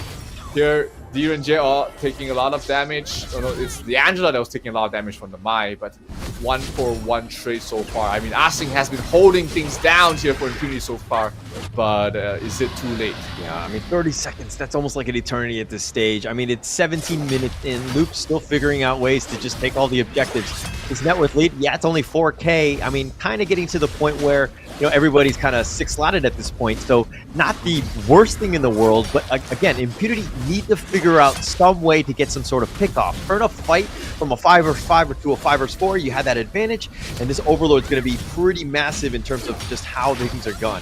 Megumi gets run at, he's going to be knocked up, they've got fights throughout. The Blazing Brilliance does have the damage, and Tempest gets bursted down, and that might have been that window of opportunity. Yeah, that's an absolutely huge kill. That's the second strongest hero on the side of Loops already down. At this point, the Dun is mainly just as an immediate shield and as crowd controller. He's the utility hero for now. They really need the lane to be the ones threatening the backlines, but this is a dangerous situation right now for Loops. They will lose the Overlord, and the creep waves are going to be fixed here from the side of Impunity. That gives Impunity a shot back in this game and in this series. I mean, it's just all about opportunities. Being able to just have that potential to get back in is a huge issue for Loops. Again, the last game a little bit more boring because there were no opportunities. They were playing much cleaner. We're seeing a more impatient Loops team trying to just force things out. Yes, they have the advantage, and I'm sure that they were like, hey, we just wanted to try to close this out as soon as possible. But Impunity, this is the never say die attitude that they have. They're going to fight this one all the way to the end. Yeah, and that's because of the situation they are in right now. They are potentially playing their last game of this tournament. So if they lose you, they're out, and that's why they are taking these risks. That's why they feel like they're hungrier, they're playing more cleaner because their backs are against the wall. They have nothing to lose, and if you're making mistakes against someone like that, a team like that at this moment, You might be punished. Dharma going for the Ashin kill. Burst it down. in the combination. Kank is going to be killed. They do have this. The Death at Sunset. Tempest is trying to fight 1 versus 3. He gets the meteor kill onto XiaoLin. He's trying to focus it out. That's life number 1. He's going to come back. Ashing is down. Death at Sunset one more time. Lands it, and Black goes down this time. And it looks like they've turned this around. Loops have found the opening, and Megumi's been killed. And Tempest will take the double kill. X-Hero now running for his life, trying to keep things alive. Slow it down. Give yourself a chance, as it's 30 more seconds for the rest of the team. Loops, on the other hand, they want to take this one. You talked about the impatience before. This is that opening. They're ahead of the minion wave. X-Hero is going to miss a couple times. The meteor kill knocks him up. The blazing brilliance one last time. X-Hero is down. And with that will be the game. And Loops will move on to the semifinals as they take game 3. Tempest. That play, absolutely huge. Goes straight towards the backline, gets the kill one towards the DNJ. Removes basically half the damage of what Impunity had on the scene, and just demolishing the backline. Secondarily, Ultima keeps him alive, and then he was just able to clean up, set up the win, and what an amazing game there for Loops. Sure, it got a bit messy at the end, but they still got it done. Yeah, I mean, I think that they were doing it messy so they can make it the most interesting game, right? We'll give them a chance. We'll let Impunity just have some fun in this. I mean, all jokes aside, we'll figure out what they were really thinking. I know Choo Choo's gonna have some questions for them as they go into the interview coming up. But in a second, it's gonna be one last shake, sportsmanship to Impunity. They played a great one, and it's going to be a great series for them. But again, let's find out what Choo Choo has to say with Loops here.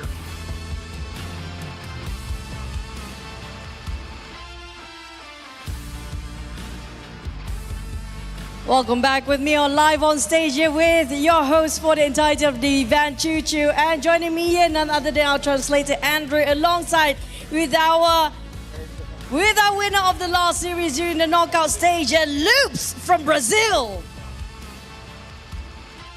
Okay, we're gonna start off the interview with Xere. I think, is it Xere? X-E-R-E. Como que pronuncia? Xere. Pronuncia Xere. Xere. Xere, Xere? Pronuncia Xere. Okay, we got it that clear off. Okay, it's Xere. I don't know how it actually Xere, but it's Xere. But Xere. Now, with that Ali, he also played the carry. He plays a hero Ali just now. Why is it so difficult for them to close that last game? What went wrong? Jogou aí com o Audi, né? Por que foi tão difícil finalizar essa última partida? Qual foi a complicação? Porque o boneco do cara é muito roubado e ele não me deixa ficar vivo. Ele me vê na tela e me mata. O Dharma. Porque o boneco do cara é muito roubado, se ele me vê na tela ele me mata. Por isso foi difícil. It was very tricky because they kept taking our spots, so it was just hard for us to get there. Yeah, I can see nobody actually picking X-Hero at the back. He keeps on giving all those ultimate easily for you guys. But speaking of the next one, I'm going to give it to Mithi. Okay, Mithi, just next to you. Okay, Mithi, we've seen you the first game as the MVP. We don't get a lot of MVP for the support. Now, for all the players of the support playing support role out there, do you have any specific heroes you love to play as a support? And what are the tips and tricks you can tell all the new players out there as that hero? Você foi MVP na primeira partida, né, com a suporte. Eles querem saber que heróis você gosta de usar aí no suporte e que dica pode dar para os jogadores que querem jogar no suporte. Bom, o Zhangfei é um dos que eu mais gosto de usar. Moze também. E Dolha também é um suporte que eu gosto de usar bastante. É um suporte agressivo. E para o pessoal que está começando agora, eu indico esses suportes mais fáceis de jogar. Moze, a Dolha também. E roubar bastante a jungle do inimigo, que vai ajudar bastante no jogo. Jogar bastante do lado do ADC, ajudar bastante ele crescer, para você ter alguém que dê dano durante a partida. Isso aí é o essencial.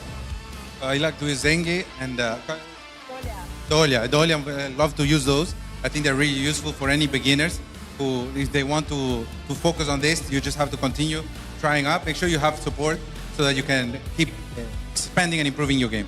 Now that's going to be a hero Dolia for the supports out there if you want to be as good as the pros. Now we're going to shift it over to Abehaga, the captain himself. Yeah, Abehaga. ABH or Abehaga. Now, Abehaga, for the next team that you will have to fight against, it's either LGD or AG. Which one will be your pick and why? Próxima partida vai ser contra o AG ou LGD? Qual que você quer enfrentar na próxima e por quê? A gente não tem preferência. Acho que qualquer um que vai vir, a gente vai jogar pra cima, a gente vai amassar qualquer um que vir. Então, você não tem que escolher adversário, não. A gente só tem que dar o nosso máximo. We have no preference. We don't choose our opponents. We'll take whatever comes our way and we'll give our best. Oh wow, they don't really care. LGD or AG, who knows? They will have to fight against London Loops for the next contender. Last but not least, as the captain yourself and represent the entirety of Loop, what do you have to say for the fans, all the Brazilian fans, even all the other fans across the entire world, for your, show them a bit of your support as well? Uma mensagem aí para os fãs do mundo inteiro, brasileiros e no mundo inteiro. Acho que a mensagem que eu posso deixar para eles, eu acho que agradecer muito a torcida deles. Acho que hoje também é um dia que a gente jogou mais tarde no Brasil, 9 da manhã. Acho que teve muito mais brasileiro assistindo a gente. Agradecer todo esse carinho, quem faz o esforço de acordar cedo para assistir a gente, que a gente está dando o nosso melhor aqui. E com certeza a gente está trazendo esse resultado que todo brasileiro espera, que é trazendo as vitórias. We have to thank them, of course, all the time to thank them for the support. Today was a day that we play a little later, so it was a little easier on the time zone for more people to be able to watch us. But we wanted to thank you, and we look forward to keep making everybody proud. Yeah, it's gonna be that coming out from Team Loops of Brazil, and it's gonna be good morning for the side of Brazil possibly. But we're gonna wrap things up and toss it back to the caster. Thank you, guys. It's always great to hear the thoughts of these pro players, especially, after a very convincing victory. I mean, first 2 games, we literally had nothing bad to talk about them, even if we tried. Then game number 3, they decided, hey, let's give these casters something to talk about in game number 3. Yeah, for sure. I mean, again, just impatience, just trying to close it out. I mean, they had a lot of room. I mean, when you have that 2-0 lead, it's one of those things where, we can kind of, play a little bit riskier. Yeah, we can mess around and have some fun with it just going into this one. Because you have, again, that 2-game lead, which is pretty sizable. So congratulations to Loops. They're going to move on. And it's going to be interesting to see who they have lined up. Again, we'll find out after tomorrow's matches, because that's going to be the next part of that bracket to see exactly who's going to move on. It'll be very interesting. Yeah, absolutely. It's they don't have, I mean, all these players, all these teams left in this tournament are, very strong, and there's not going to be any easy opponents here. Game number 3 stats. Oof, Tempest with that 10-3-5s, absolutely a beast on the lane. Yeah. Anything else that really stands out to you? Mithy with 0 deaths. Mithy. 009. We expect that of Mithy, right? The Dahlia was his, the cooldown reduction, just everything that was potentially there. It helped, Tempest get in and out, had 2 deaths at Sunset, twice in 1 team fight. It was just absolutely crazy. Mithy, again, look at this, the 10k net worth, right? It pretty much ties Kank, on support. And if we're looking at the other side, he had more than Black did as the jungler, right? So not to make, to point him out, but it's a problem when your jungler and your roamer are getting the same net worth. Absolutely. Actually, Black is the lowest net worth on this entire team, even lower than his support himself. But that's Menki for you. He does fall off towards the late game, doesn't really do much, no damage, a bit of slows, a bit of tanking the damage himself, but ultimately he doesn't really bring much to the table towards the late game. Yeah, he needs the perfect setups, for the Dream Roams to just kind of connect right into it. I think that they really, again, were very defensive and reactive to what Loops were doing. I felt like they needed a different set of stuns. Ashing, again, was trying to do as much as possible, trying to carry the team at times, getting some good pickoffs, because Loops are somewhat squishier, so he was making plays, but again, it seemed like they weren't really all on the same page, focusing the right heroes when they needed to.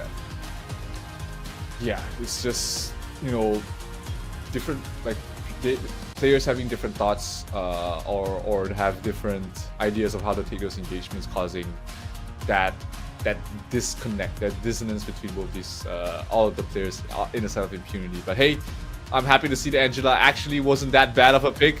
It was bad. Okay, it did some damage, but again, I don't think it was the biggest impact. It was better than I expected. I'm gonna give you that, but I still felt like as a last pick, not the most ideal of last picks to go with. But again, this gold graph completely in favor of loops, right? They did have that throw midway. You see a little bit of a dip here and there, but just a little bit of impatience, and they need to kind of clean those things up, especially if they want to move further in this tournament. Yeah, definitely. It probably was just them seeing the victory, but also not really thinking about losing, because, you know, like you said, they have a lot of room for error, and even if they lost that fight, they can always come back in later stages of that game or even the next game themselves. So ultimately, a win is a win for the side of Loops. 3-0. It's a sweep just like the first series of the day, and the MVP of this game, no doubt, it's going to be Tempest on the lane. Yeah, just so much impact all throughout, forcing it out, making things just super uncomfortable for XiaoLin to kind of get anything going. I mean, this is the power of the lane, right? Just death at sunset wherever you want. Plus, you have the Dahlia to kind of just round you up again one more time. Just tough situation. And Tempest playing it to the T. Like, this is exactly what you want out of your Clash laner.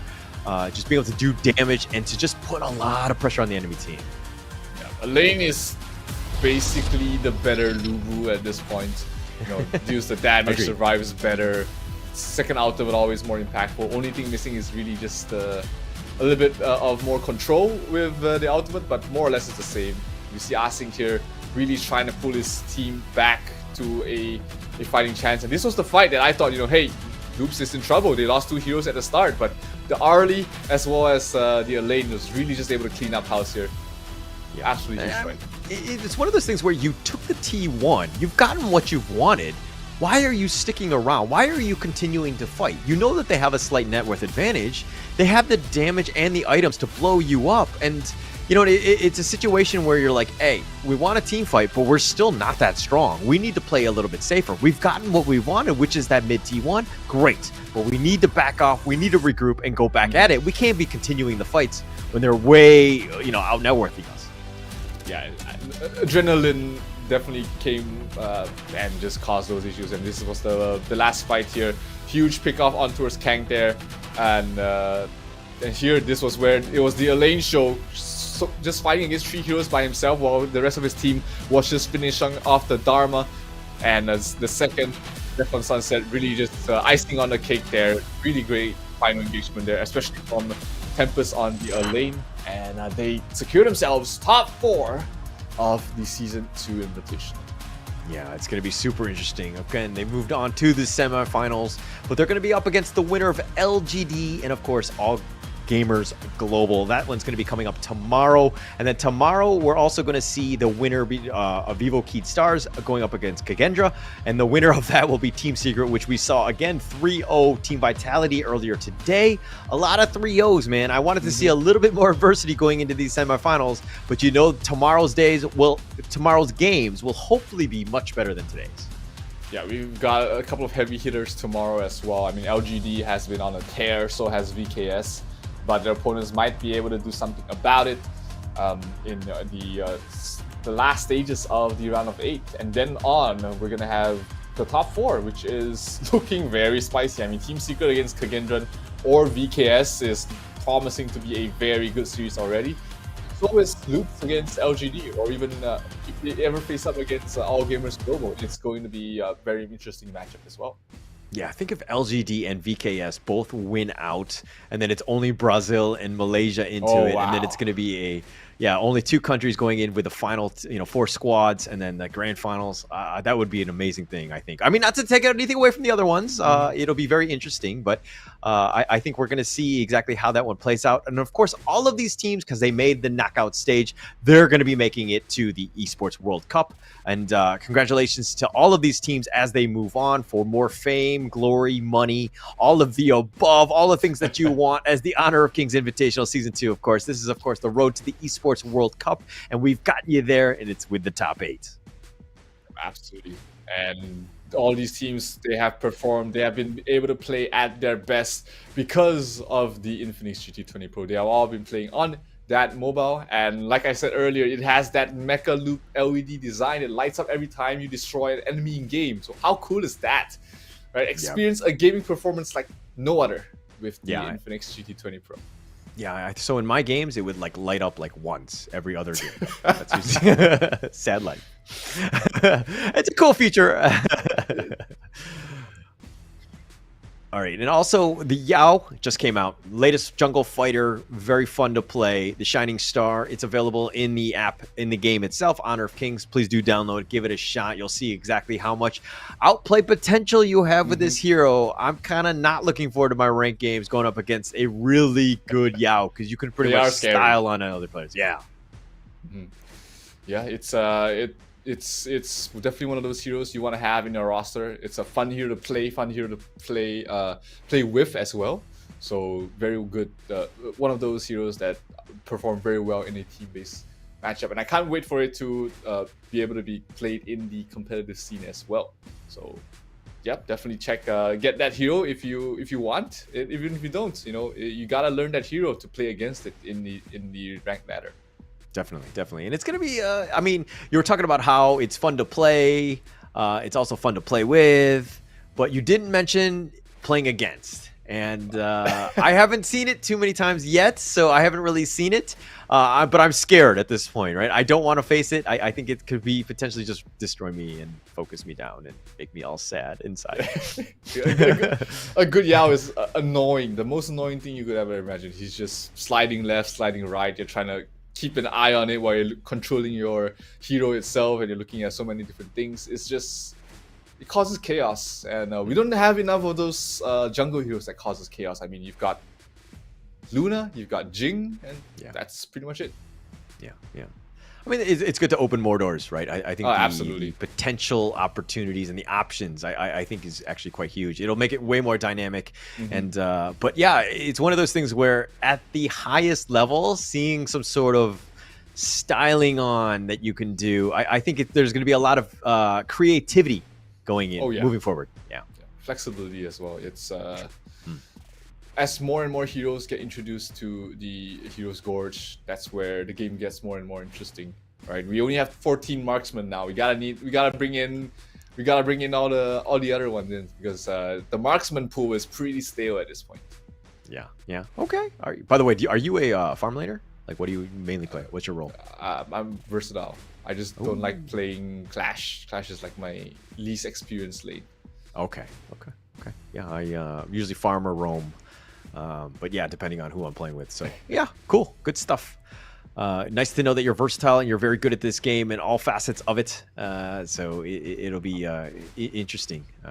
Even move forward. Are you going to sign up for the S2 Invitational, the open series? Open I'm series? a little bit too old to compete with all these prodigies, these young guns out there. I'm more than happy to just watch them succeed, because that's esports. You gotta bring up the next generation, and they'll bring up the next, and it's just an ongoing thing, and that's what makes esports so interesting as well. Even in Honor of Kings, people are pulling each other up and making sure that they celebrate the wins.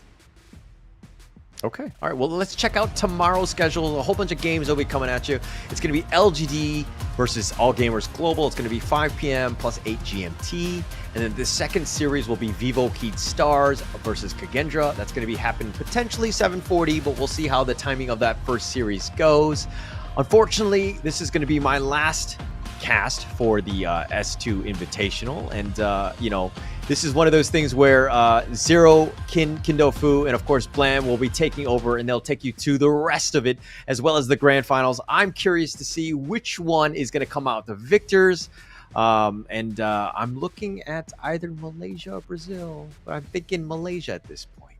Yeah, Zero? I mean, the top four can go either way. It could be an all Brazilian matchup, it could be an all Malaysian matchup, or it could be Malaysia versus Brazil in the finals, which all three storylines sound pretty good to me. I mean, those are very spicy matchups. Yeah. But let's not get ahead of ourselves. There's still other games. All Gamers Global, of course, is still out there. They want to make their name known. You were talking about them being a community team, and they have a lot of potential. Are they able to kind of fly with LGD? That's going to be the biggest storyline, right? Is LGD just like this juggernaut where they destroy teams in under 8 minutes, or is it going to be, you know, are we going to see some weaknesses, right? Are we going to see some potential gaps in their play? We saw some today, and even in loops. But we're going to have to find out. That's going to be an interesting series. Yep. But all of them coming up to this one. We've got 6 teams left. Let's see who's the best. Yep, the top 4 will be finalized and decided tomorrow in the second round of the round of 8. So that's going to be definitely something you don't want to miss. You know, Holler, it's been great having you here. I'm sure I speak for all the audience. Thank you for being able to, you know, just make everyone happy with your presence. Thank you so much. All right, we'll sign out and we'll catch you guys tomorrow. That brings us down with a comeback is now. Blood, sweat, and tears. Fight for what we want. Doesn't matter the cost. Every day, put in work. Blood, sweat, and tears. Nothing comes overnight. Strength in numbers start to line. We don't bow to fear. Blood, sweat, and tears.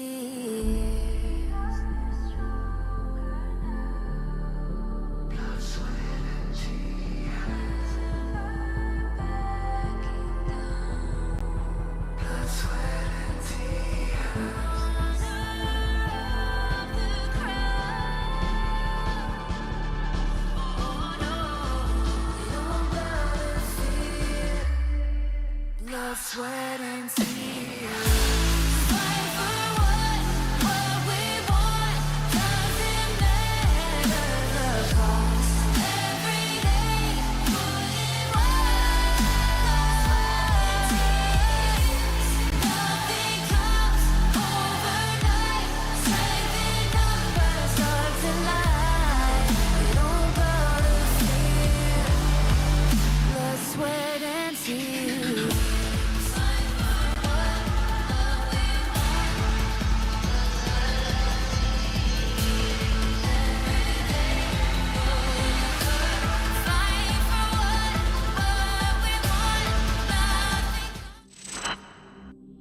In this world,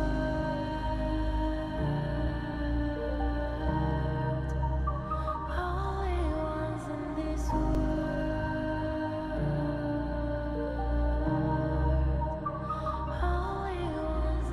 call out my name, cut through the sound of the rain. No matter how I feed the flame, you know I feel the darkness and the pain. All of the ways we tried to break free from the night.